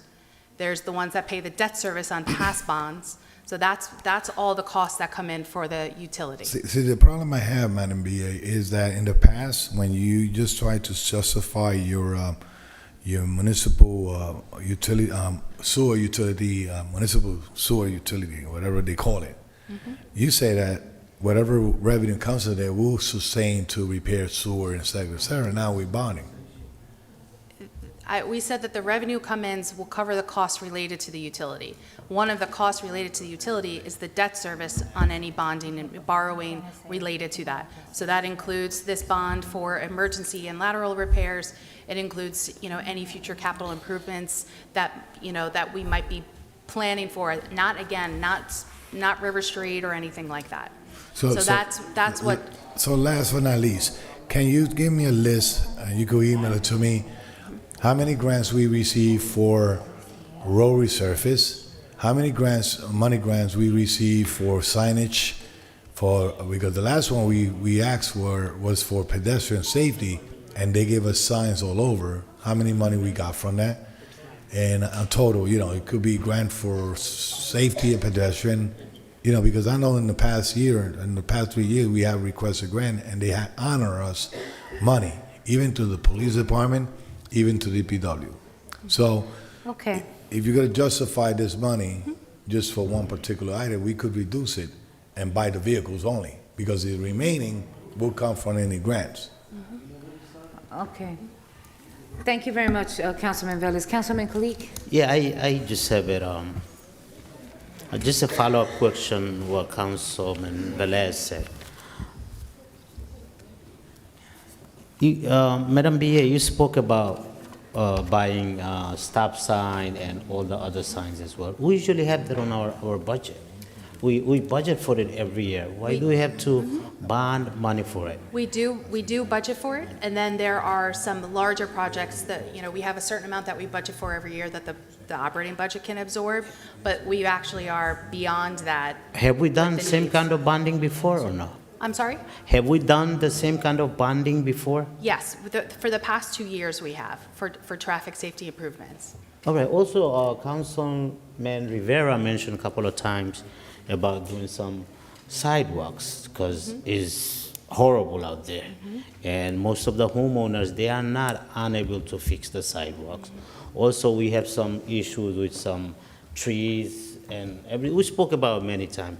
Have you thought about adding or doing some of the sidewalk for the resident? That's gonna go directly to, improve the quality of life as well as it will impact the resident directly. Right. Yes. Have you thought about it, putting or adding some money or doing it from some of this money? If you can? We haven't included anything as part of this money as the bond, but we have talked about it and we have included it in some of what we're going to bring before you for the American Rescue Plan dollars, so that there could be a program, and we're getting some information now of how it's used, how other communities do this, that maybe there can be something like a loan or a grant, or there's something that if the homeowner can pay a certain amount, then the city can match it. We're looking at some possibilities, but we're already earmarking some money from the American Rescue Plan for such a project.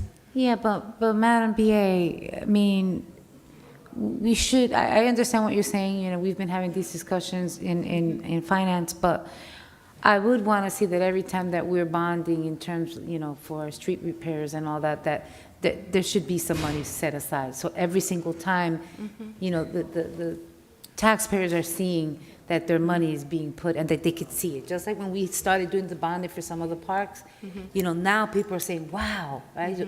And I agree with Councilman Rivera also. We can't do it for all the parks, right? So there has to be a little give and take. And I agree.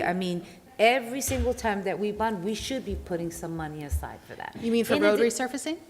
Correct. Yeah, well, for that road resurfacing in particular, I think we've been lucky in the past couple years that we have received DOT money, that we're still working on those projects.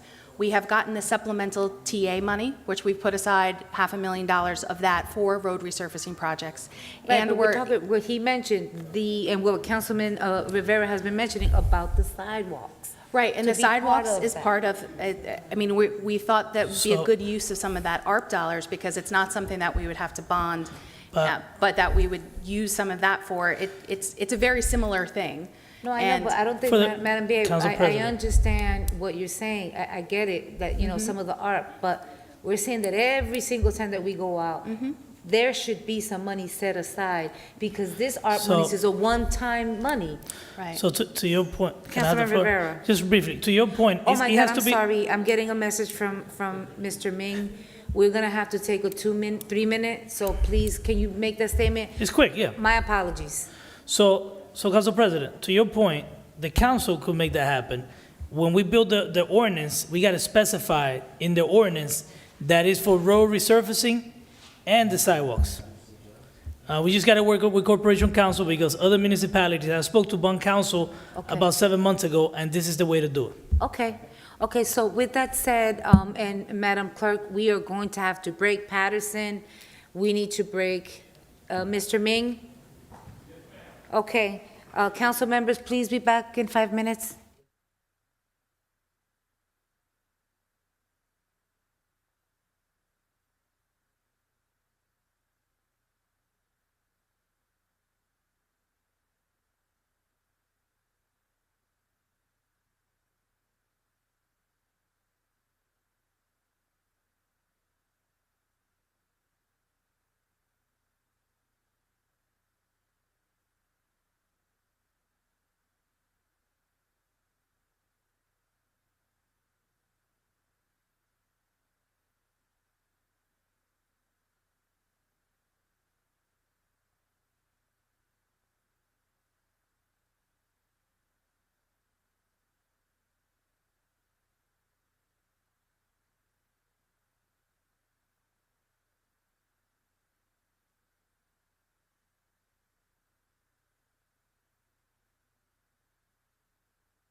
got 1, 2. Well, I don't care about the officers. No, just kidding. We just have three left. If I gotta be here till midnight, you do too.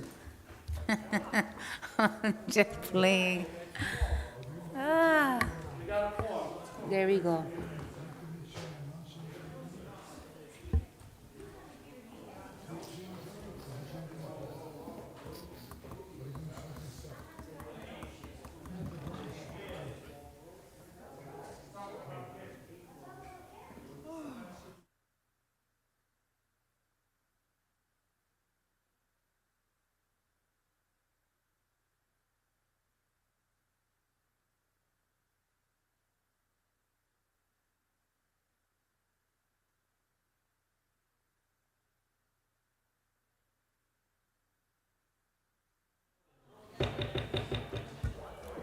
Okay.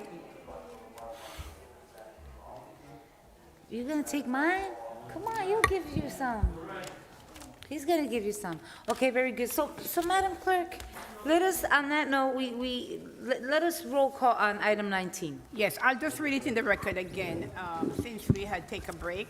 So we are back with item number 19 for first reading. No public hearing is required, and bond ordinance providing for various traffic safety improvements and acquisition of non-passenger vehicles and equipment for Department of Public Works by and in the city of Paterson, the county of Passaic, state of New Jersey, appropriating $1,294,000, therefore, and authorizing the issuance of $1,232,380 in bonds or notes to finance all or part of the cost thereof. Finance.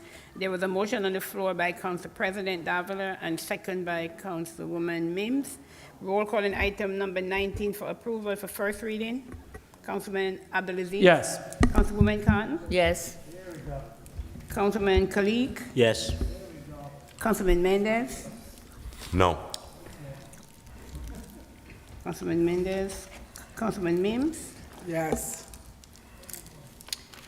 Councilman Rivera? Pass. Councilman Velez? You know, I am a advocate for safety, pedestrian safety and signage. As a chair of DPW, always request to have our DPW equipped. So in this one, I have to vote yes. This is one, it's a fair one. So the other one, they go budget for it, but this one I will go yes. Thank you. Councilman Rivera? Yeah, I just want to hear how all this equipment is going to be put into use to benefit the residents. We purchase machines every year, and we don't get the best use out of them. We just purchased last year a machine to cut trees and trim, I think it's to cut the stumps. And we are using it, recently we started using it after a while. I know some things, happened that they needed training, but the bottom line is we have to have a plan to make sure that whatever machinery we use and equipment, that is going to be utilized. My vote is no. Your vote is no. Madam President? Yes. The vote is 6 in favor, 2 against, 1 absent. Item number 19 is hereby adopted on first reading. Second reading will be held at the next regular meeting of March 22nd, 2022 at 7 p.m. Thank you very much, Madam Clerk. Item 20.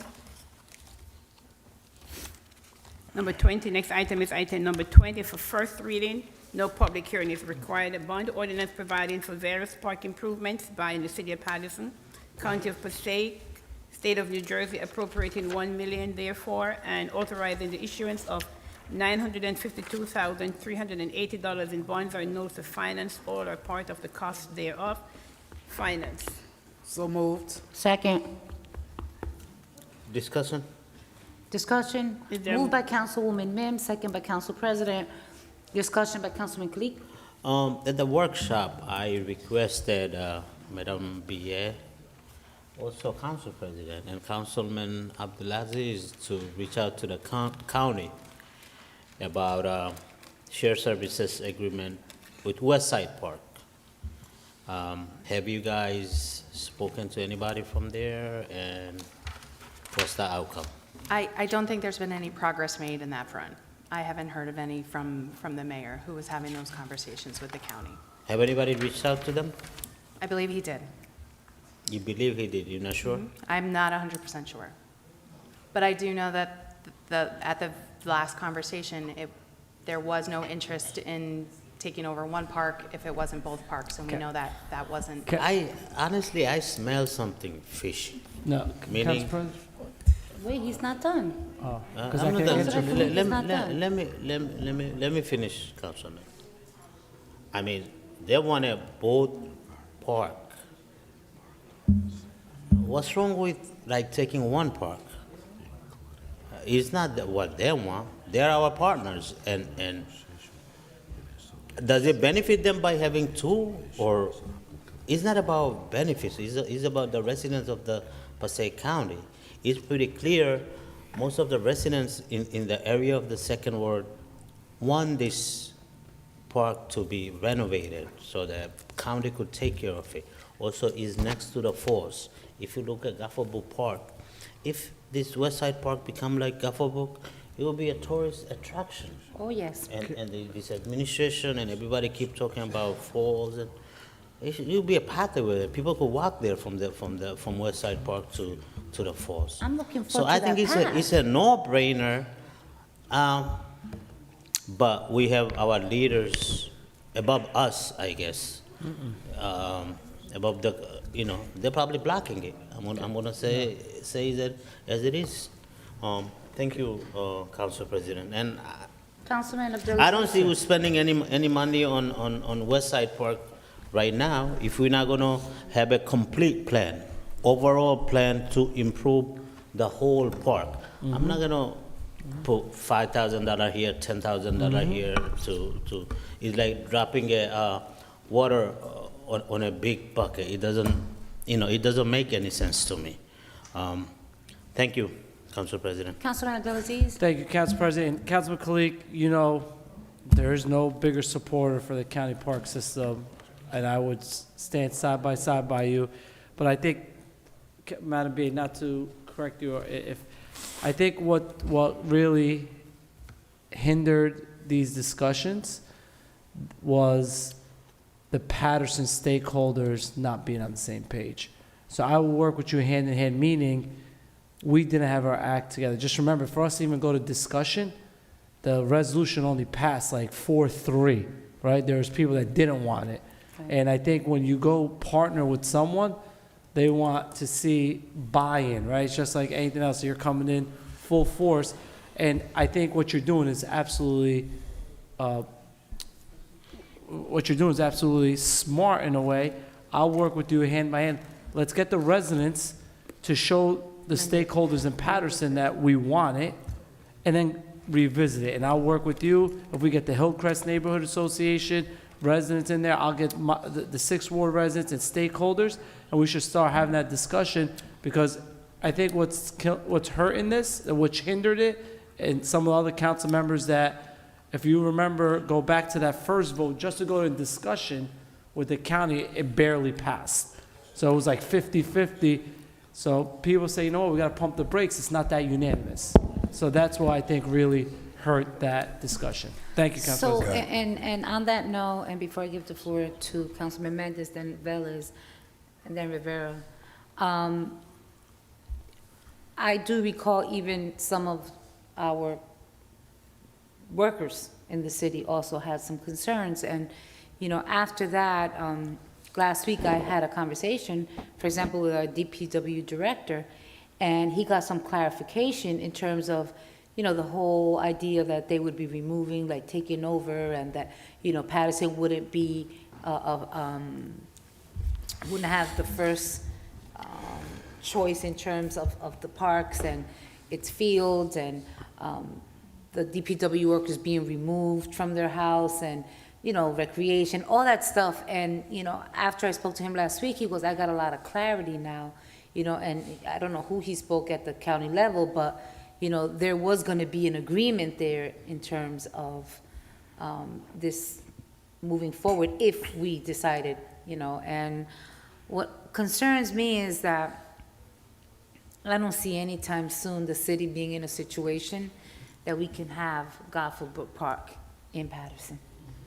I don't see it. I don't see it at East Side. I don't see it at West Side, unless the county becomes a partner and we actually have them take over our parks. I don't see that happening. Not with where we are with our budget, not being a transitional aid.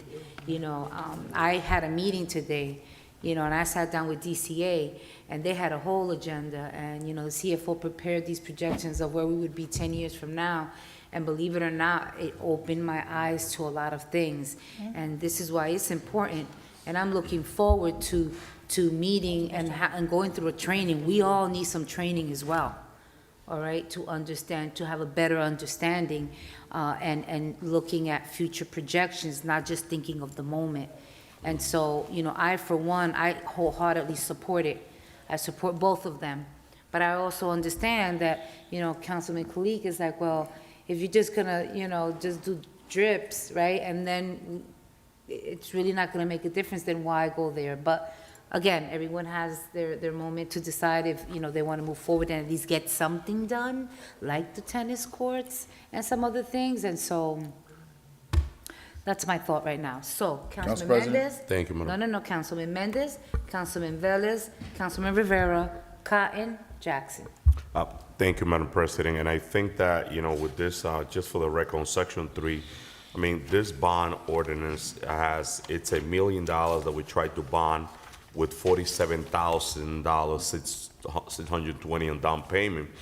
But Section 3 of this bond ordinance, it specifies that with this $1 million, the administration is planning to fix various park improvement, but not limited to Westside Park and various other parks throughout the city, including but not limited recreation improvement, acquisition and installation of applicable of park equipment and amenities, improvement to field in court and real property and park facility property. I think that this bond, the administration, it's all over the place. Well, what can you do with $1 million? You mentioned so many things here that you're not going to be able to accomplish half of the things that you mentioned here. And I think that's something that I'd like to see when we're talking about bonding. Let's say that you're going to bond to fix Westside Park. Let's talk about Eastside Park, that you're bonding to fix Eastside Park. We should have a plan in front of us. They say, okay, what are we looking to fix on Eastside Park? The tennis court, we gotta fix, we're gonna do this A and B, and the total cost is $1.5 million. Okay, now we have a clear picture of what we're gonna do with the park and how the park is gonna look. So let's bond for that. We all agreed, let's get it done and let's fix it. But I'm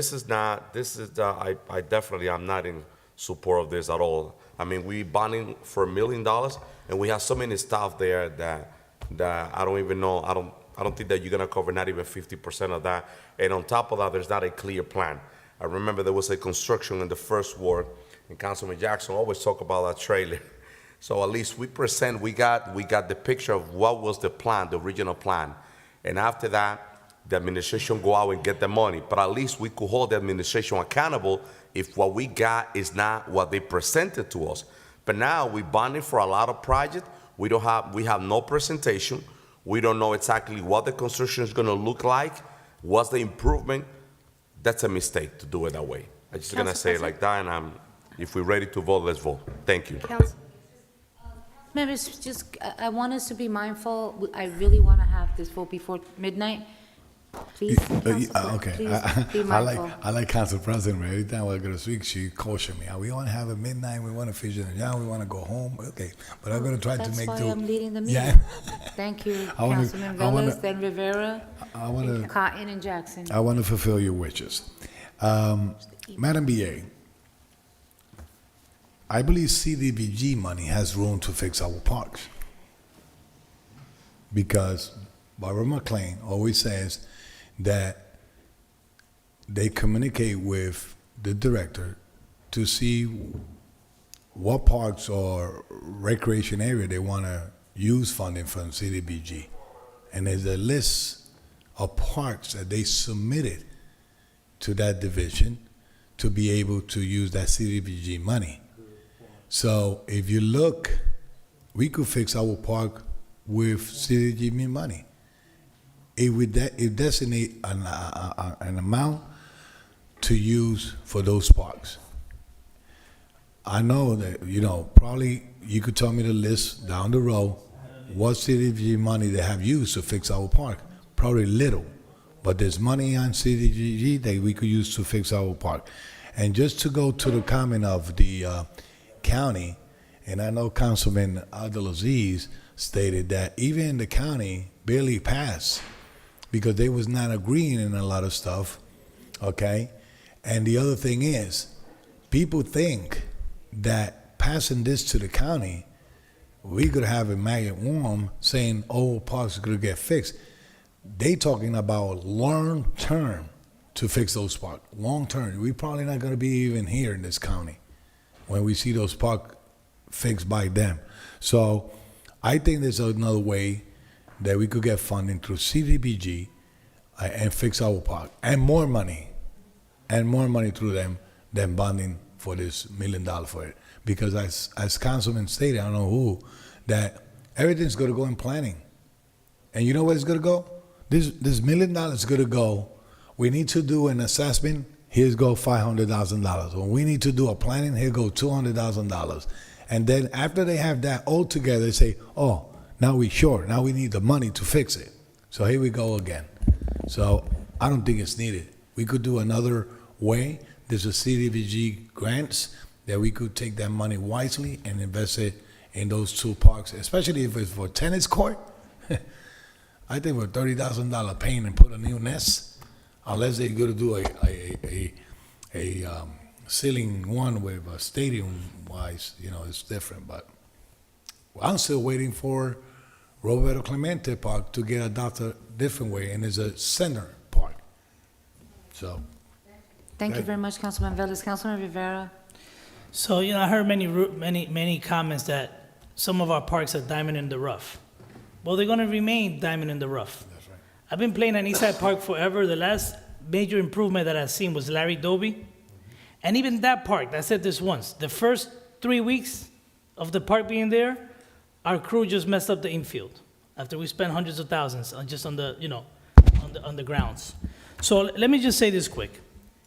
We need to see from the administration what is the plan for these two parks. That's one.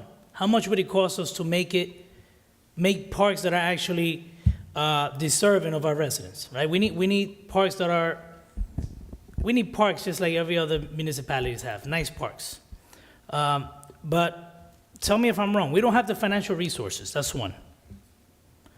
Our current employees, and I'm going to be the bad guy. Don't care how, I got to say it the way it is. Our current employees have failed to maintain our parks. They have. I've been saying it for 3 years, nothing new.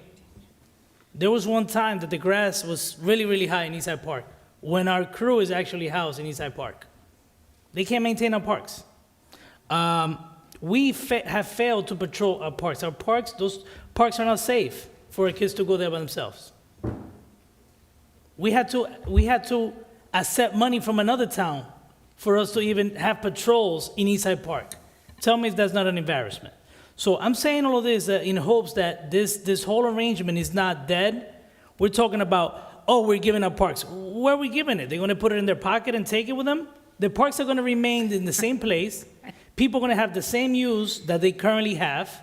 I just don't see what we're giving up. We're talking about giving up. If we were able to do this, right? If we were able to do this, now the resources we currently have, we could put in other parks like Roberto Clemente, which needs to be attended. That park needs, all these parks could be, all our resources could be put in other places.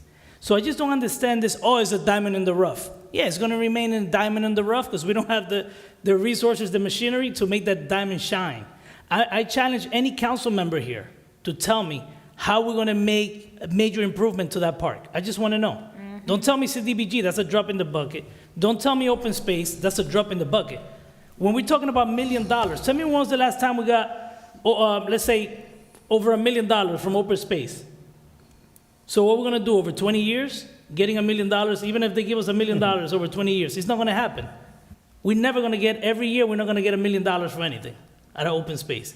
CDBG will limit it also. So all I'm saying is, we have to be more open-minded and stop being, narrow-minded when it comes to doing things a little differently. And I just want to put that on the record. Thank you very much, Councilman Rivera. Councilwoman Cotton and Councilman Jackson, please be mindful of the time. Yeah, I know, we need to, once one starts, everybody starts, but I just, we're gonna talk about item 20 and 21.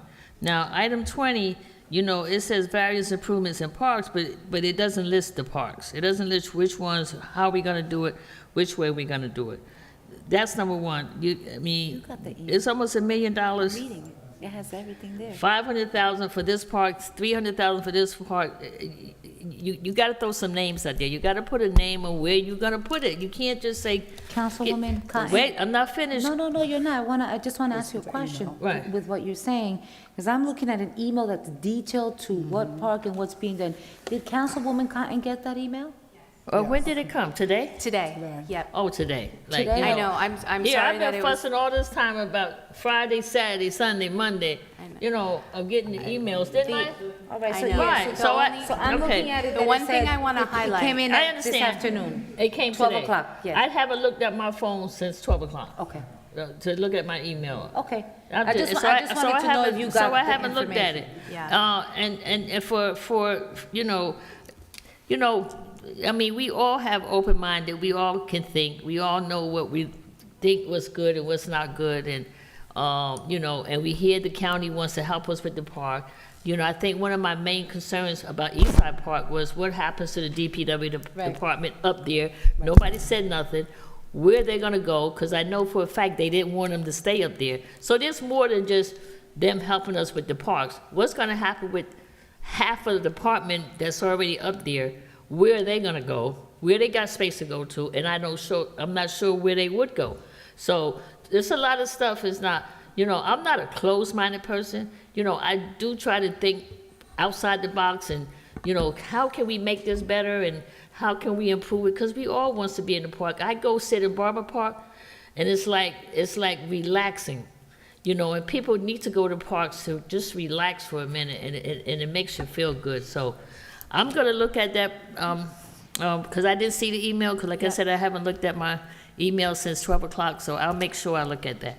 Yeah, and I'm, Council Thank you, President. Council President. Madam Beer. I do want to apologize for that delay. I was talking with the director about it at the end of last week, and I know, especially with the funeral out yesterday, and they were working on some items, but I can just have part of the reason why the email was delayed is because they were preparing a full listing, in particular of Montgomery Park, and what the items would be included in Montgomery Park, Vera Ames Park, for improvements there. And so for this $1 million, what we were looking at is the West Side Parks tennis court, which is what was specified in the ordinance. The estimate is about $300,000.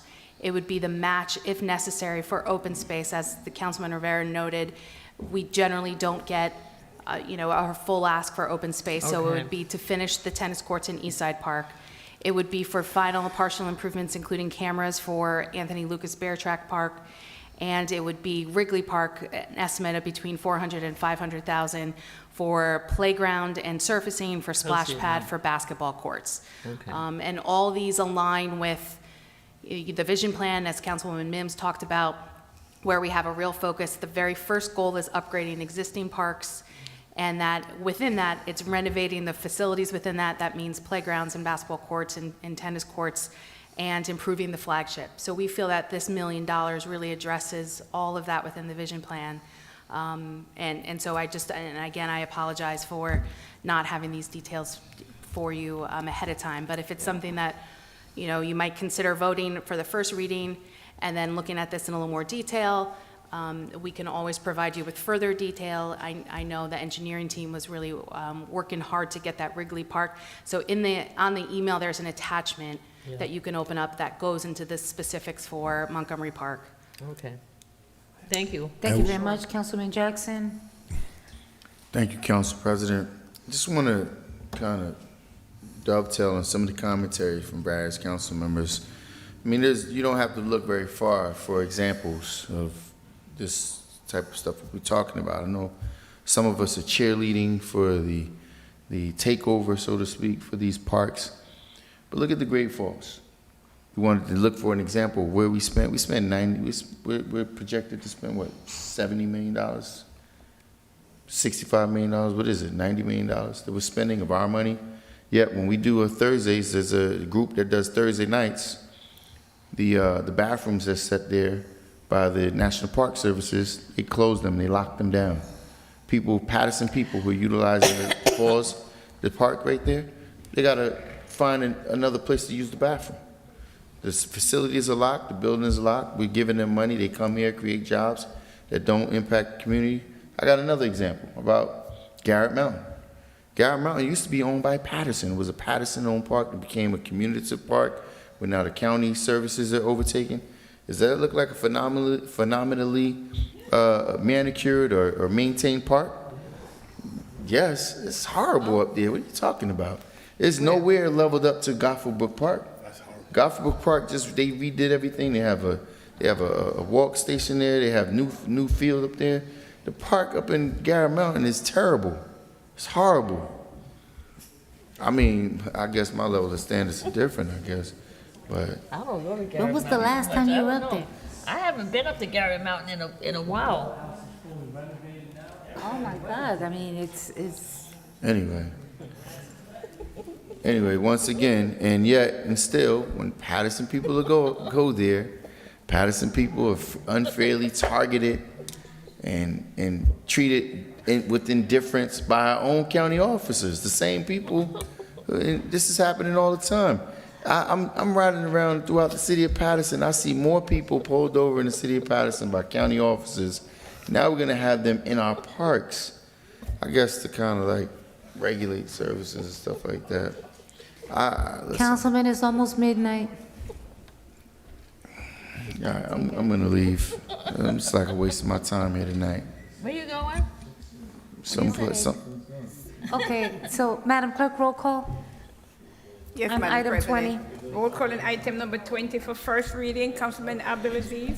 Thank you, Madam Clerk. Don't talk no more, just vote. No, so this is to the public. This is where it is important, and hopefully one day our park system joins the county park system, only because right now we're using our credit card to fix the park. Smart way of doing it is using the county's credit card that has a lot more money to fix the same park, right? That's what other towns do. I was just on the Facebook page of a Bergen County commissioner. They're building a brand new boathouse in North Arlington in their county. You got to see the facility. In Hudson County, they built a catering hall in their county park that residents could use, right? That the county is doing in Jersey City. Smart planning, instead of using our money, we should have been using the county's money to fix these improvements. But hopefully one day the stakeholders will realize that, and then we get there. We're not there yet, but hopefully we do. Our Councilwoman Cotton, if this were a county park, this $1 million could have probably went to Barber Park instead of West Side. My vote is yes. Thank you. Thank you. Councilwoman Cotton. You know, they just love to use Councilwoman Cotton's name all the time.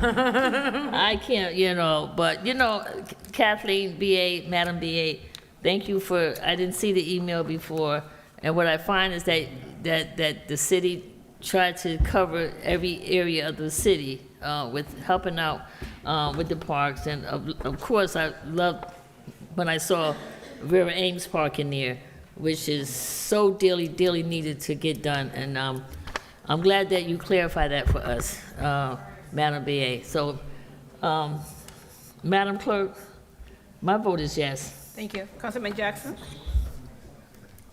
Yes. Councilman Khalid. Thank you, Madam Clerk. I think something is better than nothing.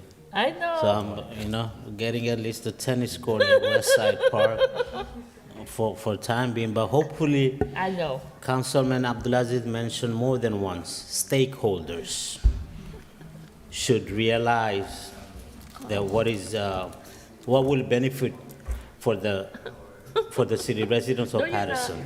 And I'm just wondering, Councilman Abdulaziz, those Stakeholder, have they gotten anything for our parks in recent years? I guess, you know, I don't even know what's the meaning of stakeholders. I'm going to support it, but I'll ask him privately. Have those stakeholders gotten any money to improve our city parks? My vote is yes for the bonding. Thank you. Councilman Mendez? Thank you, Madam Clerk. So before I vote, I just, Madam BA, your statement was that you sent us an email today. I haven't looked at it. I don't have that email. I might have it, but you know, I was on my way here. It's there, but today was a meeting. But let me just tell you this, and this is what I think, and this is what I believe in. The reality is that the administration, you guys are working backwards. Why I say this, right?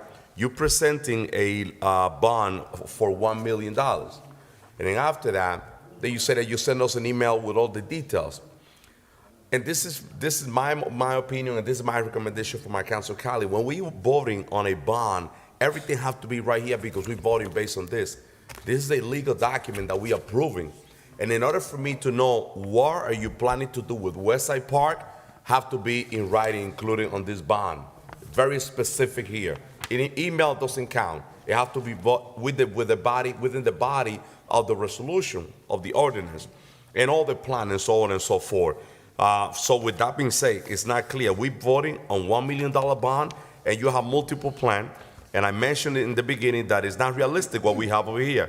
We're talking about, you know, improving Westside Park, section of Westside Park, you know, and all the park throughout the city, recreation improvement, acquisition, installation of and park improvement, but we don't have in detail what are we planning to do with that.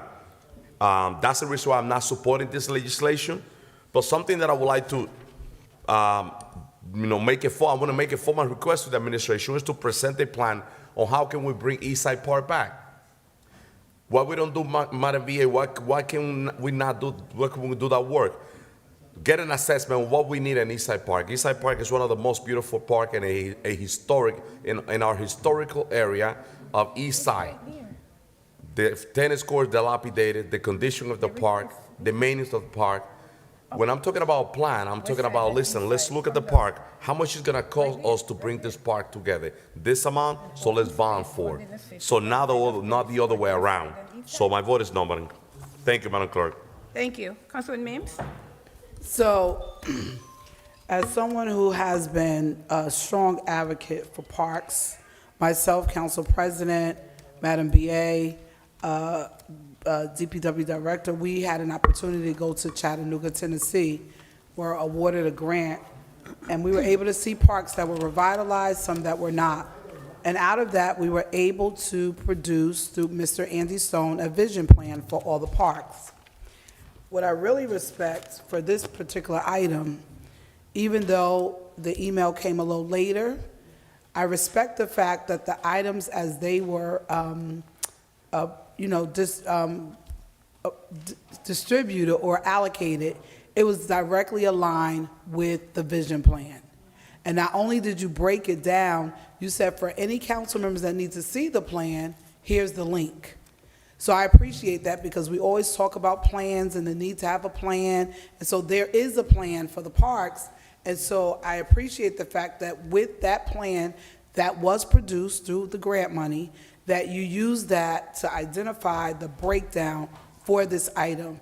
And that's some things that we talked about, myself, Council President, and that's how the creation of the Friends of Paterson Parks was established, and so many things. So for this item, I can just emphatically say that you did what was needed based on the plan for parks. And I'm sure once more money becomes available, you'll do the same thing. So with this item, I have no other choice but to vote in the affirmative because it directly aligns with the recommendation from someone who is a master parks planner. So my vote is yes. Thank you. Councilman Velez? There's a lot of things in this park could be done, and once again, with CDBG money. What is painting the curve, and around or whatever it is from that park, the tennis court, painting, putting a new nest. How much is it gonna cost us? Probably $50,000 to fix it and put it beautiful. Cosmetic part. Remember what DPW director told us? Some of the stuff it's done. It's gonna be new. It's not painting. So when you go, see, this is the thing. We put in the carriage in front of the horse. Once, I like to approve things with plans. This is how it's gonna look. If the administration could come before the next meeting and tell us, listen, this is the drawing, this is the plan, this is how it's gonna look, this and that, then we saying, okay, the money is gonna be worth it to invest in those, in the initiative of the park or whatever you wanna do, okay? Right now, we just approving the money without no plan. We have the name of the place that designated the money, but what we getting for it? For that money, what are we getting for it? So it's hard to keep on approving things and we don't know what's coming. And Councilman Jackson, I understand when that time we were talking about the trailer. Now I see, and I commend you, Councilman, because they presented something and came back a trailer that is not being even utilized at this time. So, and Madam Council President, I'm be receiving texts. And I want to say this statement. We are the legislative body. We cannot tell no director, as on DPW, police, or whatever, you need to do this because I'm the councilman. Okay? You need to clean that park because I'm the councilman. No.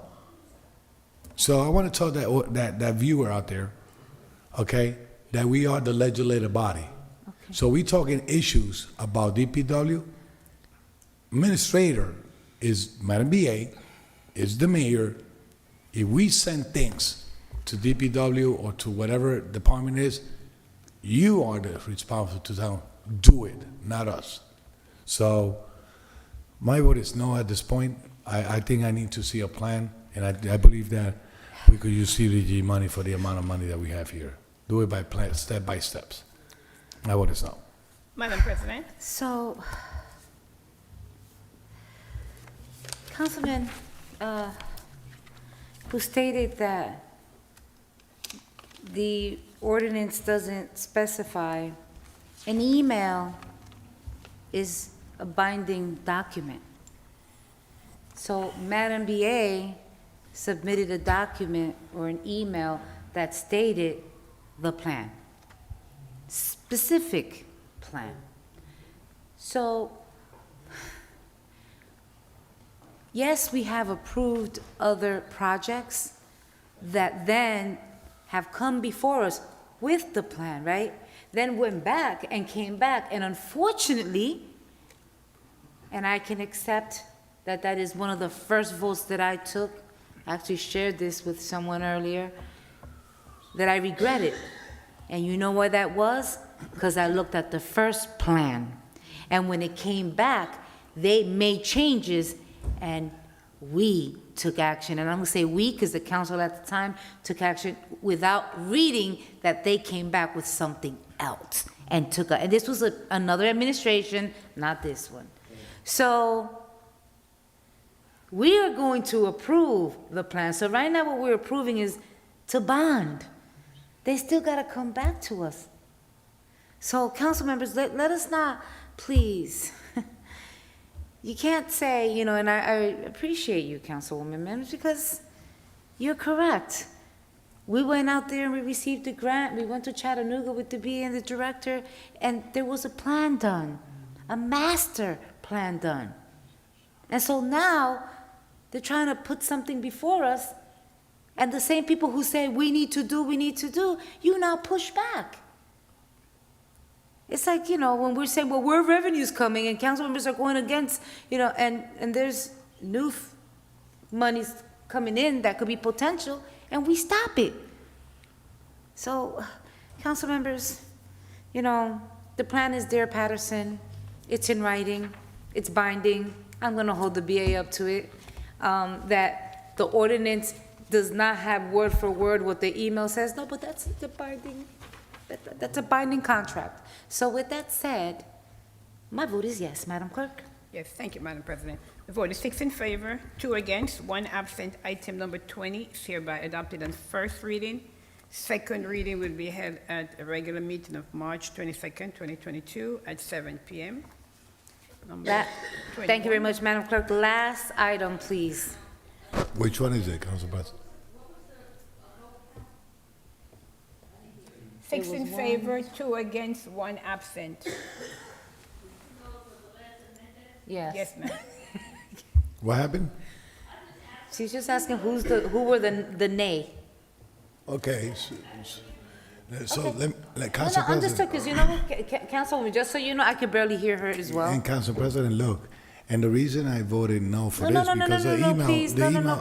Councilman, no. So- You voted and you gave your reasons and that's fine, you know, it's your reason, just like Councilman Mendez. The only thing Yeah. is that I don't want us to say that, no, there is no plan, when we have something that there is a plan. And this is what I was And a going to tell you. specific one. And this is what I was going to tell you. Wait, In wait, the but plan. I already Hold on, called the- Hold on, because you told the resident there's a plan, but in the plan that she's saying, it says, we think the ability to utilize American Rescue Plan Okay, funding for the park. Councilman- So why not use that Councilman, money no, instead of funding? Okay, Madam Clerk, please read into the record the last item. It is 1212.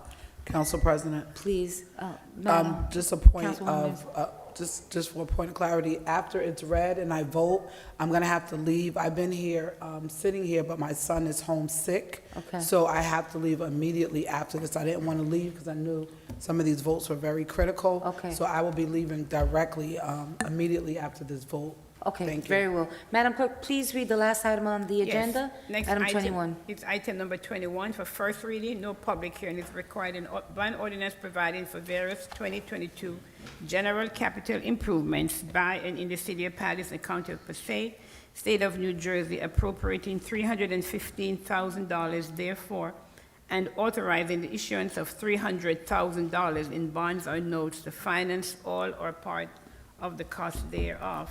Finance. A motion? Do I have a motion? Moved by Councilwoman Cotton. Do I have a second? Second. Second by Councilman Kalik. Any questions? Roll call, Madam Clerk, on item 21 on first reading. Roll call on item number 21 for first reading. Councilwoman Cotton? Councilman Jackson?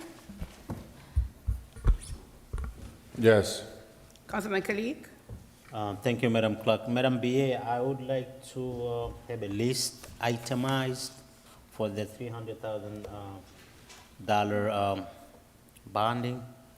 I know you have a plan of doing some work in the second floor, also in the third floor. Until I see that before the final reading, the second reading, I would like to say that if I don't get it, my vote will be no in the second reading. For first reading, my vote is yes. Councilman Mendez? Thank you, Madam Clerk. And just before my vote, let me just put a quick explanation on the floor. And I'm do this, you know, this is my personal experience. What I do for a living is real estate, investment, construction.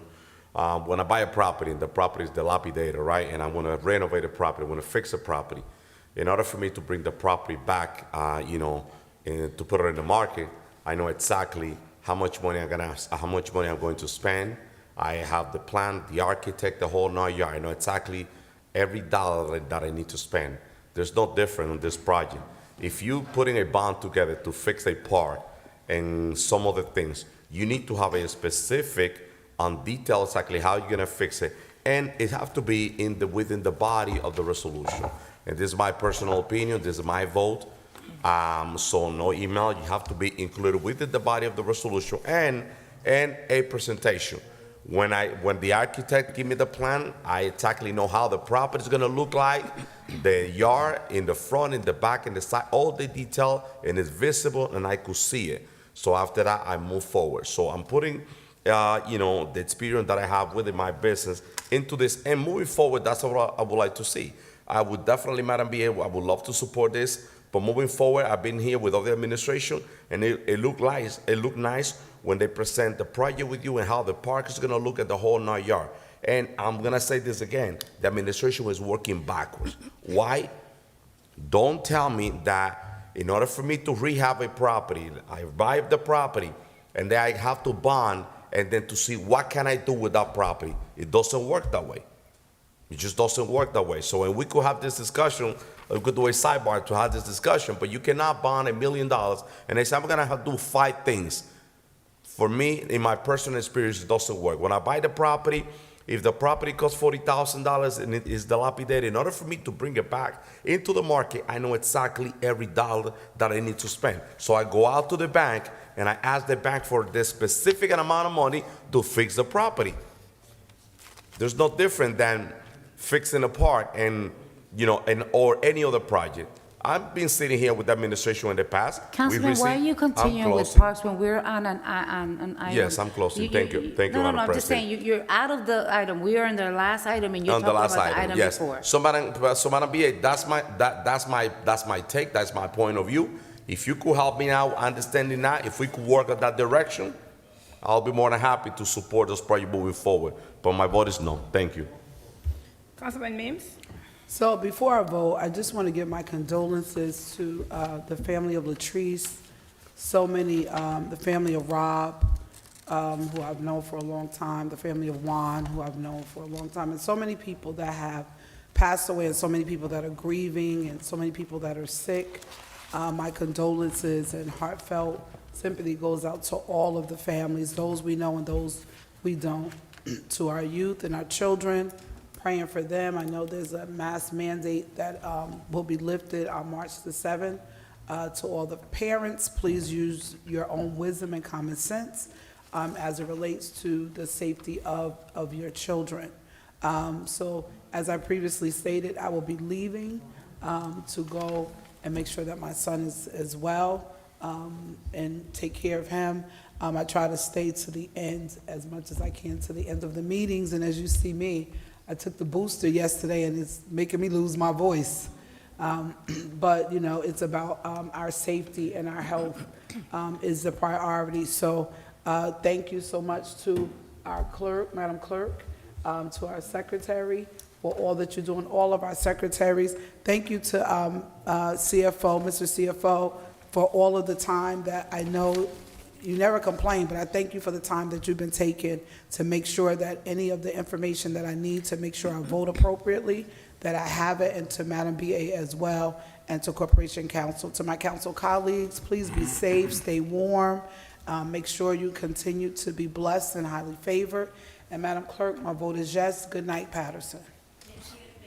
Thank you. Councilman Velez? So let me help my Councilman Mendez regarding his statement regarding buying a house and borrow money to fix it. You go to the bank first. In other words, you go to the bank, buy the house, and then after you purchase the house, based on what the credit was, then you get a line of credit to fix whatever you want. Okay? Could be $50,000. The max is $50,000 sometimes. They don't give it more than that. But you know already that you had to probably change the boiler. It's the average cost per square foot, Councilman. Let us Correct, know. correct. Okay. So this is what I say. I'm looking over here that is for flooring for the administrative office. It's not specifying which administrative office. It's not specifying IT. It says IT IT flooring. Yep, downstairs? basement. that one downstairs. That how many square foot? They got an estimate for that amount. Okay, so I'm gonna do like Councilman colleague just say. And so they don't tell me what kind of material they're gonna be using, square feet, how it's gonna look, paint and everything, the walls and everything, taking the mold out of the. That's for second reading. Go ahead. I know.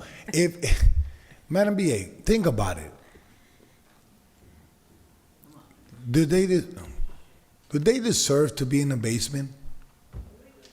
Oh, So if you look at it, they deserve to be in a better place.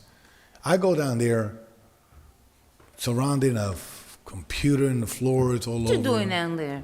I had to go talk to Ryan about my computer. But, everything is where we go to vote, right, Councilman?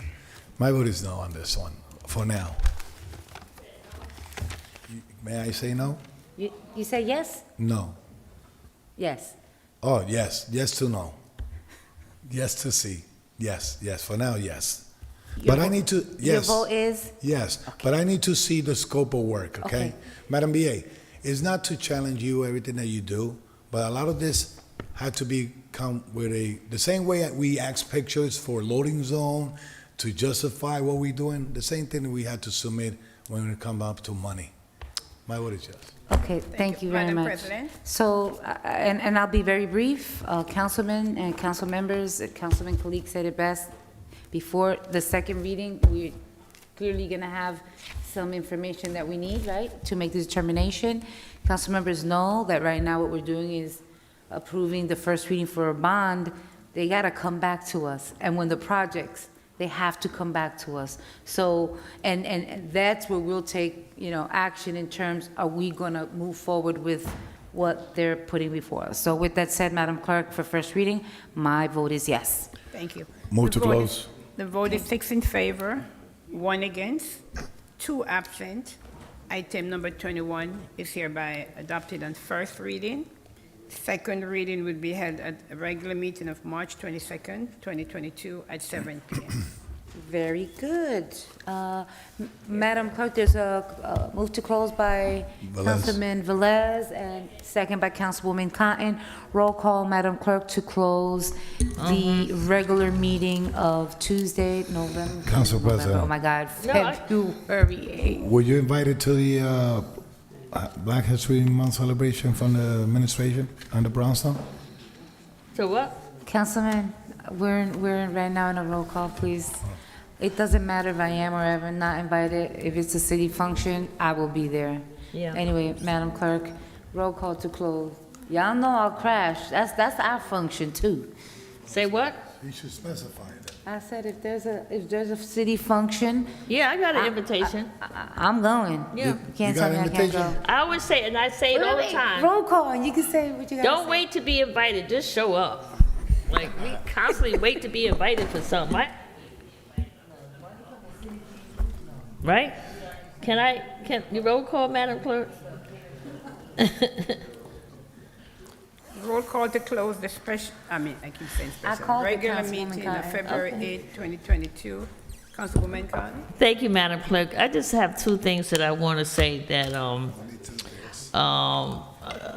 the passing of our city employees, Treese, with the Department of Recreation. She'd been with them for 24 years, and it was just so sudden and sad that she was a really good friend of my daughter's, but I've known her, we're working with the city, and I just want to give my condolences to her mom and to her son on her passing. And I think, it affected us all when we heard about trees for recreation. Also, one of our other city employees, McDaniel, he works for the library. I don't remember getting anything about his mom, but I have known his mom for over 30 years. Her name was Van. We call her Van, but her last name is McDaniel, and she passed. And I just want to say to her son, he works at the library, security. I just want to give you my condolences on that. I just also, our assemblyman is doing having something in legislators about bail reform. What I think that when they did bail reform before, they were looking at people who were being arrested and were not able to post bail, and for some of those were minor crimes that were being committed, child support, little ones. So now they realized that they needed to reform that with the gun violence that's happening so in our city. But with that being said, I just want to say to you all out there, still be safe. We're still in COVID. We never know what's going to happen. To Madam Clerk, thank you for all the help that you give me. I want to say to BA, thank you for helping me whenever I needed to get some assistance. To our CFO, thank you for all your assistance. I call you quite a few times, so I thank you. And of course, my corporation counsel, what I'd love, all three of you guys over there, you can walk in at any time, and you will help and assist. So I want to thank you for that. But I just want to say one more thing, and I'm so happy for my baby girl, my Candace Cotton. And I want to say congratulations to her out there. She was chosen first black African-American female to coach varsity softball at Kennedy High School. And I want to say congratulations to her. She's a pretty girl, but she's always been an athlete. So she's an athlete besides being pretty, but she knows how to play softball, she knows how to play basketball, so she was always good in that. And so I want to say congratulations, Candace Cotton, to Kennedy High School. Thank you for choosing her to be the varsity coach for the girls softball team here in the city of Paterson. God bless you all. My council members, have a good night. Proud mama moment. Proud. Thank you, Madam Clerk. My vote is yes. Thank you. Councilman Jackson? They just did it. Just saw her at Kennedy the other day. That's beautiful. Congratulations, Ms. Cotton and Mrs. Cotton. Job well done. So, just a moment of reflection. We get no answers here. Still, I sent requests for this illegal work going on in the building on the corner of Market and Memorial, 4-story. I guess it's going to take someone to actually lose their life. I mean, we already have people losing their lives at an alarming rate around the city. The city's total mess, dirty everywhere, and the whole sense of lawlessness is out of control. So I'm trying to figure this out. Council members, you guys are on notice. I mean, I think that, at the very least, we should have, we should be looking forward to bring forward a committee of the whole. I've been saying it the entire time.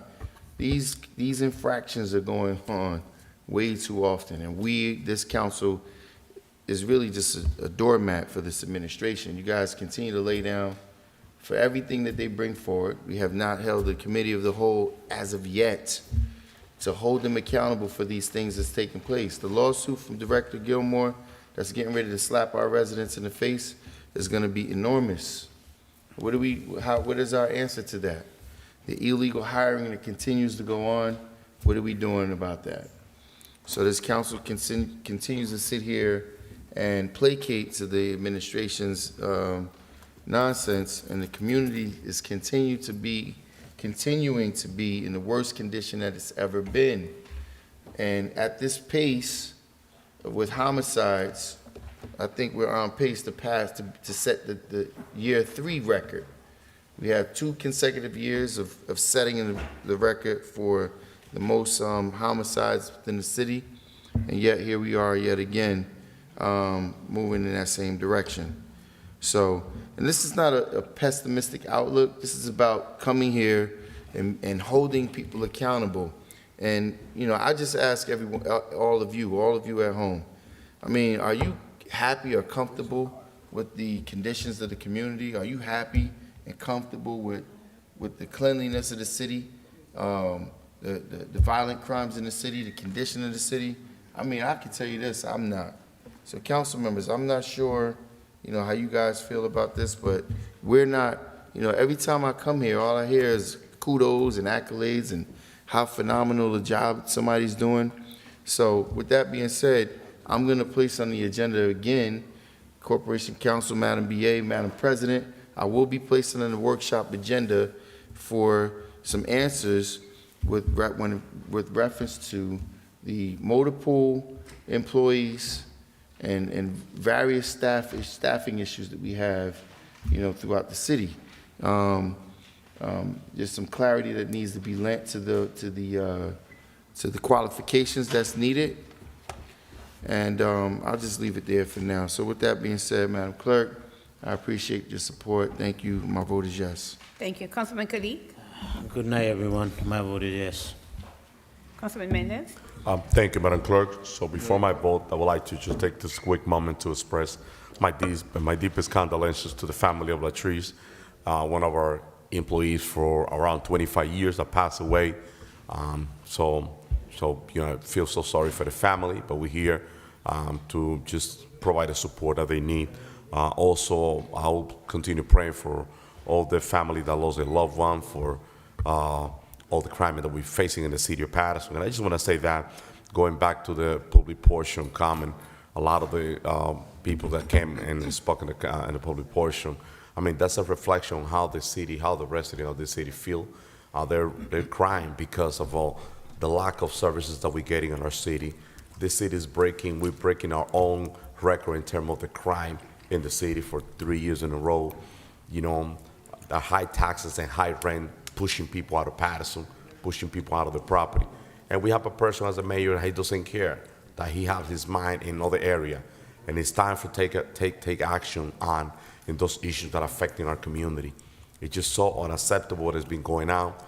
People are coming into this chamber, expressing their concern about the sewer bill, and looking for answers from the administration. And I really hope that the administration will take a different approach and start reaching out to those people, giving them answers right there, immediately. That's my hope. Those are the taxpayers, those are the people that live in the city that can't afford to pay the high rent and the high taxes that we're facing. They deserve respect and answer. But last but not least, let me just invite all the community to our February the 19th. We're gonna have a first-time home buyer seminar at 535 Broadway. We're gonna have a group of experts, and we're gonna teach the residents of the city of Paterson. This event is open to the public. It has no cost. We're just gonna teach every person that get there how to become a homeowner. We're gonna talk about the credit, down payment, you know, organizing your finances. So we're gonna have a group of experts, and we're gonna talk about all those topics. It's gonna be a great seminar. Please don't miss it. It's gonna be at 535 Broadway. February the 19th, we're gonna start at 2 p.m. We're gonna finish at 5 p.m. It's gonna be a great event. I look forward to see you all there, and I'm looking forward to help a lot of people. All right, homeownership is the best way and the only way to clean our community, our neighborhood, our block, and I'm looking forward to continue helping the residents of the city of Paterson moving forward and becoming homeowners in our city. Madam Clerk, Paterson, good night. God bless you all. Let's continue to pray for our city and for this governing body. My vote is yes. Thank you, Madam Clerk. Good night, Paterson. Good night. Thank you. Councilman Velez? I just want to, first of all, say thank you to Assemblyman Benji Wimberly, the Recreation Director, for sending us the email and information of Latrice Daniels' mother address to go and pass by there. I didn't receive the details at all. If I will receive it, I will be there. One of the things I remember from this young lady is that she worked hard for all the youth that used to go to get involved in the recreational camps, and always there to help them, and that means a lot. I experienced that with her, so I know she was working hard for our youth. So my deepest condolences to the family. Besides, I'm going to pass through their house too. The other thing is that, you know, we bury this young man, Quadra, this past week. Once again, it was not easy for the city of Paterson. Just keep on praying for the family, also for the family of the other side too. Everybody's hurting, though. Everyone is hurting. Also, the family of Rob Perez, you know, and so on. We have lost a lot of people this past month, so let's keep the families in prayer. And the families in prayers, and make sure that we pray every time, every day for our city. So, saying that, good night, Paterson. And once again, we are the legislative body.